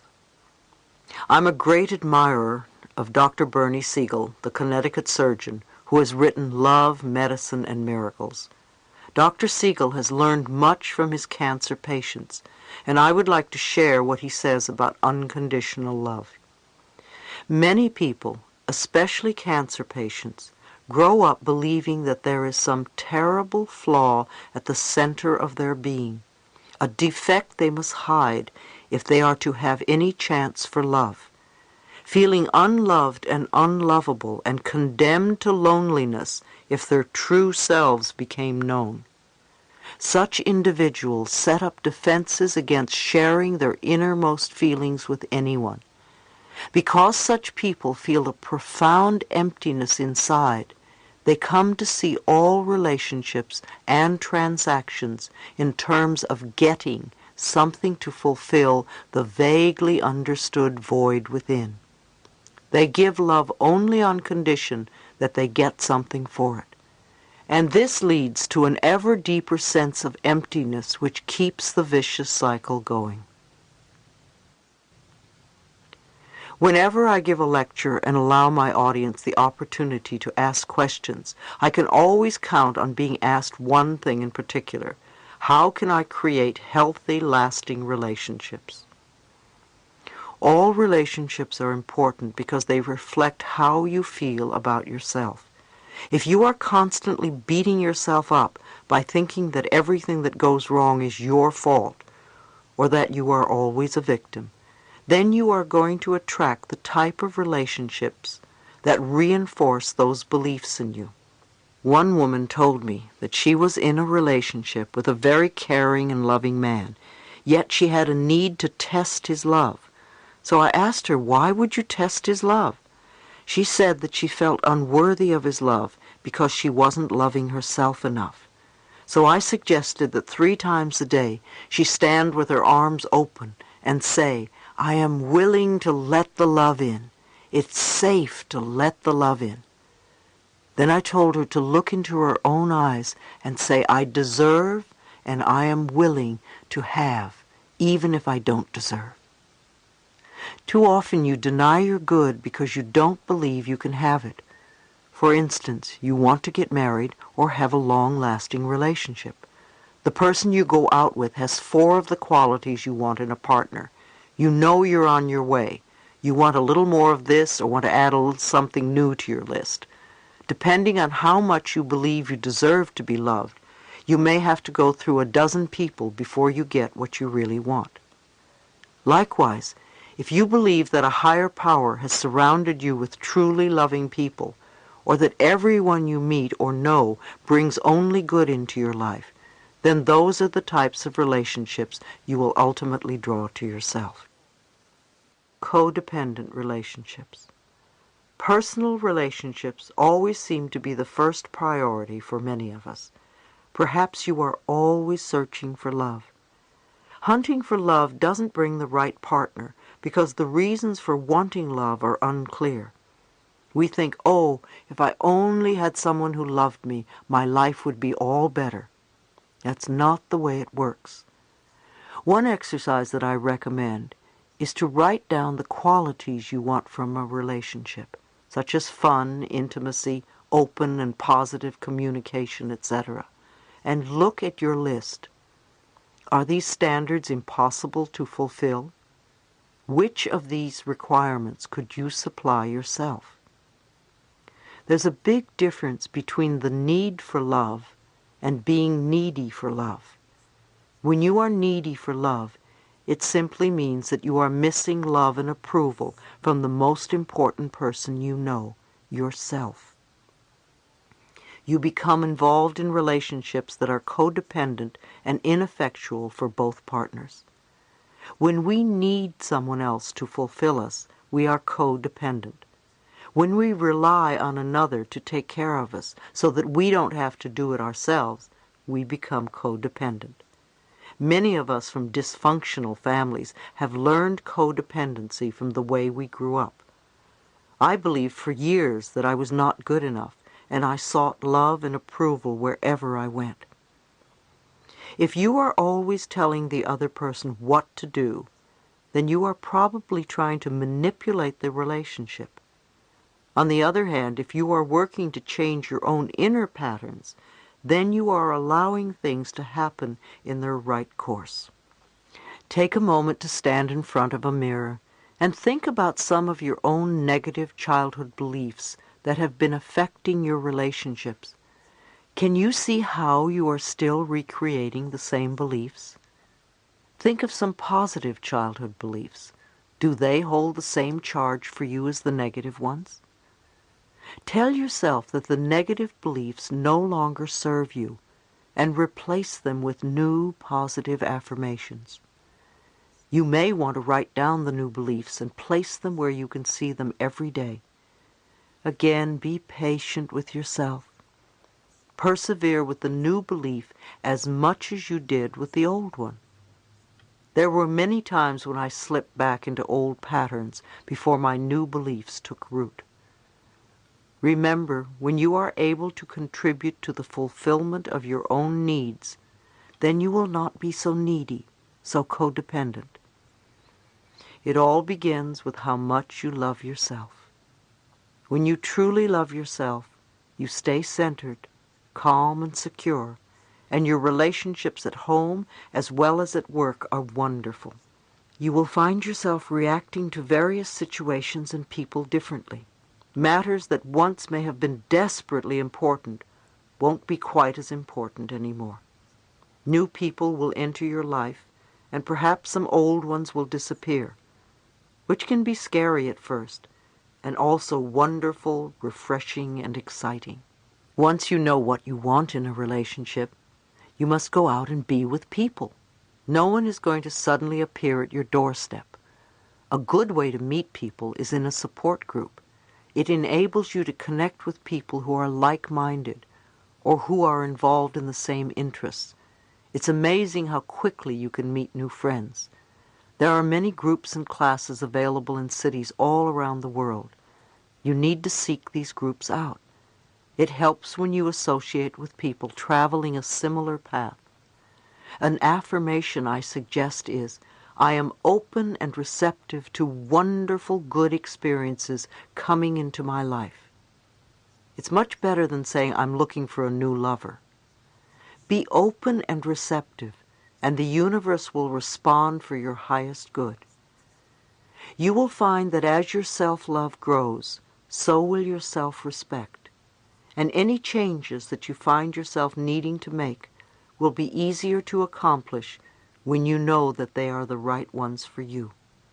Love is never outside yourself. It is always within you. As you are more loving, you will be more lovable.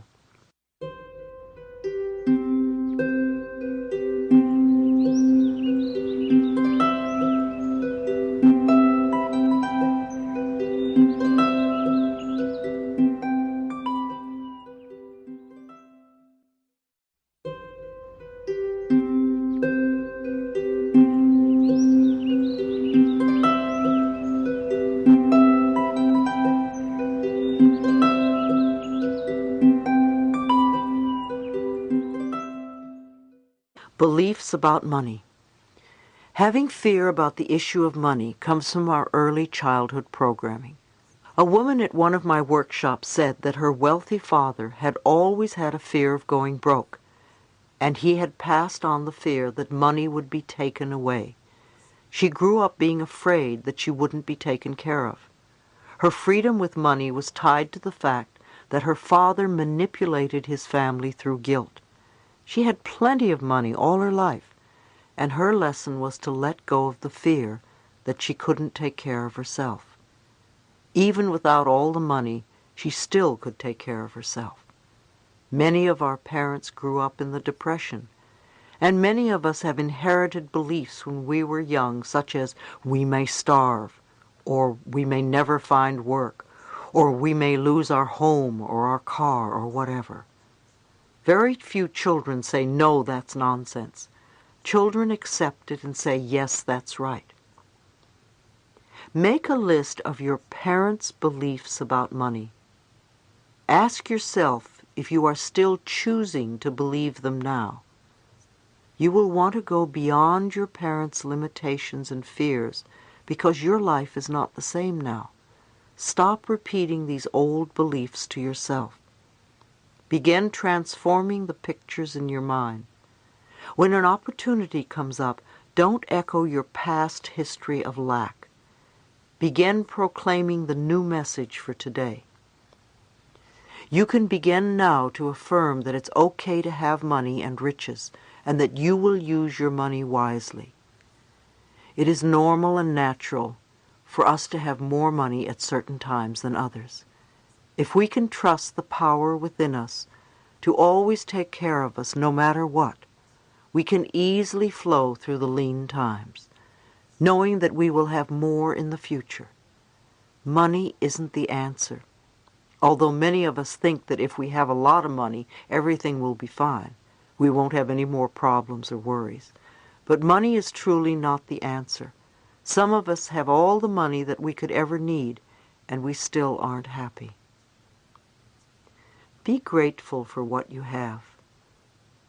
A gentleman I knew told me that he felt guilty because he couldn't pay back his friends for the kindness and gifts they gave him when he was not doing so well. I told him that there are times when the universe gives to us in whatever form we may need, and we may not be able to give back at that time. In whatever way the universe has decided to respond to your needs, be grateful. There will come a time when you will help someone else. It may not be with money, but with time or compassion. Sometimes we don't realize that these things can be more valuable than money. I can think of many people during the early days of my life who helped me enormously at a time when there was no way for me to pay them back. Years later, I've taken the opportunity to help others. Too often we feel we must exchange prosperity. We must reciprocate. If someone takes us to lunch, we immediately have to take them out to lunch. Or somebody gives us a gift, and we immediately have to buy one for them. We could learn to receive with thanks. Learn to accept, because the universe perceives our openness to receive as not just exchanging prosperity. Much of our problem stems from our inability to receive. We can give, but it's so difficult to receive. When someone gives you a gift, smile and say thank you. If you say to that person, "Oh, it's the wrong size or the wrong color," I guarantee the person won't ever give you another gift.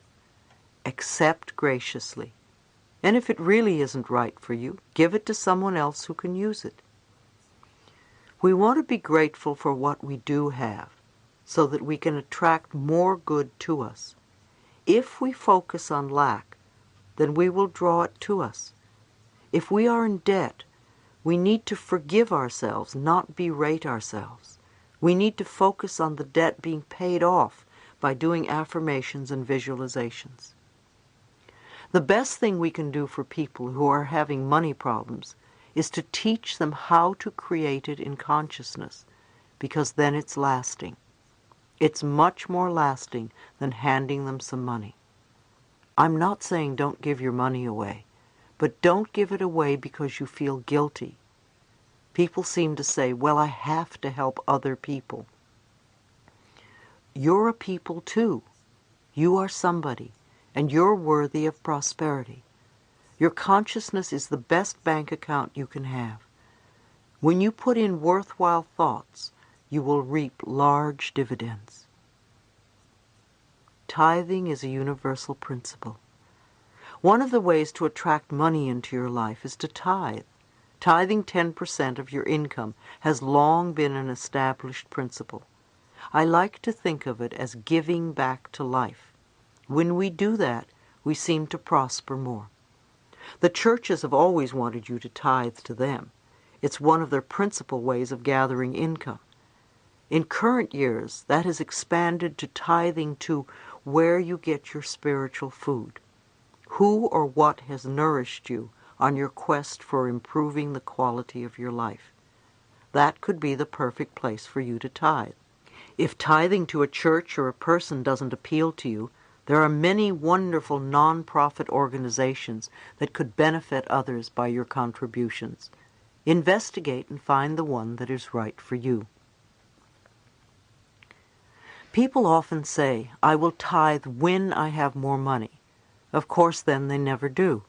If you are going to tithe, start now and watch the blessings flow. However, if you only tithe to get more, then you have missed the point. It must be freely given or it won't work. I feel that life has been very good to me, and I gladly give to life in various ways. There is so much abundance in this world just waiting for you to experience it.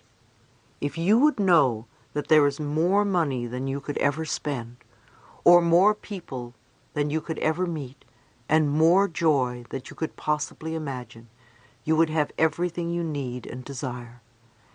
If you ask for your highest good, then trust the power within to provide it for you. Be honest with yourself and others. Don't cheat, not even a little. It will only come back to you. The infinite intelligence that permeates all says yes to you. When something comes into your life, don't push it away. Say yes to it. Open yourself to receiving good. Say yes to your world. Opportunity and prosperity will increase 100-fold. Chapter 12. expressing your creativity. When our inner vision opens, our horizons expand. Our work is a divine expression. When people ask me about my purpose in life, I tell them that my work is my purpose. It is very sad to know that most people hate their jobs, and even worse, that they don't know what they want to do. Finding your life's purpose, finding work that you love to do, is loving who you are. Your work serves as your expression of creativity. You need to go beyond your feelings of not being good enough or not knowing enough. Allow the creative energy of the universe to flow through you in ways that are deeply satisfying to you. It doesn't matter what you do, as long as it is satisfying to your being and it fulfills you. If you hate where you work or hate what you're doing, you will always feel the same about your job unless you change inside. If you go to a new job with your same old work beliefs, you will only feel the same way again in time. Part of the problem is that many people ask for what they want in a negative way. One woman had a very difficult time stating what she wanted in a positive way. She kept repeating, "I don't want this to be a part of the job," or "I don't want this to happen," or "I don't want to feel the negative energy there." Can you see that she was not declaring what she did want? We need to be clear on what we want. Sometimes it's troublesome to ask for what we want. It's so easy to say what we don't want. Start declaring what you want your work to be. My work is deeply fulfilling. I help people. I am able to be aware of what they need. I work with people that love me. I feel safe at all times. Or perhaps, my work allows me to express my creativity freely. I earn good money doing things I love. Or, I am always happy at work. My career is filled with joy and laughter and abundance. Always declare in the present tense. What you declare, you will get. If you don't, then there are beliefs within you that are refusing to accept your good. Make a list of what I believe about work. You may be amazed at the negative beliefs within you. You won't prosper until you change those beliefs. When you work at a job you hate, you are shutting down your power to express itself. Think of the qualities you want in a job, what it would feel like if you had the perfect job. It is essential that you are clear about what you do want. Your higher self will find a job that is right for you. If you don't know, be willing to know. Open yourself to the wisdom that is inside you. I learned early through Science of Mind that my job was to express life.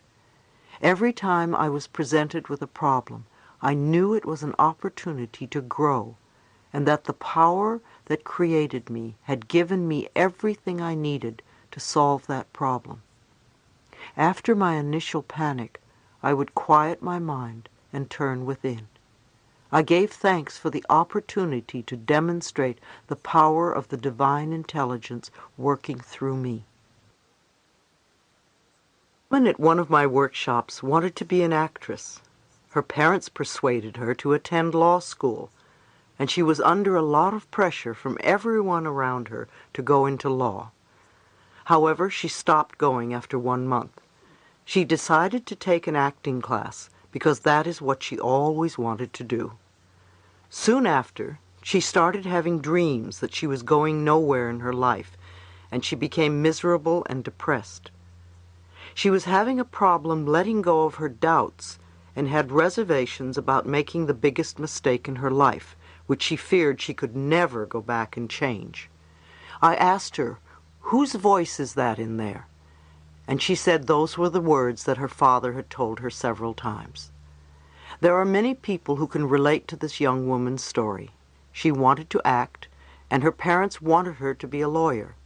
She got to a point of confusion, not knowing what to do. She needed to understand that it was her father's way of saying, "I love you." If she became a lawyer, he felt she would be safe and secure, and that's what he wanted. However, it's not what she wanted. She had to do what was right for her life, even if it did not meet her father's expectations. I told her to sit in front of the mirror and look into her eyes and say, "I love you, and I support you in having what you really want. I'm going to support you in every way that I can." I told her to take the time to listen.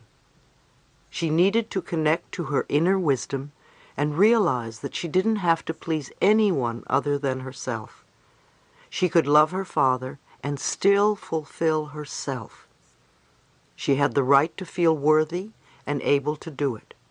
And she could tell her father, "I love you, and I don't want to be a lawyer. I want to be an actress," or whatever. It's one of our challenges to do what is right for us, even when those who care about us have other ideas. We are not here to fulfill other people's expectations. When we have strong beliefs that we don't deserve, we have problems doing what we want. If other people tell you that you can't have, and then you deny yourself, the child inside you doesn't believe it deserves anything good. Again, it comes back to learning and practicing ways to love yourself more each day. I repeat, do begin by writing down everything you believe about work and failure and success. Look at all the negatives and realize that those are the beliefs that keep you from flowing in this area. You may find you have many beliefs that say you deserve to fail. Take each negative statement and turn it into a positive one. Begin to shape in your mind what you want your fulfilling work to be. Your income can come from many sources. How many of us believe that we have to work hard to earn a good living? Especially in this country, there is a work ethic that implies that one must work hard to be a good person. And in addition to that, work is drudgery. I have found that if you work at what you love, you can usually create a good income for yourself. If you continually say, "I hate this job," you will get nowhere. Whatever you are doing, bring love and a positive attitude into it. If you are in an uncomfortable situation, look within to see what is the best lesson for you to learn from it. One woman told me that her belief system allowed money to come to her from all sorts of unexpected sources. Her friends criticized her ability to draw wealth to her in her unique way and insisted that she had to work hard to earn money. She said that they knew she didn't work hard at all. So she began to run the fear that if she didn't work hard, that meant that she didn't deserve the money she had. Her consciousness was on the right track originally. She needed to thank herself instead of becoming fearful. She understood how to manifest abundance, and her life was working in that area without any struggle.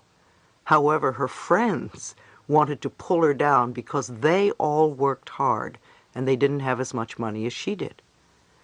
Many times I reach out my hand to others, and if they take it and want to learn new things and go places, it's wonderful.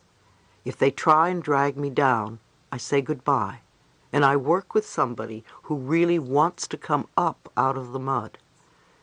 If your life is filled with love and joy, don't listen to some miserable, lonely person who tells you how to run your life. If your life is rich and abundant, don't listen to someone who is poor and in debt tell you how to run it.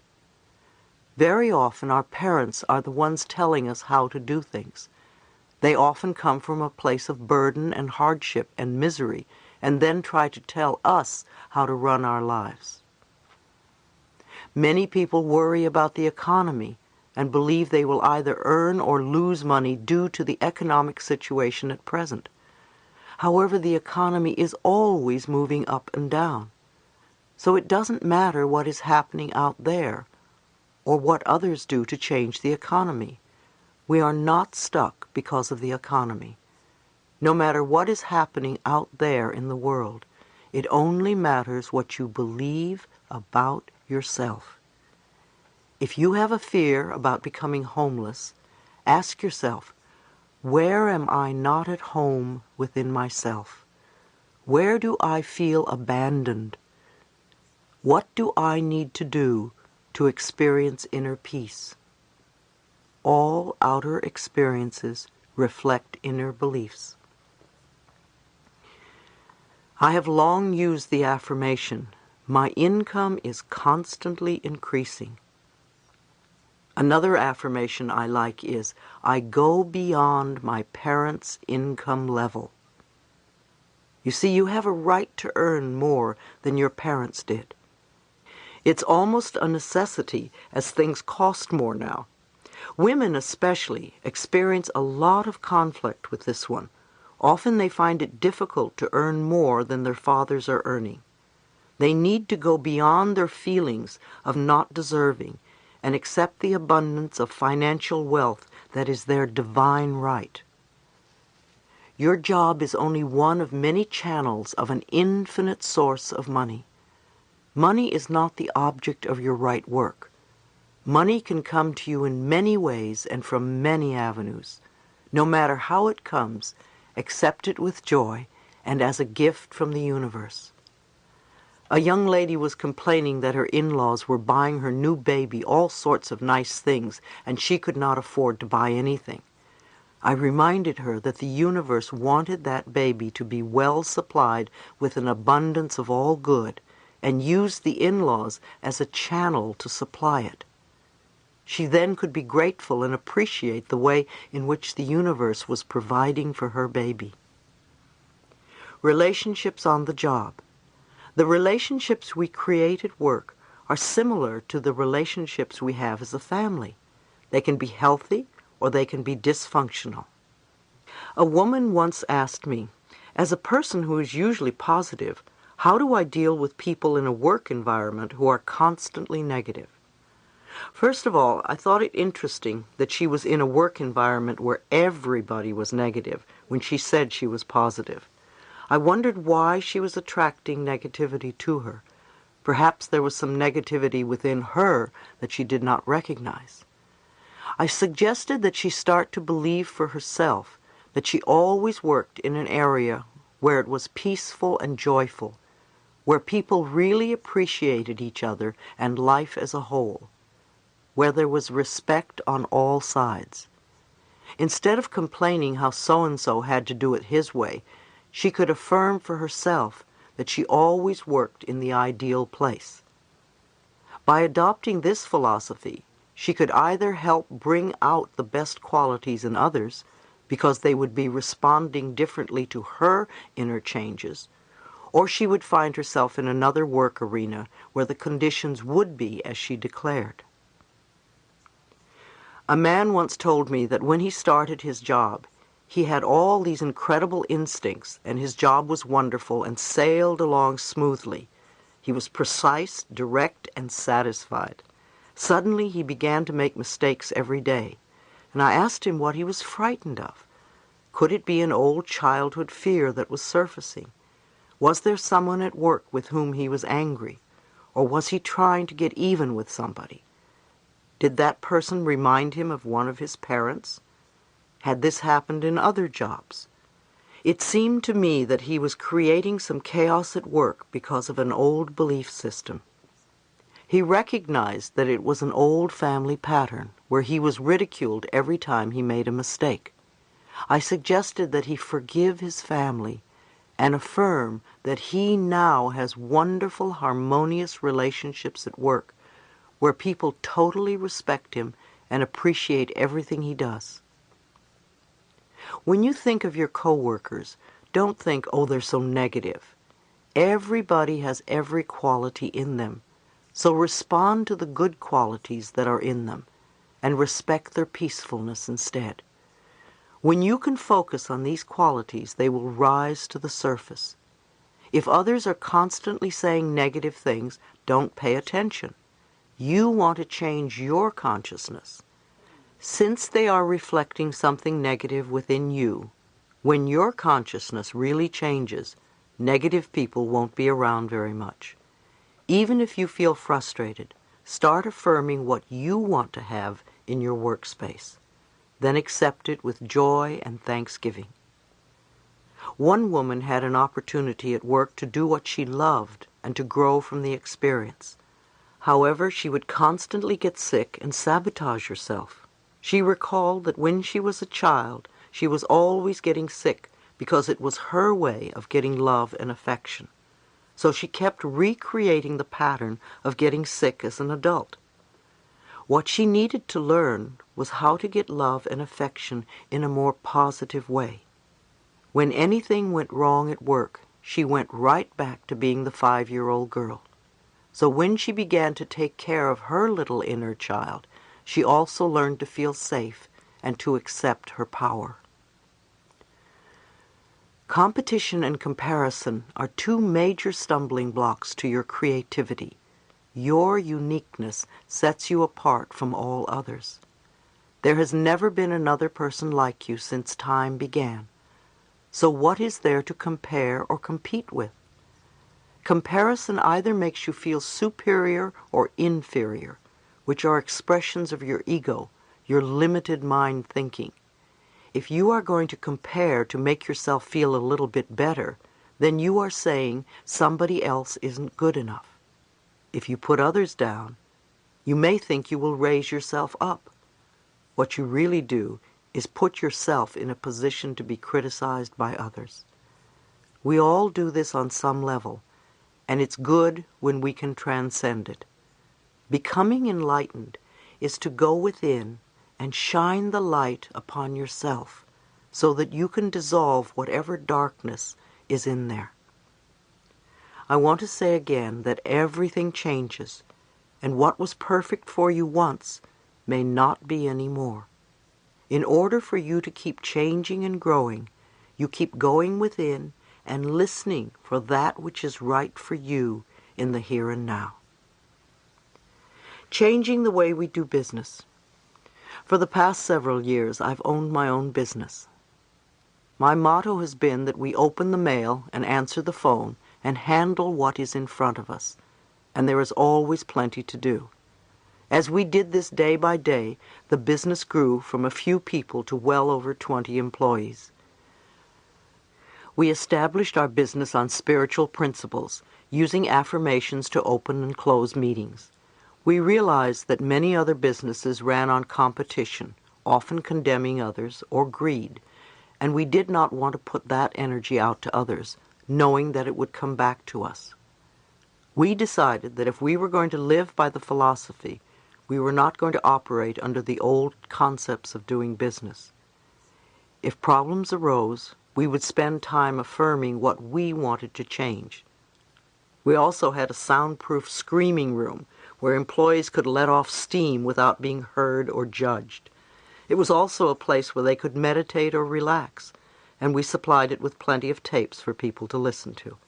It became a safe haven in times of difficulty. I remember a time when we were having many problems with our computer system, and every day something would break down.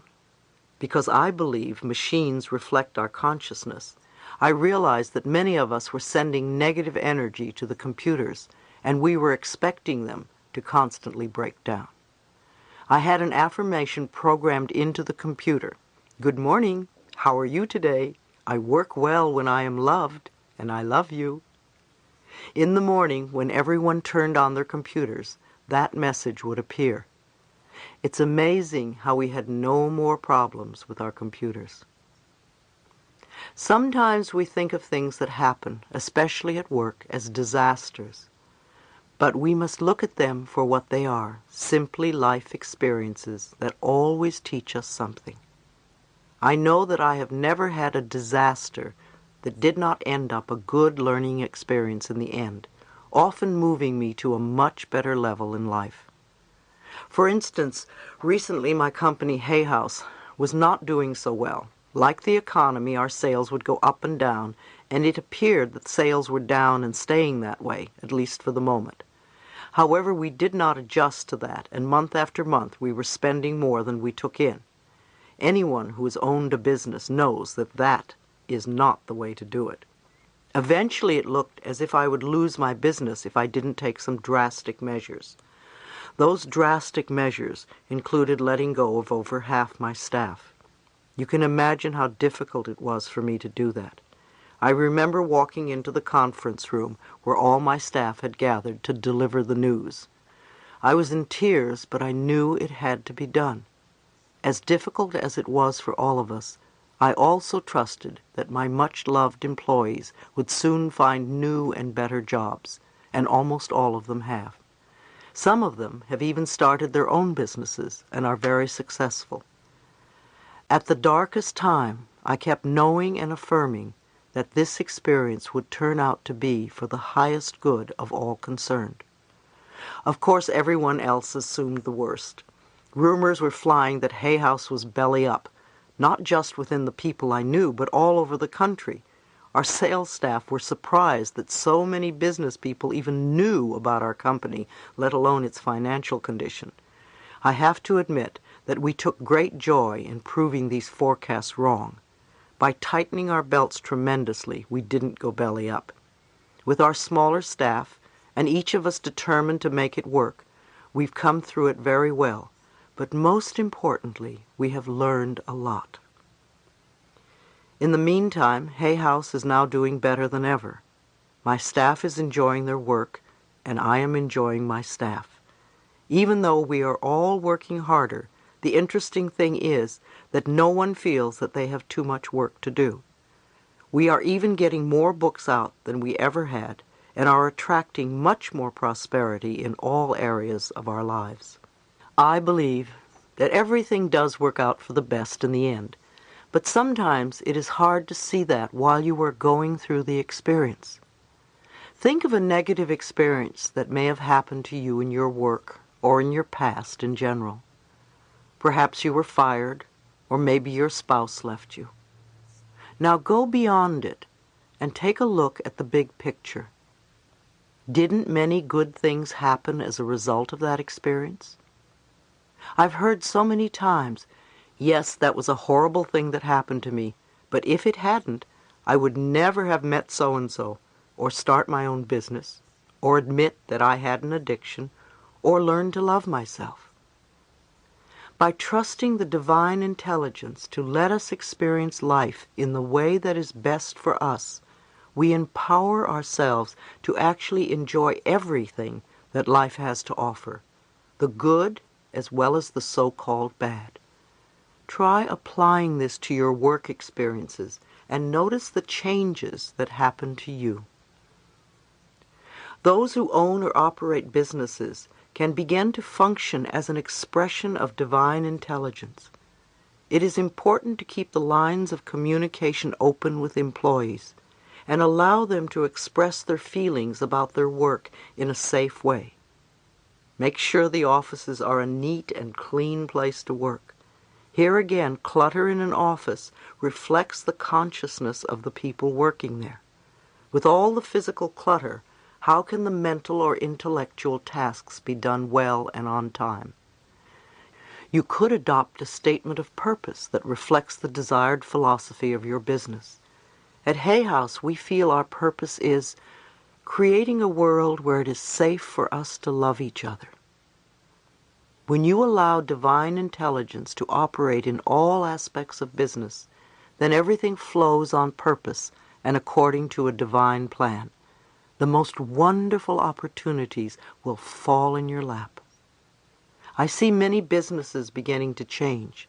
There will come a time when business will not be able to survive using the old ways of competition and conflict.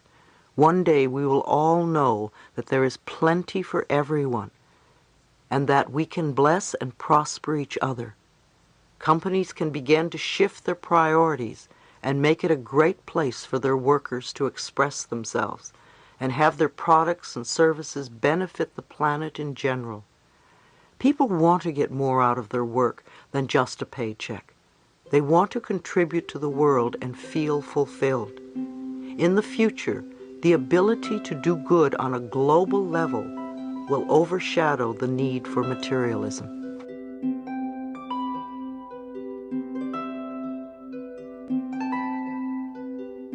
Chapter 13, The Totality of Possibilities.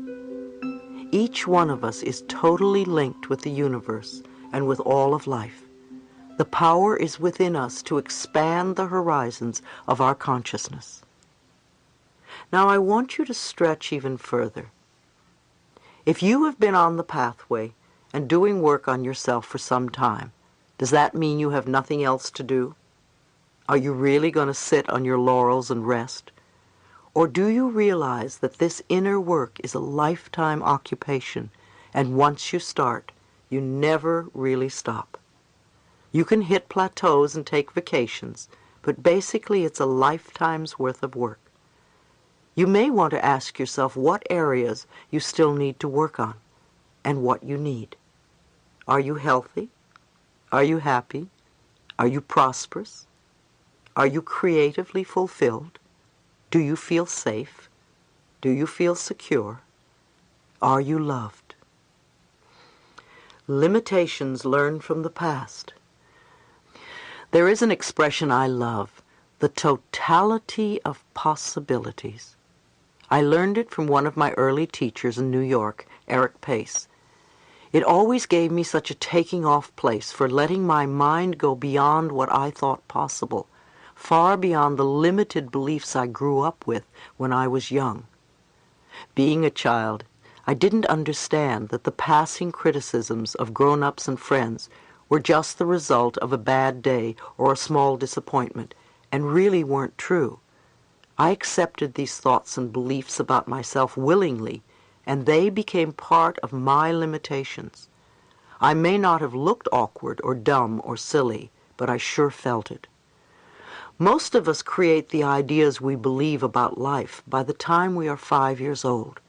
We add a little bit more when we are teenagers, and maybe a tiny bit more when we're older, but very little. If I were to ask most people why they believe such and such on any subject, and they trace it back, they would discover that they made a certain decision about the subject by the time they were this young age. So we often live in the limitations of our 5-year-old consciousness. It was something we accepted from our parents, and we still live under the limitations of our parents' consciousness. Even the most wonderful parents in the world didn't know everything and had their own limitations. We say what they said and do what they did. You can't do that or that won't work. However, we don't need limitations, as important as they may seem. Some of our beliefs may be positive and nourishing. These thoughts serve us very well all of our lives, such as look both ways before you cross the street, or fresh fruits and vegetables are good for your body. Other thoughts may be useful at a young age, but as we grow older, they are no longer appropriate. Don't trust strangers, for instance, may be good advice for a small child. As adults, to perpetuate this belief only creates isolation and loneliness. The good news in all of this is that we can always make adjustments all the time. The moment we say, I can't, or it won't work, or there's not enough money, or what would the neighbors think, we are limited. This last expression is a significant obstacle for us. What will the neighbors or my friends or co-workers or whoever think? It's a good excuse. Now we don't have to do it, because they wouldn't do it, and they wouldn't approve. As society changes, what the neighbors think changes also. So to hold on to this assumption doesn't make sense. If someone says to you, nobody has ever done it this way before, you can say, so what? There are hundreds of ways of doing something, so do it the way that's right for you. We tell ourselves other absurd messages such as, I'm not strong enough, or I'm not young enough, or I'm not old enough, or I'm not tall enough, or I'm not the right sex.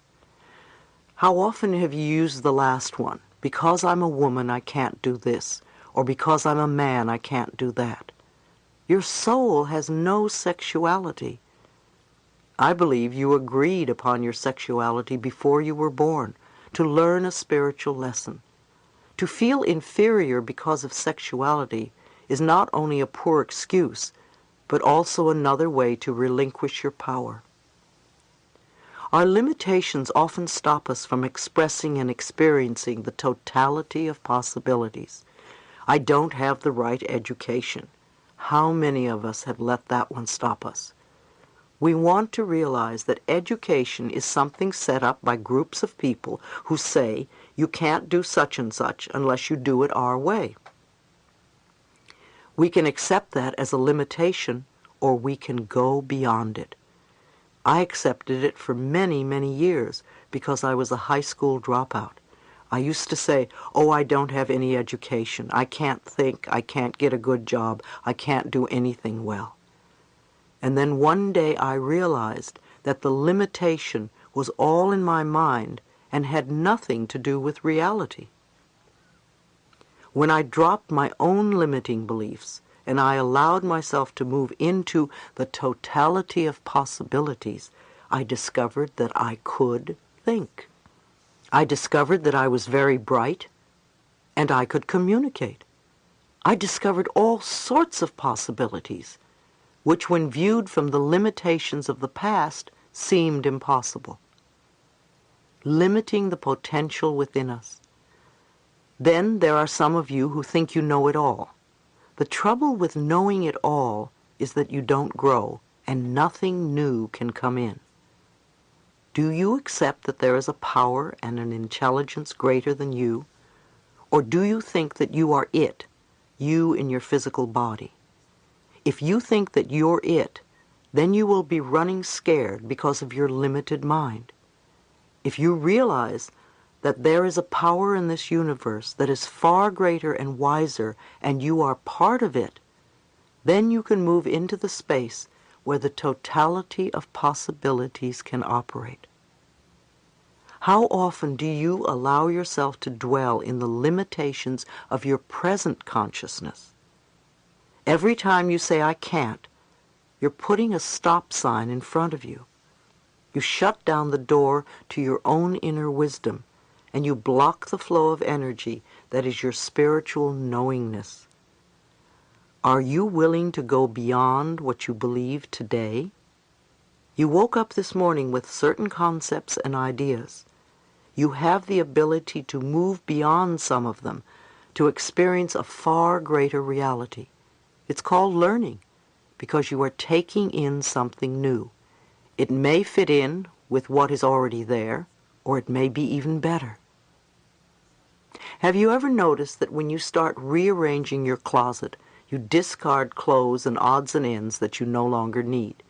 You pile up the possessions you are giving away on one side and throw or give away the stuff that is no longer usable. Then you begin to put everything back, and in a totally different order. It's easier to find what you're looking for, and at the same time, you make room for new clothes. If you bought a new outfit and put it in the old closet, you may have had to jam it between other stuff. If you clean out your closet and rearrange it, then when you bring in the new outfit, it has room for itself. We need to do the same routine with our minds. We need to clean out the contents that no longer work, so we have room for new possibilities. Where God is, all things are possible, and God is in each one of us. If we continue with our preconceived ideas, then we are blocked. When someone is ill, do you say, "Oh, poor person, how he or she must be suffering"? Or do you look at the person and see the absolute truth of being and affirm the health of God that is within? Do you see the totality of possibilities and know that miracles can happen? A man I once met told me very emphatically that it was absolutely impossible for a grown person to change. He was living in the desert and had all sorts of illnesses, and he wanted to sell his property. He didn't want to change his thinking, so he was very rigid when it came time to negotiate with a buyer. It had to be done his way. It was apparent that he would have a very burdensome time trying to sell his property because his belief was that he could never change. All he had to do was open his consciousness to a new way of thinking. expanding our horizons. How do we keep ourselves from moving into this totality of possibilities? What else limits us? All our fears are limitations. If you are frightened and you say, "I can't, it won't work," what will happen? Fearful experiences will come back. Judgments are limitations. None of us like to be judged, yet how often do we do it? We are encouraging limitations by our judgments. Every time you find yourself judging or criticizing, no matter how small, remind yourself that what goes out comes back. You may want to stop limiting your possibilities and change your thinking to something wonderful. There is a difference between being judgmental and having an opinion. Many of you are asked for your opinion of something. In actuality, you are really giving your judgment. An opinion is how you feel about something, such as "I prefer not to do this. I prefer to wear red instead of blue." To say someone else is wrong because she wears blue becomes a judgment. We need to discern between the two. Remember, criticism is always making yourself or someone else wrong. If someone asks your opinion, your preference, don't let it become a judgment or criticism against something else. Also, every time you indulge in guilt, you are setting a limitation. If you hurt someone, say you're sorry and don't hurt the person again. Don't walk around feeling guilty, because it keeps you locked out from experiencing your good and has nothing to do with the reality of your true being. When you are unwilling to forgive, you limit your growth.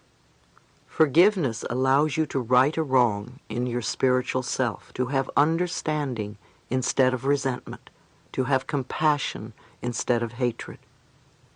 Look at your problems as opportunities for you to grow.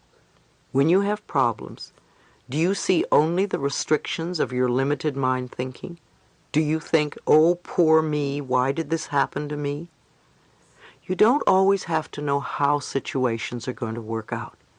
You do need to trust the power and presence within, which is far greater than you are. You need to affirm that all is well and everything is working out for your highest good. If you open yourself to the possibilities when you have problems, you can make changes. Changes can happen in incredible ways, perhaps ways you could not even imagine.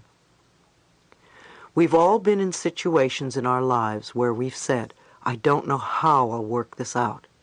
It seemed like we were up against a brick wall, and yet we are all here now, and we've worked through whatever it was. Maybe we didn't understand how it happened, yet it did happen.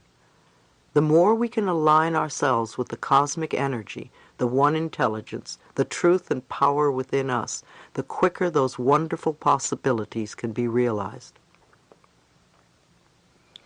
Group consciousness. It is essential that we leave our limited thinking and beliefs behind and awaken our consciousness to a more cosmic view of life. The development of higher consciousness on this planet is happening at a rate far faster than ever before. The other day I saw a graph that just fascinated me. It showed the growth of various systems in our history and how they have changed.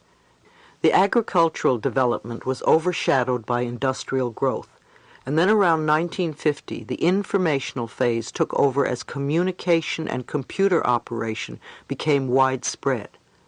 Alongside this informational period, there is also a consciousness-raising movement graph that is shooting far ahead of the informational phase at an unchallenged rate of advancement. Can you imagine what it means? I do a lot of traveling, and wherever I go, I see people who are studying and learning. I've been to Australia, Jerusalem, Egypt, London, Paris, Amsterdam, and everywhere I go, I meet large groups of people who are searching for ways to expand and enlighten themselves. They are fascinated by how their minds work, and they are using their wisdom to take control of their lives and their experiences. We are reaching new levels of spirituality. Although religious wars are still being fought, They are becoming less and less prevalent. We are beginning to connect with one another on higher levels of consciousness. The collapse of the Berlin Wall and the birth of freedom in Europe are examples of our expanding consciousness, as freedom is our natural birthright. As the consciousness of each person awakens, group consciousness becomes influenced as well. Every time you use your consciousness in a positive way, you are connecting with other people who are doing the same. Every time you use it in a negative way, you are also connecting to that. Every time you meditate, you are connecting with other people on the planet who are meditating. Every time you visualize good for yourself, you do it for others as well. Every time you visualize the healing of your body, you connect with others who are doing the same thing. Our goals are to expand our thinking and to go beyond what was to what might be. Our consciousness can create miracles in the world. The totality of possibilities connects everything, including our universe and beyond. What are you connecting with? Prejudice is a form of fear. If you're prejudiced, you are connecting with other prejudiced people. If you open your consciousness and do the best you can to work on a level of unconditional love, then you connect with the curve on the graph that is climbing upwards. Do you want to be left behind, or do you want to go up with the curve? Often there is a crisis in the world. How many people send positive energy to the troubled area and do affirmations that everything works out as quickly as possible and there is a solution for the highest good of all concerned? You need to use your consciousness in a way that will create harmony and plenty for all people. What sort of energy are you sending? Instead of condemning and complaining, you can connect with the power on the spiritual level and affirm the most positive results imaginable. How far are you willing to expand the horizons of your thinking? Are you willing to go beyond your neighbors? If your neighbors are limited, make new friends. How far will you stretch? How willing are you to change I can't to I can? Every time you hear that something is incurable, know in your mind that it isn't true. Know that there is a power greater. Incurable to me means that the medical profession simply hasn't yet figured out how to cure that particular illness. It doesn't mean that it's not possible. It means that we go within and find a cure. We can go beyond statistics. We are not numbers on a chart. Those are someone else's projections, somebody's limited mind thinking. If we don't give ourselves possibilities, we don't give ourselves hope. Dr. Donald Picciuto at the National AIDS Conference in Washington, D.C. said that we have never had an epidemic, ever, that was 100% fatal. Somewhere on this planet, someone has been healed of every single dis-ease that we have been able to create. If we just accept doom and gloom, we are stuck. We need to take a positive approach so we can find some answers. We need to begin to use the power within us to heal ourselves. We have other powers. It is said that we only use 10% of our brain, only 10%. What is the purpose of the other 90%? I think having psychic ability, telepathy, clairvoyance, or clairaudience are all normal and natural. It's just that we don't allow ourselves to experience these phenomena. We have all sorts of reasons why we don't, or why we don't believe we can. Little children are often very psychic. Unfortunately, parents immediately say, "Don't say that," or "That's your imagination," or "Don't believe in that foolish nonsense." The child inevitably turns off these abilities. I think the mind is capable of remarkable things, and I know for certain that I could go from New York to Los Angeles without a plane If I only knew how to dematerialize and rematerialize there. I don't know how yet, but I know it is possible. I think that we are capable of accomplishing incredible achievements, but we haven't the knowledge yet because we won't use it for our good. We will probably hurt others with the knowledge. When we can get to the point where we really live in unconditional love, then we can begin using the other 90% of our brains. Firewalking. How many of you heard about firewalking? Whenever I ask this question at seminars, several hands always go up. And yet we all know that it is totally impossible to walk on hot coals, right? Nobody can do it without burning their feet. Yet people have done it, and they aren't extraordinary people. They are people like you and me, and they probably learned it in one evening by attending a firewalking workshop. I have a friend, Darby Long, who works with Dr. Carl Symington, the cancer specialist. They do a week-long workshop for people with cancer, and during the week they have a firewalking demonstration. Darby has done it herself many times and has even carried people across the hot coals.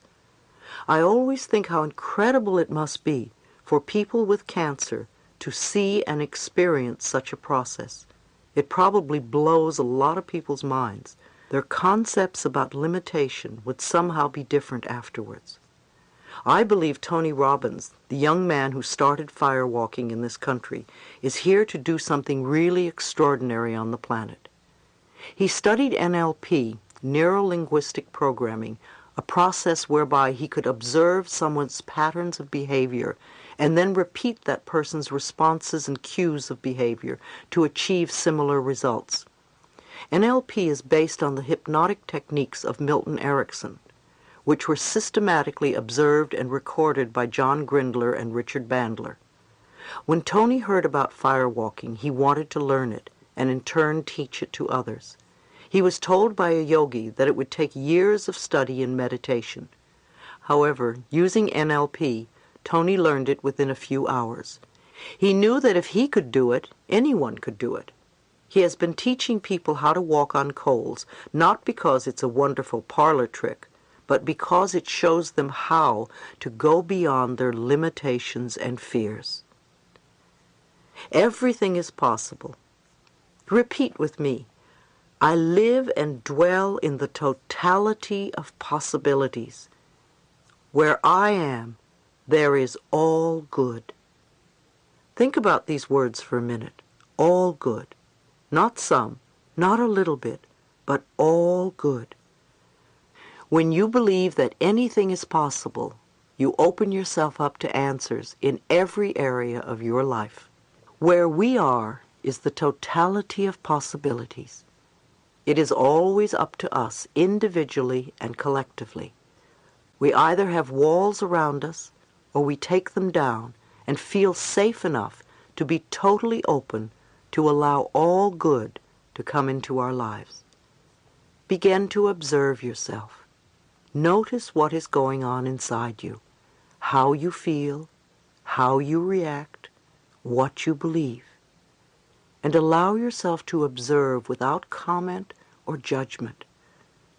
When you can, you will live your life from the totality of possibilities. Part 5, Letting Go of the Past. The planet is becoming conscious as a whole. It is becoming self-conscious. Chapter 14, Change and Transition. Some people would rather leave the planet than change. Change is usually what we want the other person to do, isn't it? When I speak about the other person, I want to include the government, big business, the boss or co-worker, the Internal Revenue Service, foreigners, the school, husband, wife, mother, father, children, etc. Anyone other than ourselves. We don't want to change, but we want everyone else to change so our lives will be different. And yet, of course, any changes that we are going to make at all have to come from within ourselves. Change means that we free ourselves from feelings of isolation, separation, loneliness, anger, fear and pain. We create lives filled with wonderful peacefulness, where we can relax and enjoy life as it comes to us, where we know that everything will be all right. I like to use the premise that life is wonderful, all is perfect in my world, and I always move into greater good. In that way, it doesn't matter to me which direction my life takes, because I know it's going to be wonderful. Therefore, I can enjoy all sorts of situations and circumstances. Someone at one of my lectures was going through a lot of turmoil, and the word pain kept coming up in the conversation. She asked me if there was another word she could use, and I thought about the time I'd smashed my finger by slamming a window on it. I knew if I gave in to the pain, I was going to go through a very difficult period. So when it happened, I started to do some mental work right away and referred to my finger as having a lot of sensation. By viewing what happened in that particular way, I think it helped to heal the finger much more quickly and to handle what could have been a very unpleasant experience. Sometimes if we can alter our thinking a little bit, we can completely change a situation. Can you think of change as an inner house cleaning? If you do a little bit at a time, it will eventually all get done. You don't have to do it all, however, before you begin to see results. If you change just a little bit, you'll begin to feel better soon. I was at the Reverend O.C. Smith's City of Angels Science of Mind Church on New Year's Day, and he said something that made me think. He said, "It's the new year, but you've got to realize that the new year is not going to change you. Just because it's a new year, it's not going to make any difference in your life. The only way there's going to be a change is if you are willing to go within and make the change." And that's so true. People make all sorts of New Year's resolutions, but because they don't make any internal changes, the resolutions fall away very quickly. "I'm not going to smoke another cigarette," or whatever, someone says. And right away it's put in a negative phrase rather than one that will tell the subconscious mind what to do. In this situation, you could say instead, "All desire for cigarettes has left me, and I am free." Until we make the inner changes, until we are willing to do the mental work, nothing outside of us is going to change. Yet the inner changes can be so incredibly simple because the only thing we really need to change is our thoughts. What can you do for yourself this year that you didn't do last year that could be positive? Take a moment and think about this question. What would you like to let go of this year that you clung to so tightly last year? What would you like to change in your life? And are you willing to do it?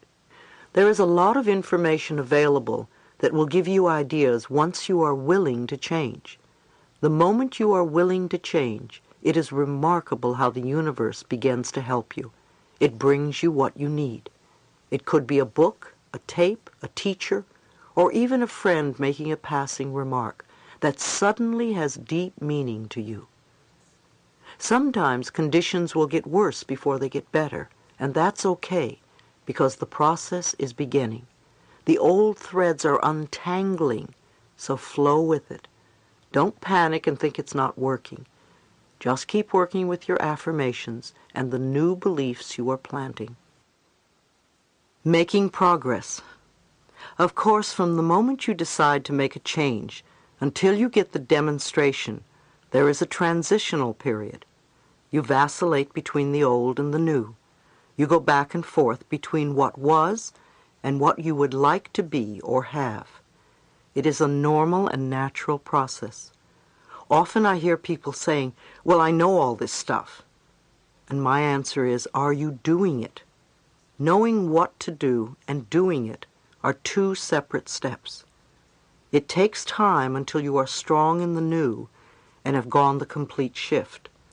Until then, you must be consistent in your efforts to change. For instance, many people say their affirmations maybe 3 times and give up. Then they say that affirmations don't work, or they're silly, or whatever. We want to give ourselves time to practice to make the changes. Change requires action. As I said, it's what you do after you say your affirmations that counts the most. As you go through this transitional phase, remember to praise yourself for each small step forward that you make. If you beat yourself up for the step backward, then change becomes oppressive. Use all the tools available to you as you move from the old to the new. Assure the little child inside that he or she is safe. Author Gerald Jampolsky says that love is letting go of fear, and that there is either fear or there is love. If we are not coming from the loving space of the heart, then we're in fear. And all those states, such as isolation, separation, anger, guilt, and loneliness, are part of the fear syndrome. We want to move from fear into love and make love a more permanent position for us. There are many ways to change. What do you do on a daily basis to make yourself feel good inside? You're not going to do it by blaming other people or by being a victim. So what is it that you do? How are you experiencing peace within you and around you? If you are not doing it now, are you willing to begin? Are you willing to start creating inner harmony and peace? Another question to ask yourself is, do I really want to change? Do you want to continue to complain about what you don't have in your life?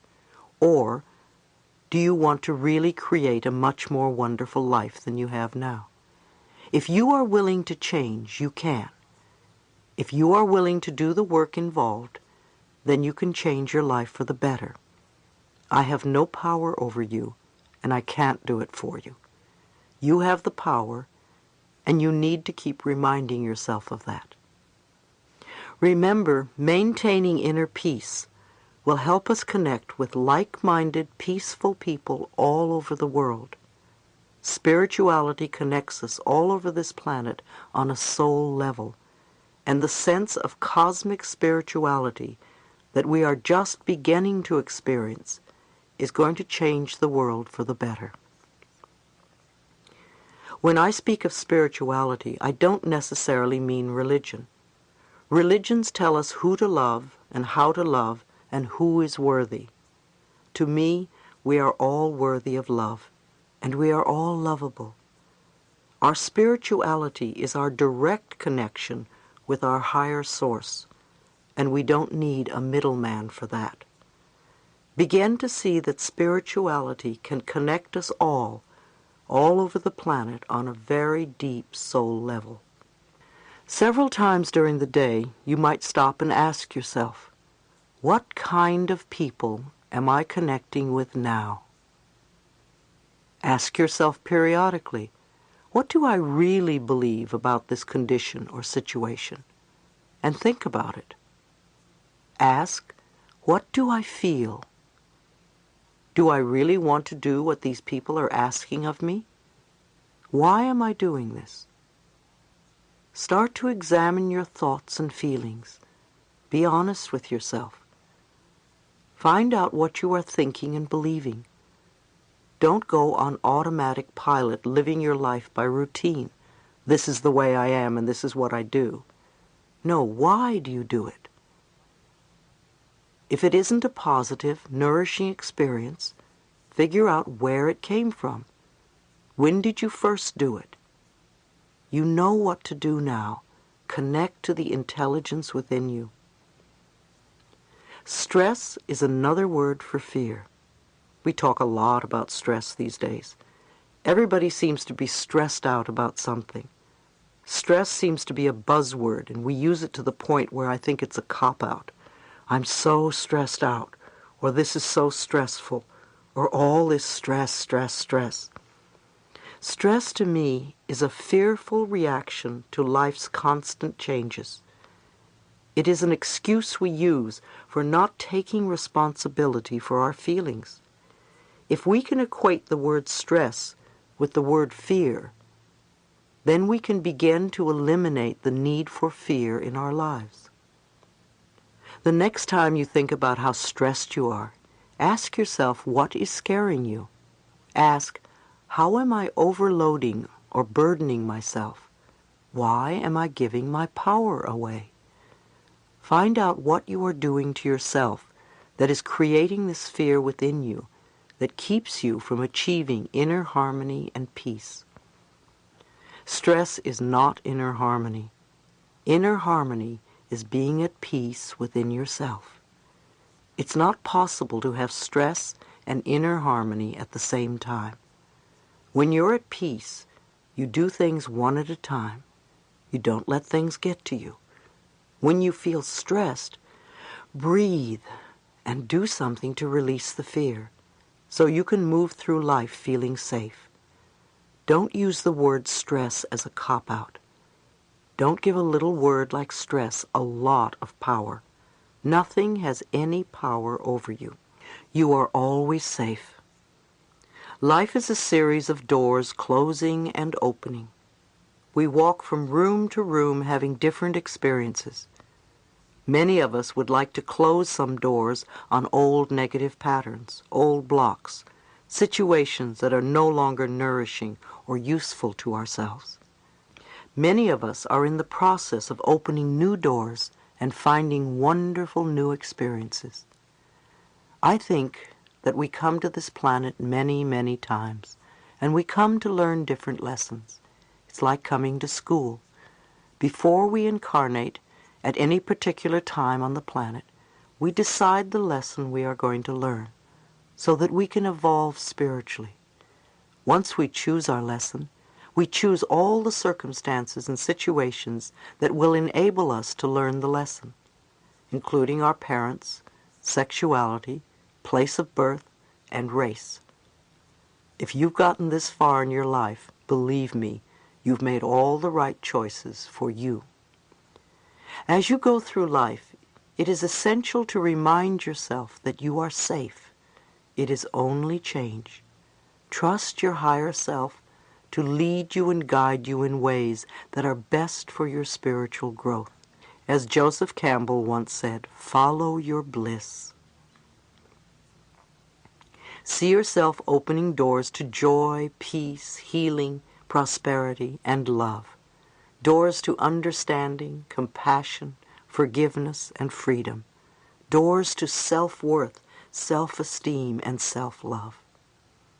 You are eternal. You will go on forever from experience to experience.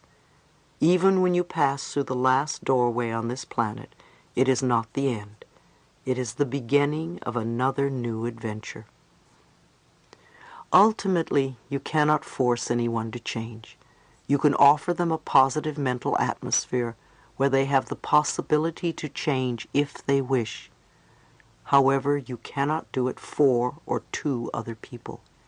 Each person is here to work out his or her own lessons, and if you fix it for them, then they will eventually have to do it again, because they haven't learned for themselves. They haven't worked out what they needed to do. Love your sisters and brothers. Allow them to be who they are. Know that the truth is always within them, and they can change at any moment that they want. Chapter 15. A world where it's safe to love each other. We can either destroy the planet or we can heal it. Send some loving, healing energy to the planet every day. What we do with our minds makes a difference. The planet is very much in a period of change and transition. We are going from an old order to a new order. And some people say it began with the Aquarian Age. At least the astrologers like to describe it that way. To me, astrology, numerology, palmistry, tarot cards, and all those methods of psychic phenomena are merely ways of describing life. They explain life to us in slightly different ways. So the astrologers say that we are moving out of the Piscean Age and into the Aquarian Age. During the Piscean Age, we looked to other people to save us. We looked for other people to do it for us. In the Aquarian Age, which we are now entering, people are beginning to go within, acknowledging that they have the ability to save themselves. Isn't it wonderfully liberating to be able to change what we don't like? Actually, I'm not so sure that the planet is changing as much as we are becoming more conscious and aware.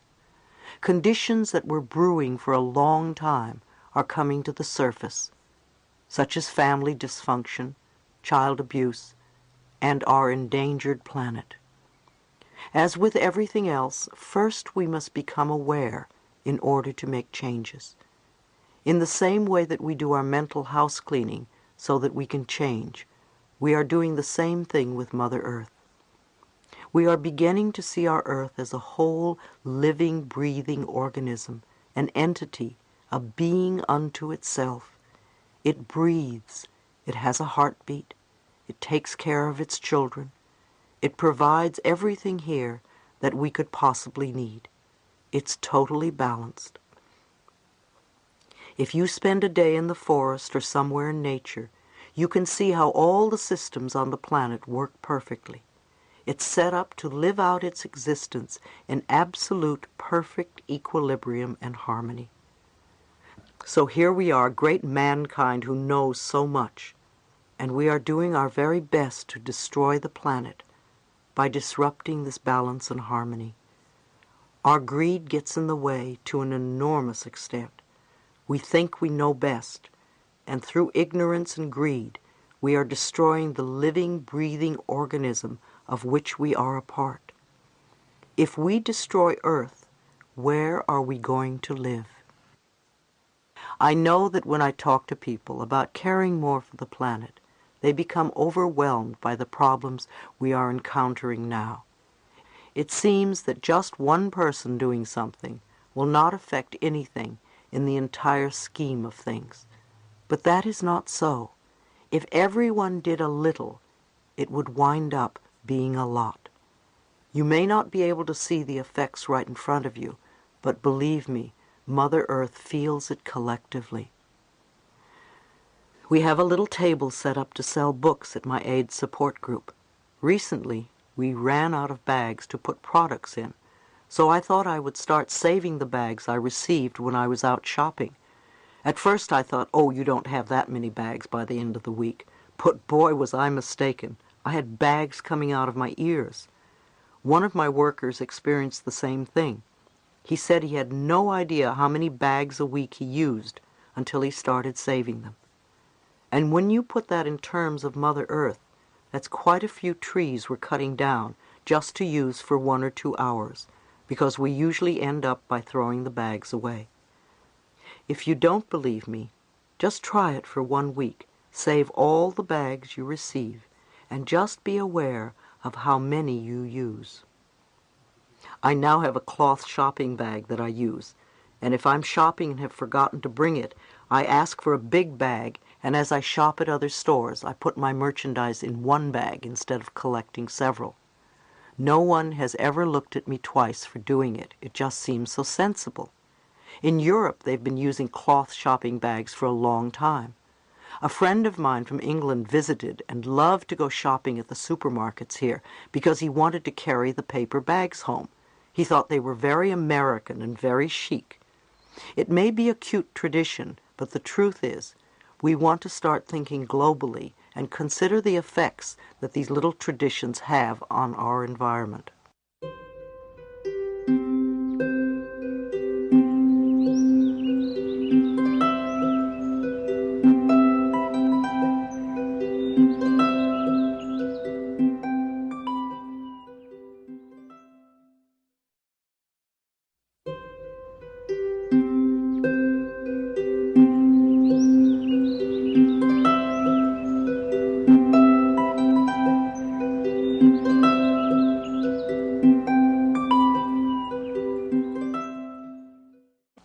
Americans particularly have a thing about the packaging of products.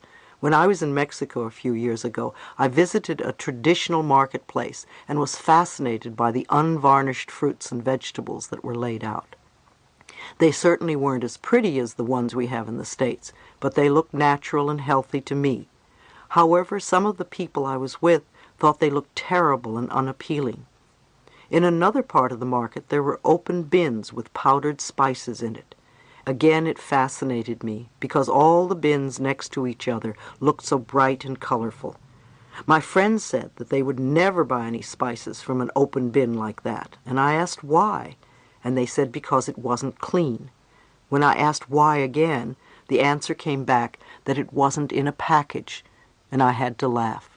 Where did they think the spices were before they were put in a package?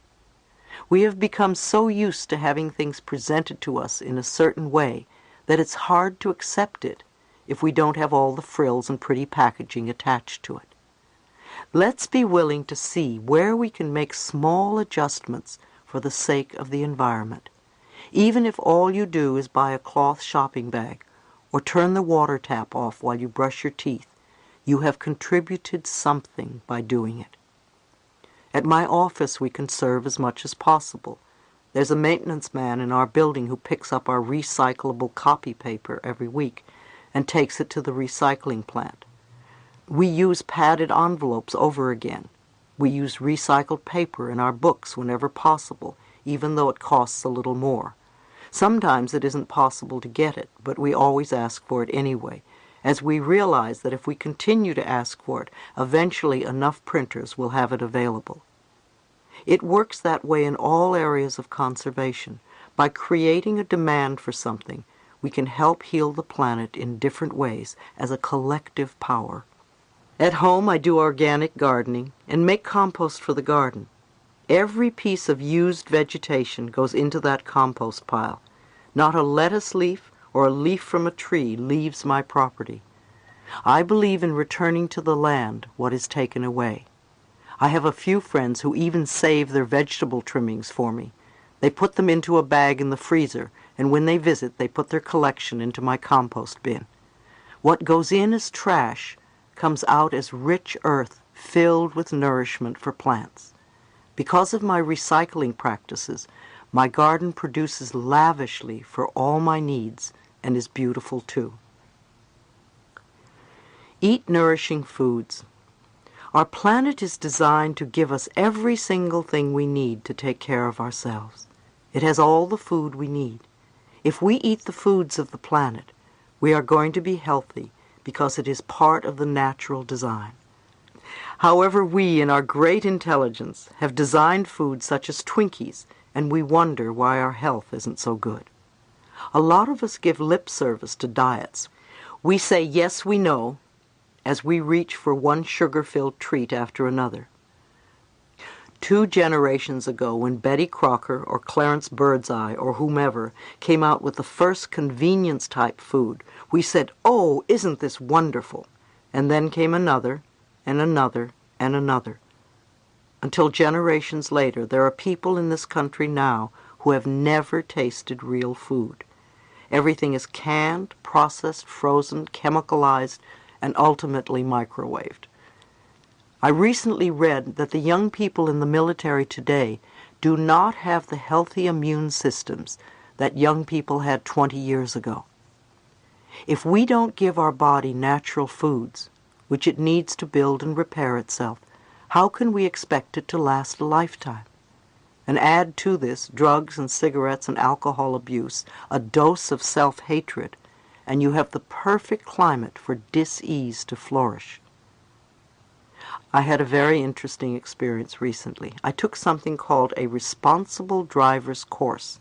It was filled with people over 55 years of age who were there ostensibly to get 3 to 10% off their auto insurance.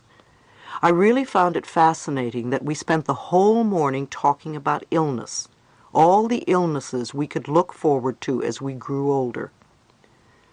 We talked about diseases of the eyes and everything that could go wrong with our ears and our hearts. When lunchtime came, 90% of these same people ran across the street to the nearest fast food restaurant. I thought to myself, we still don't get it, do we? 1,000 people a day die from smoking. That's 365,000 people a year. I understand that over 500,000 people die from cancer each year. 1 million people die from heart attacks every year. 1 million people. Knowing this, why do we still run out to fast food restaurants and pay so little attention to our bodies? Healing ourselves and our planet. Part of the catalyst for this transitional period is the crisis of AIDS. The AIDS crisis is showing us how unloving and prejudiced we are towards each other. We treat people with AIDS with such little compassion. One of the things that I would really like to see happen on this planet, and I want to help create, is a world where it is safe for us to love each other. When we were little, we wanted to be loved for who we were, even if we were too skinny or too fat, too ugly or too shy. We come to this planet to learn unconditional love, first to have it for ourselves, and then to give the same unconditional love to other people. We need to get rid of this idea of them and us. There is no them and us. There is only us. There are no groups that are expendable or less than. Every one of us has a list of those people over there.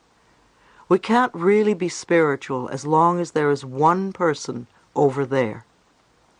Many of us grew up in families where prejudice was normal and natural. This group or that group was not good enough. In order to make ourselves feel better, we would put the other group down. However, as long as we are saying that someone else isn't good enough, what we're really reflecting is that we're not good enough. Remember, we're all mirrors of each other. I remember when I was invited to the Oprah Winfrey Show. I appeared on TV with 5 people with AIDS who were doing quite well. The 6 of us had met the evening before for dinner, and it was such an incredibly powerful gathering. When we sat down to have dinner, the energy was extraordinary. I started to cry because this was something I had been striving for several years, to get a positive message out to the American public that there is hope. These people were healing themselves, and it wasn't easy. The medical community told them that they were going to die. They had to experiment with many different methods by trial and error, and they were willing to expand and go beyond their own limitations. We taped the next day, and it was a beautiful show. I was pleased that women with AIDS were also represented on the show. I wanted Middle America to open their hearts and to realize that AIDS doesn't only affect a group that they don't care about. It affects everybody. When I came out, Oprah said to me off camera, "Louise, Louise, Louise," and came to me and gave me a big hug. I believe we relayed the message of hope that day. I've heard Dr. Bernie Siegel say that there is someone who has healed his or herself of every form of cancer. So there is always hope, and hope gives us possibilities. There is something to work towards, instead of throwing up our hands and saying there's nothing that can be done. The AIDS virus is just doing its thing, being what it is. It breaks my heart to realize that there will be more and more heterosexual people who are going to die from AIDS because the government and the medical profession are not moving fast enough. As long as AIDS is perceived as a gay disease, it will not receive the attention it urgently needs. So how many straight people will have to die before it's considered a legitimate illness? I think the faster we all put away our prejudices and work for a positive solution to this crisis, the faster the whole planet will heal. However, we can't heal the planet if we allow people to suffer. To me, AIDS is very much a part of the pollution of the planet. Do you realize that dolphins off the coast of California are dying of immune deficiency diseases? And I don't believe it's because of their sexual practices. We've been polluting our land so that a lot of the vegetation is unfit to eat. We are killing the fish in our waters. We are polluting our air. So now there is acid rain and a hole in the ozone layer. And we continue polluting our bodies. AIDS is a terrible, terrible dis-ease. Yet the numbers of people who are dying from AIDS are far fewer than those who are dying from cancer, smoking, and heart disease. We search for ever more potent poisons to kill the diseases we create, yet we can't change our lifestyles and diets. We either want some drug to suppress our illness, or we want to surgically remove it, rather than to heal it. The more we suppress, the more that problems manifest in other ways. It's even more incredible to learn that medicine and surgery only take care of 10% of all dis-ease. That's right. Even with all the money we spend on chemicals, radiation, and surgery, they only help 10% of our diseases. I read an article that said that the diseases in the next century will be caused by new strains of bacteria that will affect our weakened immune systems. These bacteria strains have begun to mutate so that the drugs we have now will have no effect on them. Obviously, the more we build up our immune systems, the quicker we are going to heal ourselves and the planet. And I'm not only referring to our physical immune systems, I mean our mental and emotional immune systems as well. To me, healing and curing bring about two different results. I think healing needs to be a team effort. If you expect your doctor to fix you, he or she may take care of the symptoms. However, that doesn't heal the problem. Healing is making yourself whole. To be healed, you must be a part of the team, you and your doctor or healthcare professional. There are many holistic MDs who not only treat you physically, but who see you as a whole person. We have been living with erroneous belief systems, not only individual ones, but societal ones as well. There are people who say that earaches run in their family. Others believe that when they go out in the rain they catch cold, or they get 3 colds every winter. Or when someone catches a cold in the office, everyone gets a cold because it's contagious. Contagious is an idea, and the idea is contagious.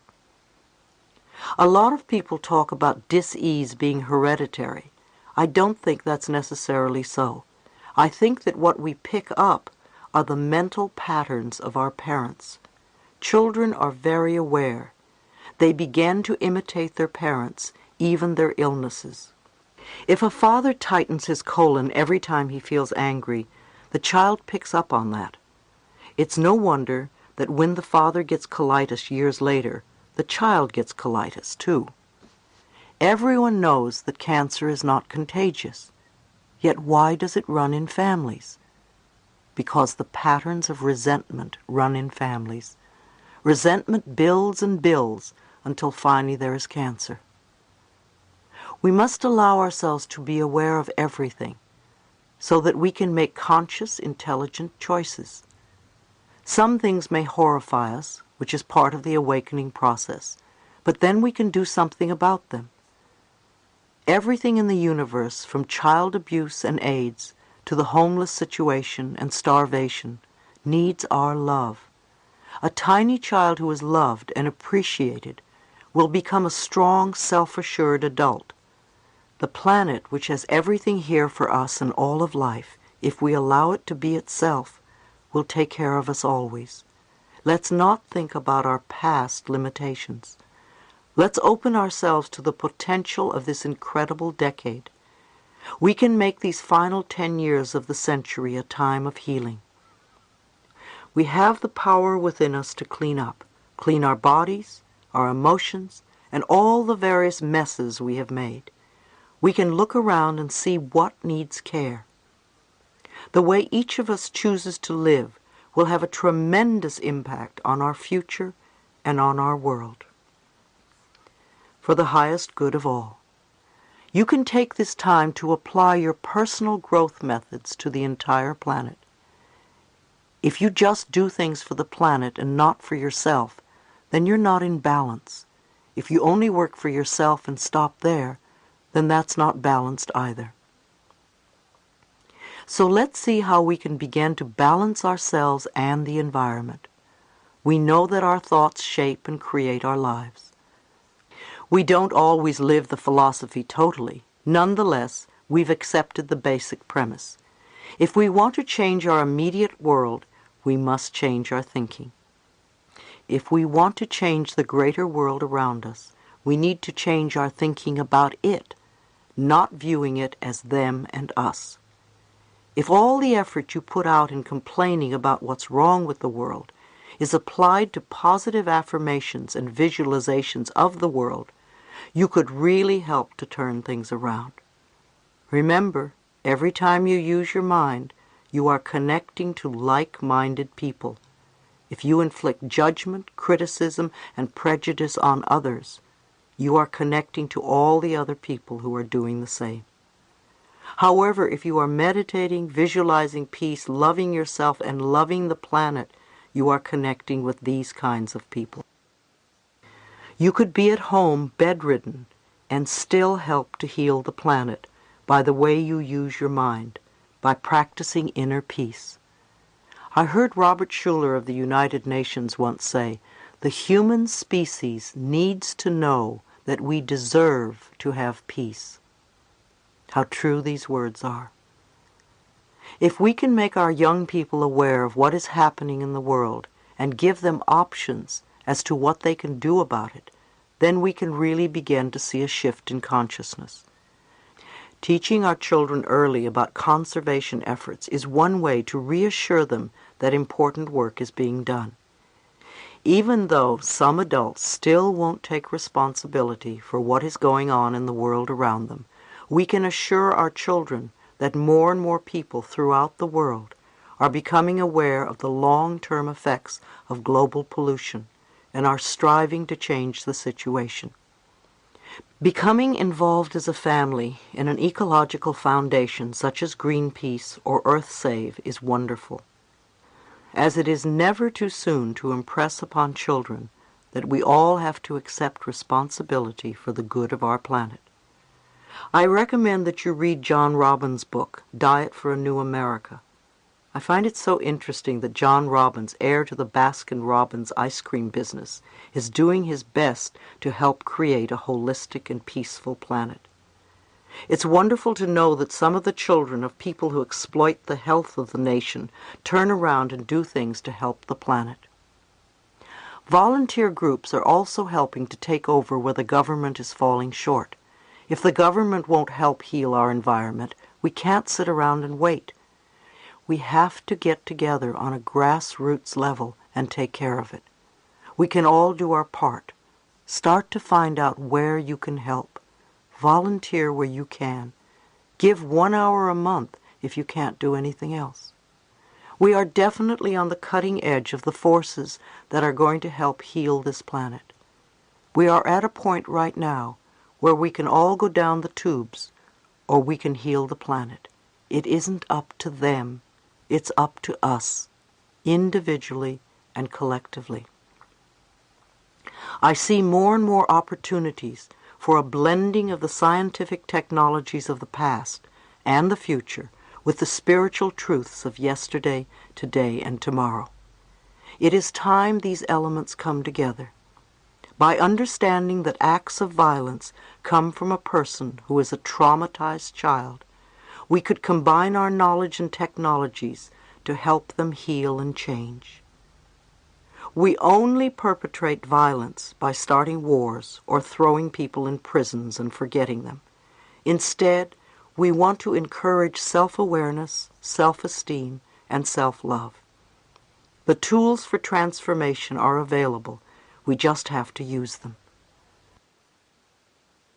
Lazarus has a wonderful exercise that I would like to share with you. Pick a spot on the planet. It could be anywhere, very far away, or just around the corner. Some place on the planet that you would like to help heal. Envision that place as peaceful, with people well fed and clothed, and living in safety and peace. Take a moment every day and envision it. Put your love to work to help heal the planet. You are important. By sharing your love and all the magnificent gifts within you, you will begin to change the energy on this beautiful, blue-green, fragile planet that we call our home. And so it is. Afterward, I remember when I couldn't sing very well at all.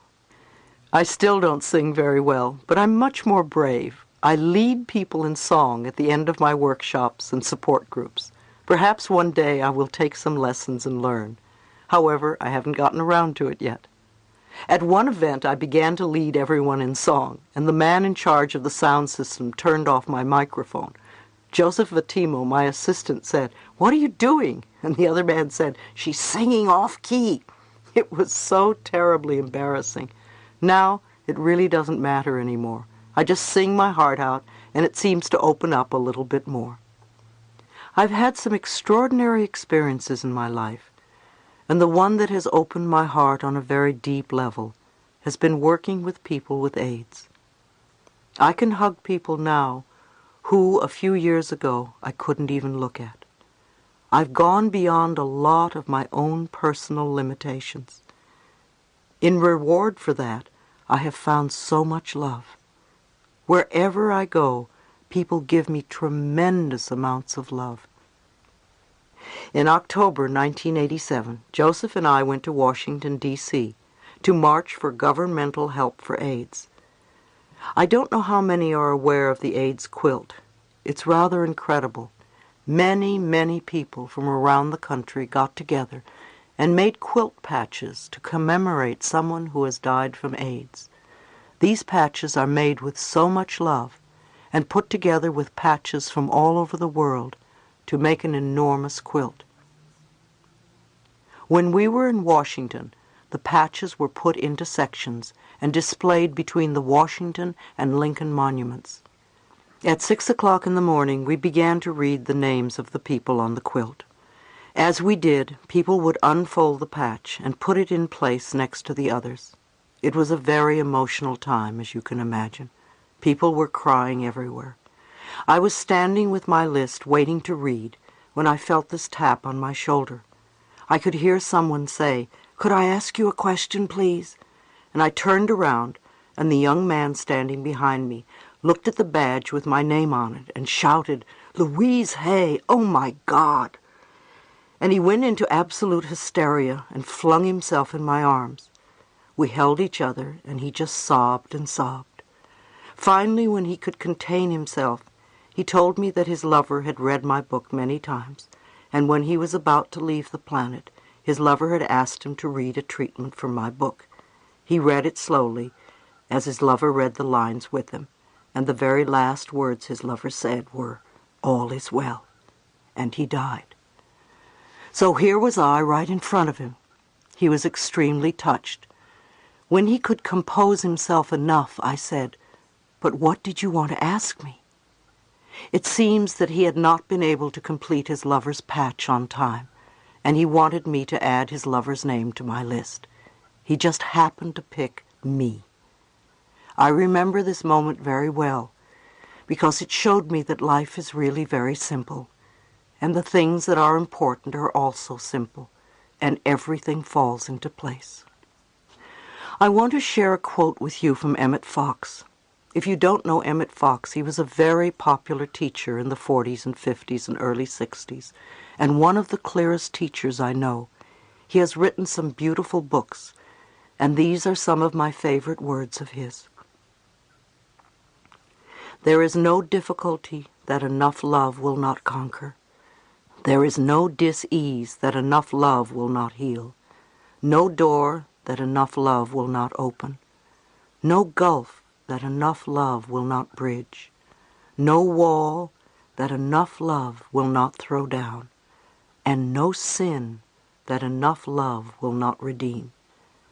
It makes no difference how deeply seated may be the trouble, how hopeless the outlook, how muddled the tangle, how great the mistake. A sufficient realization of love will dissolve it all. And if you could love enough, you would be the happiest and most powerful person in the world. It's true, you know. It sounds wonderful, and it is true.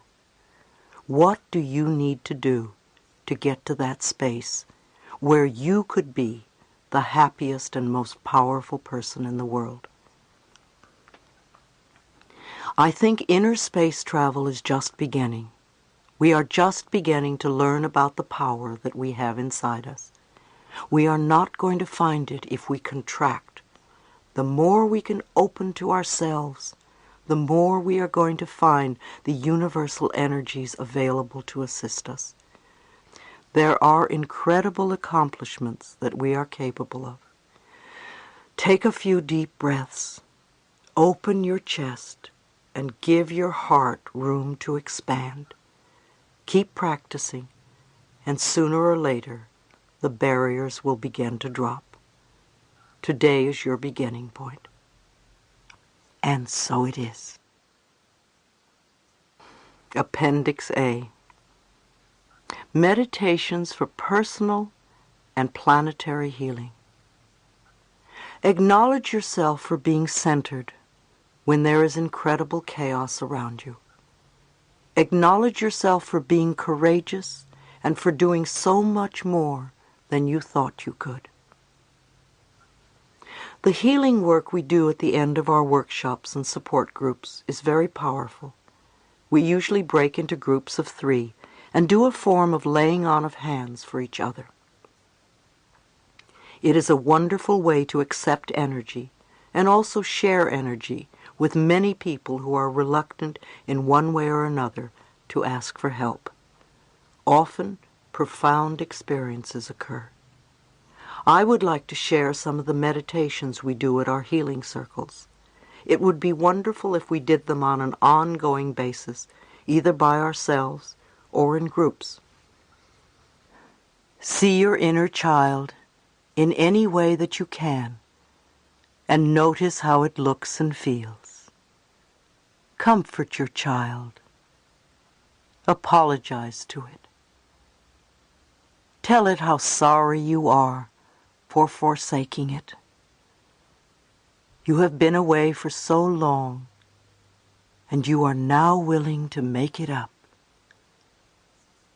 Promise this little child that you will never, ever leave them again. Any time it wants, it can reach out and touch you, and you will be there. If it is scared, you will hold it. If it is angry, it is okay to express the anger. Tell it you love it very much.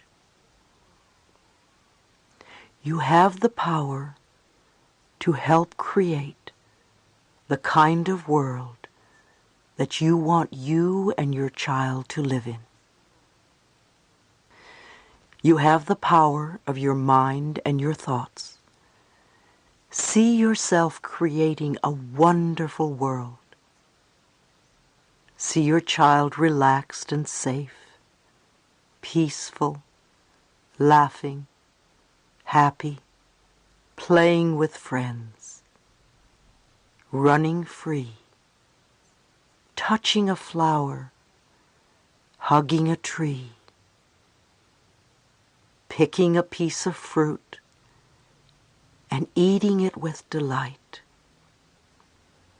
playing with a puppy or a kitten, swinging high above the trees, laughing with joy, and running up to you and giving you a big hug.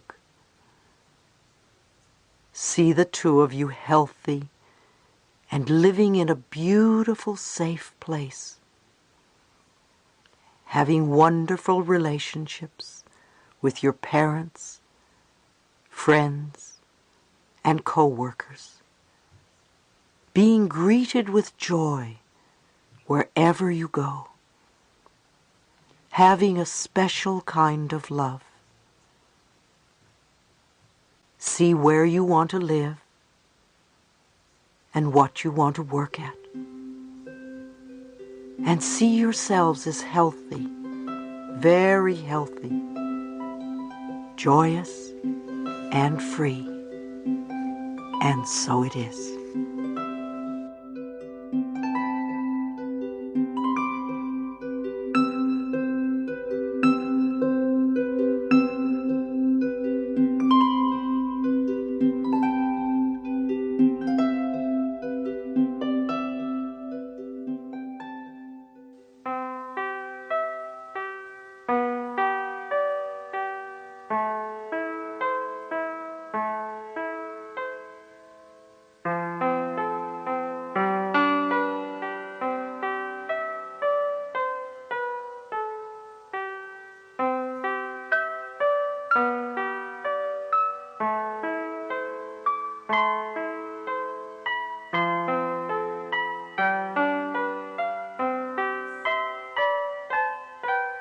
Your healing light. Look deep within the center of your heart and find that tiny little pinpoint of brilliantly colored light. It is such a beautiful color. It is the very center of your love and healing energy. Watch the little pinpoint of light begin to pulsate. And as it pulsates, it grows until it fills your heart. See this light moving through your body, from the top of your head to the tip of your toes and the tip of your fingers. You are absolutely glowing with this beautiful colored light. It is your love and your healing energy. Let your whole body vibrate with this light. You can say to yourself, with every breath I take, I am getting healthier and healthier. Feel this light cleansing your body of dis-ease and allowing normal, vibrant health to return to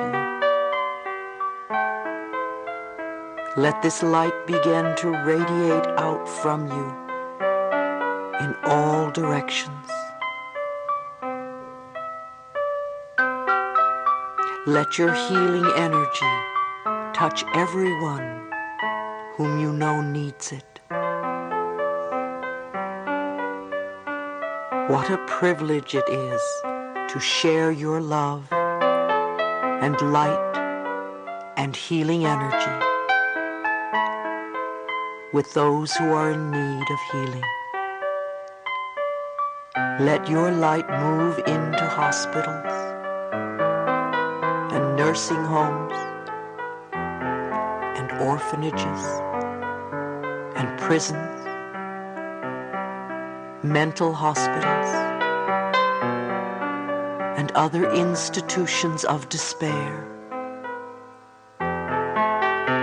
Let it bring hope and enlightenment and peace. Let it move into every home in the city in which you live, where there is pain and suffering. Let your love and light and healing energy bring comfort to those in need. Let it move into the churches and soften the hearts of those involved. so that they can operate with unconditional love. Let the beautiful light that comes from your heart move into the Capitol and government buildings, bringing enlightenment and the message of truth. Let it move into every capital, in every government. Select one place on the planet as a place that you would like to help heal, and concentrate your light on that place. It may be very far away, or it may be around the corner. Concentrate your love and light and your healing energy on this place and see it come into balance and harmony. See it whole. Take a moment every day to send your love and light and healing energy to this particular place on the planet. We are the people. We are the children. We are the world. We are the future. What we give out comes back to us multiplied. Give your love. And so it is.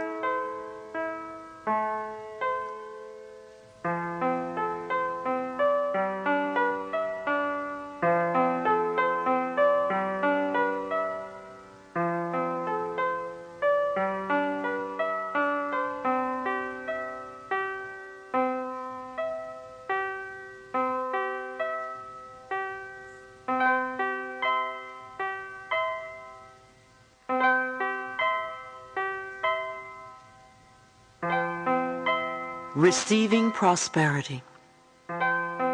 Let's realize some positive qualities for ourselves. We are open and receptive to wonderful new ideas. We allow prosperity to enter into our lives on a level that it has never entered before. We deserve the best. We are willing to accept the best. Our income is constantly increasing. We move away from poverty thinking into prosperity thinking. We love ourselves. We rejoice in who we are.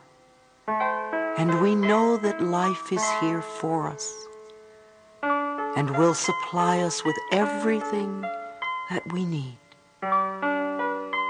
We move from success to success, from joy to joy, and from abundance to abundance. We are one with the power that created us. We express for ourselves the greatness that we are. We are divine, magnificent expressions of life. And we are open and receptive to all good. And so it is.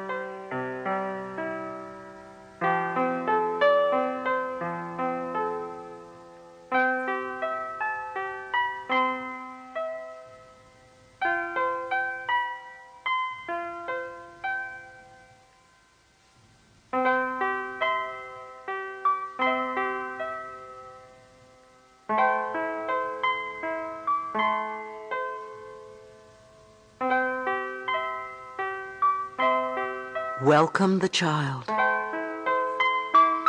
Put your hand over your heart. Close your eyes. Allow yourself not only to see your inner child, but to be that child. And let my voice be your family as I say to you, we're so glad you came. We've been waiting for you. We wanted you so much to be part of our family. You're so important to us. We're so glad you're a little boy. We're so glad you're a little girl. We love your uniqueness and your specialness. The family wouldn't be the same without you. We love you. We want to hold you. We want to help you grow up to be all that you can be. You don't have to be like us.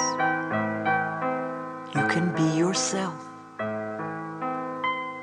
You're so beautiful. You're so bright. You're so creative. It gives us such a pleasure to have you here. We love you more than anything in the whole world. We thank you for choosing our family. We know you're blessed. You have blessed us by coming. We love you. We really love you. Let your little child make these words true for it. Be aware that every day you can hold yourself and say these words. You can look in the mirror and say these words. You can hold a friend and say these words. Tell yourself all the things you wanted your parents to tell you. Your little child needs to feel wanted and loved. Give that to your child. No matter how old you are, or how sick, or how scared, your little child needs to be wanted and loved. Keep telling your child, I want you and I love you. It is the truth for you. The universe wants you here, and that's why you are here. You've always been loved, and will always be loved throughout eternity. You can live happily ever after. And so it is.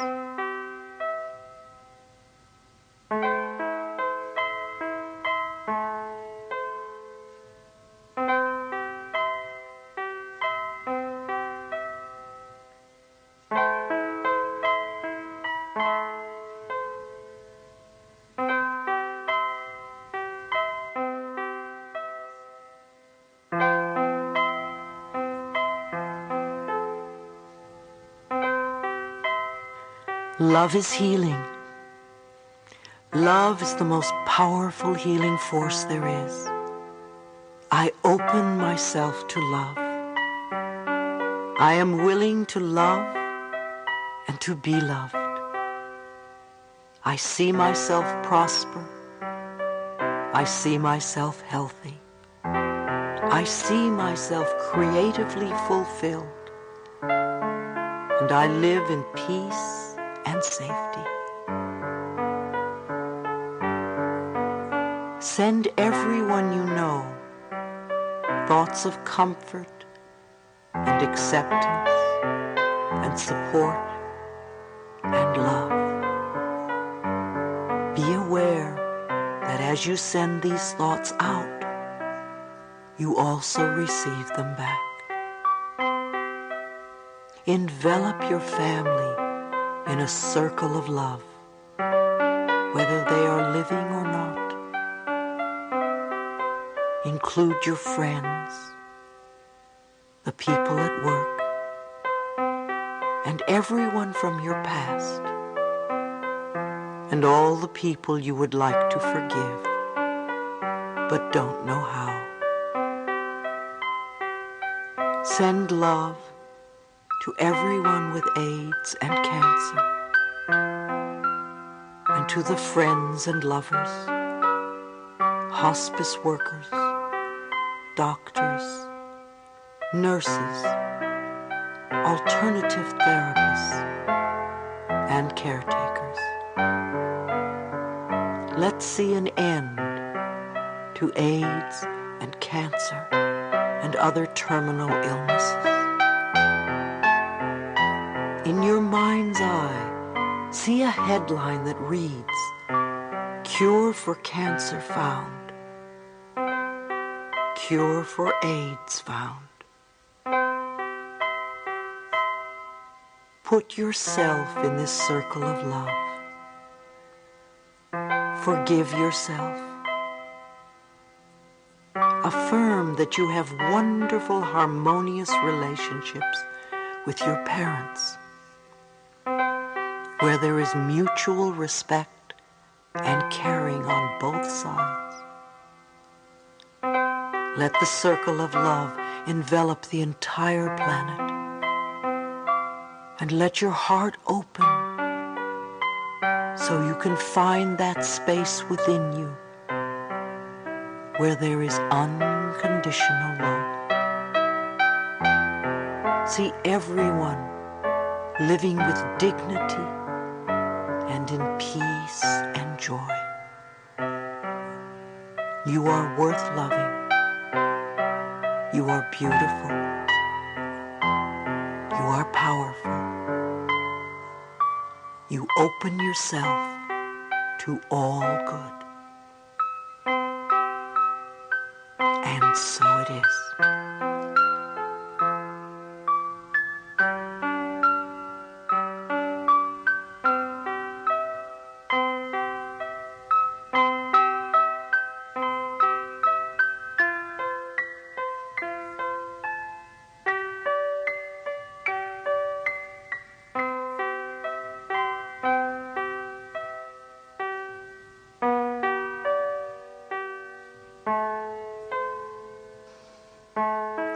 We are free to be ourselves. In order to be whole, we must accept all of ourselves. So let your heart open and make plenty of room in there for all the parts of yourself. The parts that you are proud of and the parts that embarrass you. The parts you reject and the parts you love. They are all of you. You are beautiful. We all are. When your heart is full of love for yourself, then you have so much to share with others. Let this love now fill your room and permeate out to all the people that you know. Put the people you want in the center of your room so that they can receive the love from your overflowing heart, from your child to theirs. Now see all the children in all the people dancing as children dance, skipping and shouting and turning somersaults and cartwheels, filled with exuberant joy, expressing all the best of the child within. And let your child go and play with the other children. Let your child dance. Let your child feel safe and free. Let your child be all that it ever wanted to be. You are perfect, whole, and complete, and all is well in your wonderful world. And so it is.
A circle of love.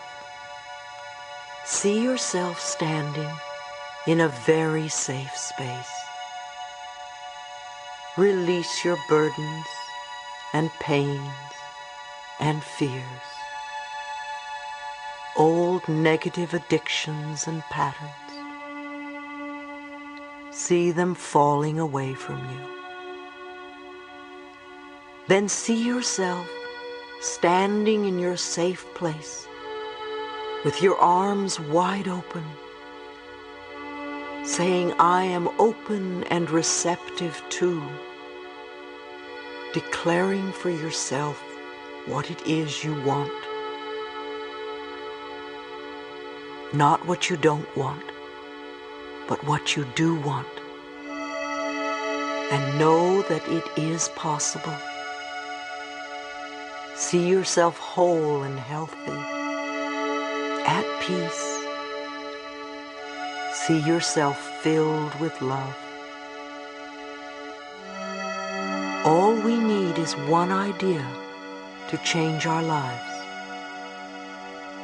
On this planet, we can be in a circle of hate, or we can be in a circle of love and healing. I choose to be in a circle of love. I realize that everyone wants the same things I want. We want to express ourselves creatively in ways that are fulfilling. We want to be peaceful and safe. And in this space, feel your connection with other people in the world. Let the love in you go from heart to heart.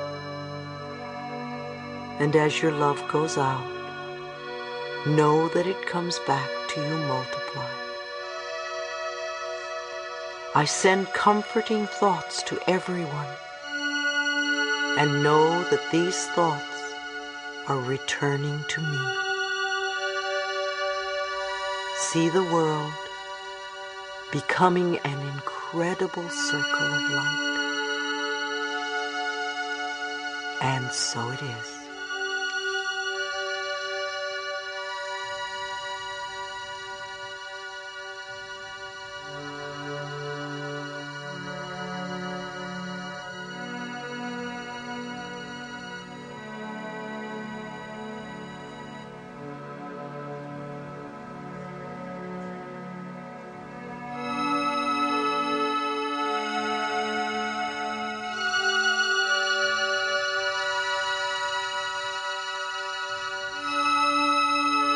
You deserve love.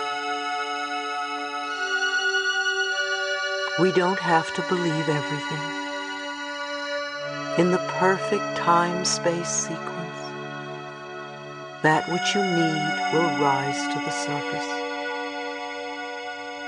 Each one of us has the ability to love ourselves more. Each one of us deserves to be loved. We deserve to live well, to be healthy, to be loved and loving, to prosper. And the little child deserves to grow up to have a wonderful, wonderful life. See yourself surrounded by love. See yourself happy and healthy and whole. See yourself as you would like your life to be. Put in all the details. Know that you deserve it. Then take the love from your heart and let it begin to flow, filling your body with healing energies. Let your love begin to flow around the room and around your home till you are in an absolutely enormous circle of love. Feel the love circulating so that as it goes out from you, it returns to you. The most powerful healing force is love. Let it circulate over and over again. Let it wash through your body. You are love. And so it is.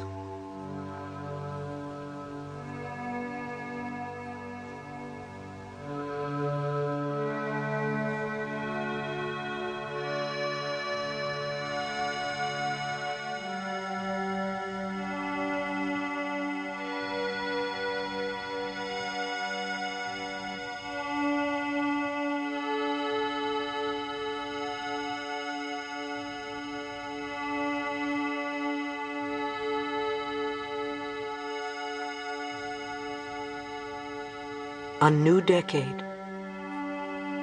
See a new door opening to a decade of great healing.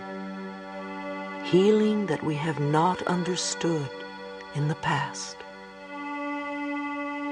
We are in the process of learning the incredible abilities that we have within ourselves. And we are learning to get in touch with those parts of ourselves that have the answers and are there to lead us and guide us in ways that are for our highest good. So let's see this new door opening wide and ourselves stepping through it to find healing in many, many different forms. For healing means different things to different people. Many of us have bodies that need healing. Some of us have hearts that need healing, or minds that need healing. So we are open and receptive to the healing that we each need individually. We open the door wide for personal growth, and we move through this doorway knowing we are safe. It is only change. And so it is.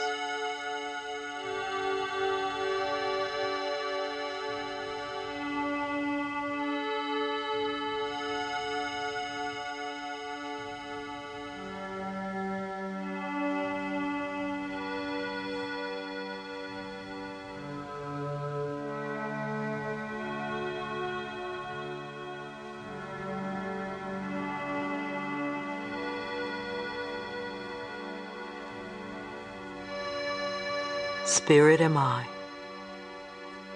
We are the only ones who can save the world. As we band together with a common cause, we find the answers. We must always remember that there is a part of us that is far more than our bodies, far more than our personalities, far more than our dis-eases, and more than our past. There is a part of us that is more than our relationships. The very central core of us is pure spirit, eternal, always has been, and always will be. We are here to love ourselves and to love each other. By doing this, we will find the answers so that we can heal ourselves and the planet. We are going through extraordinary times. All sorts of things are changing. We may not even know the depths of the problems, yet we are swimming as best we can. This too shall pass, and we will find solutions. We are spirit, and we are free. We connect on a spiritual level, for we know that level can never be taken from us. And on the level of spirit, we are all one. We are free. And so it is.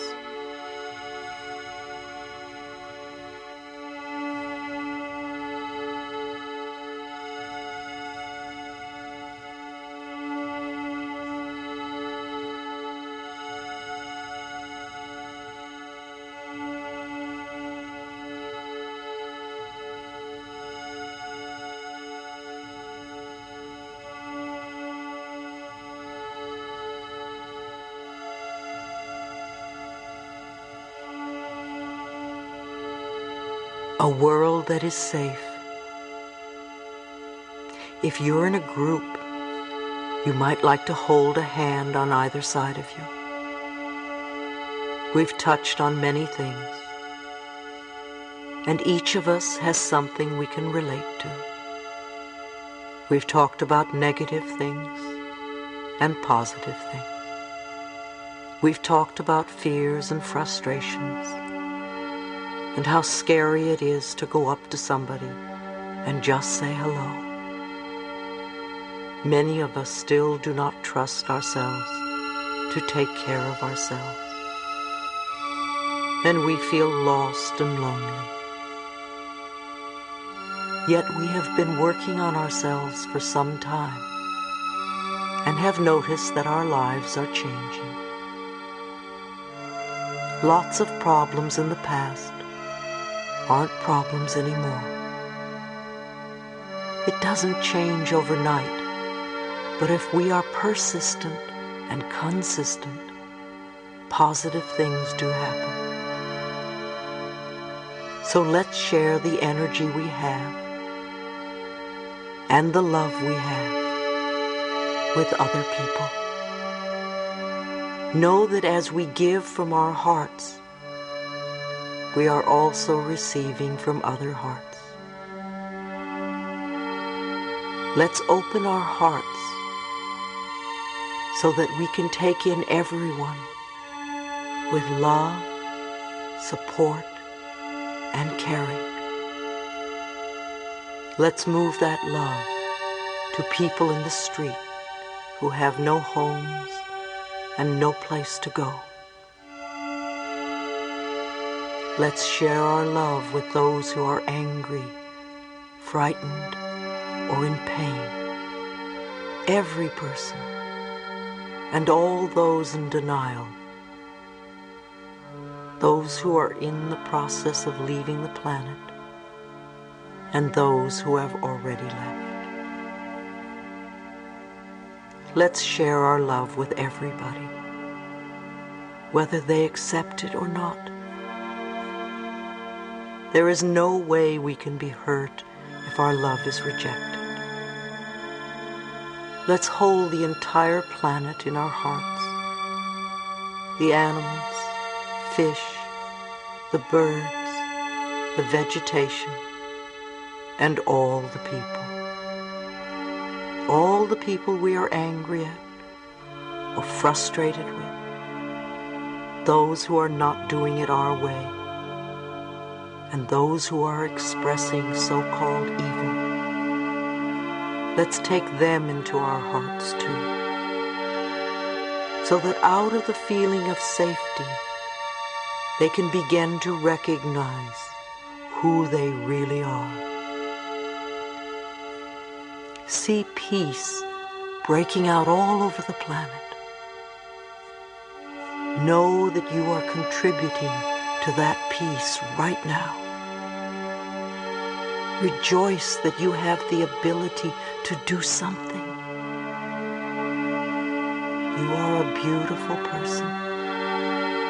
Acknowledge yourself for how wonderful you are. Know that it is the truth for you. And so it is.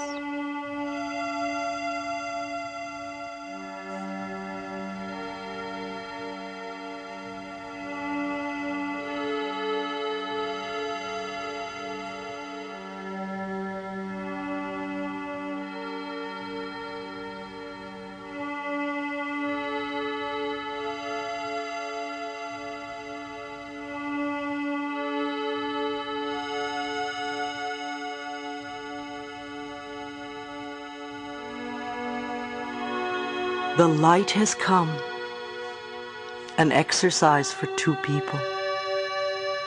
Sit opposite your partner and hold your partner's hands.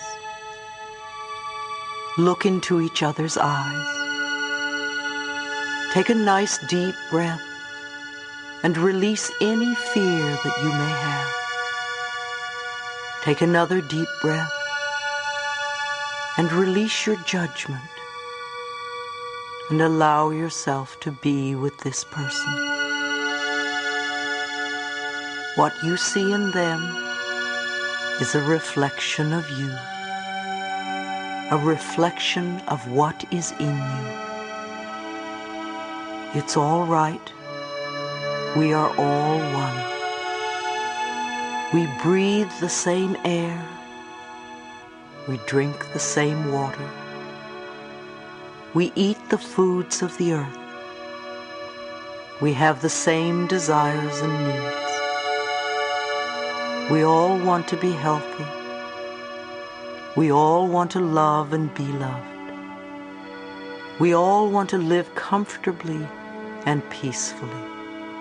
And we want to prosper. We all want to live our lives with fulfillment. Allow yourself to look at this person with love and be willing to receive the love back. Know that you are safe.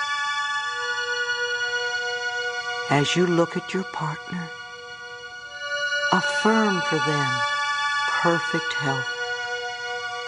Affirm for them loving relationships, so that they are surrounded by loving people wherever they may be. Affirm for them prosperity, so that they live comfortably. Affirm for them comfort and safety. And know that what you give out returns to you multiplied. So affirm for them the very best of everything, and know that they deserve it, and see them willing to accept it. And so it is.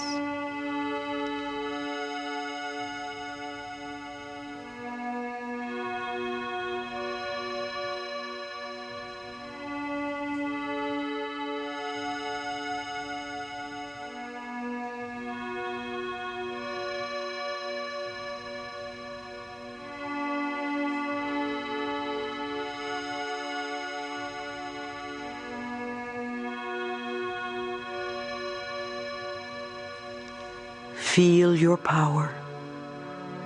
Feel your power. Feel the power of your breath. Feel the power of your sound. Feel the power of your love. Feel the power of your forgiveness. Feel the power of your willingness to change. Feel your power.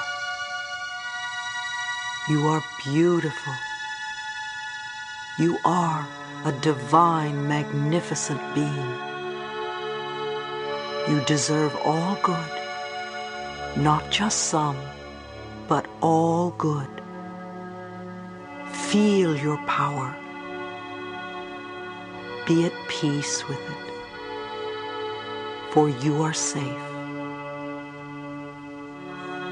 Welcome this new day with open arms and with love. Feel your power. And so it is.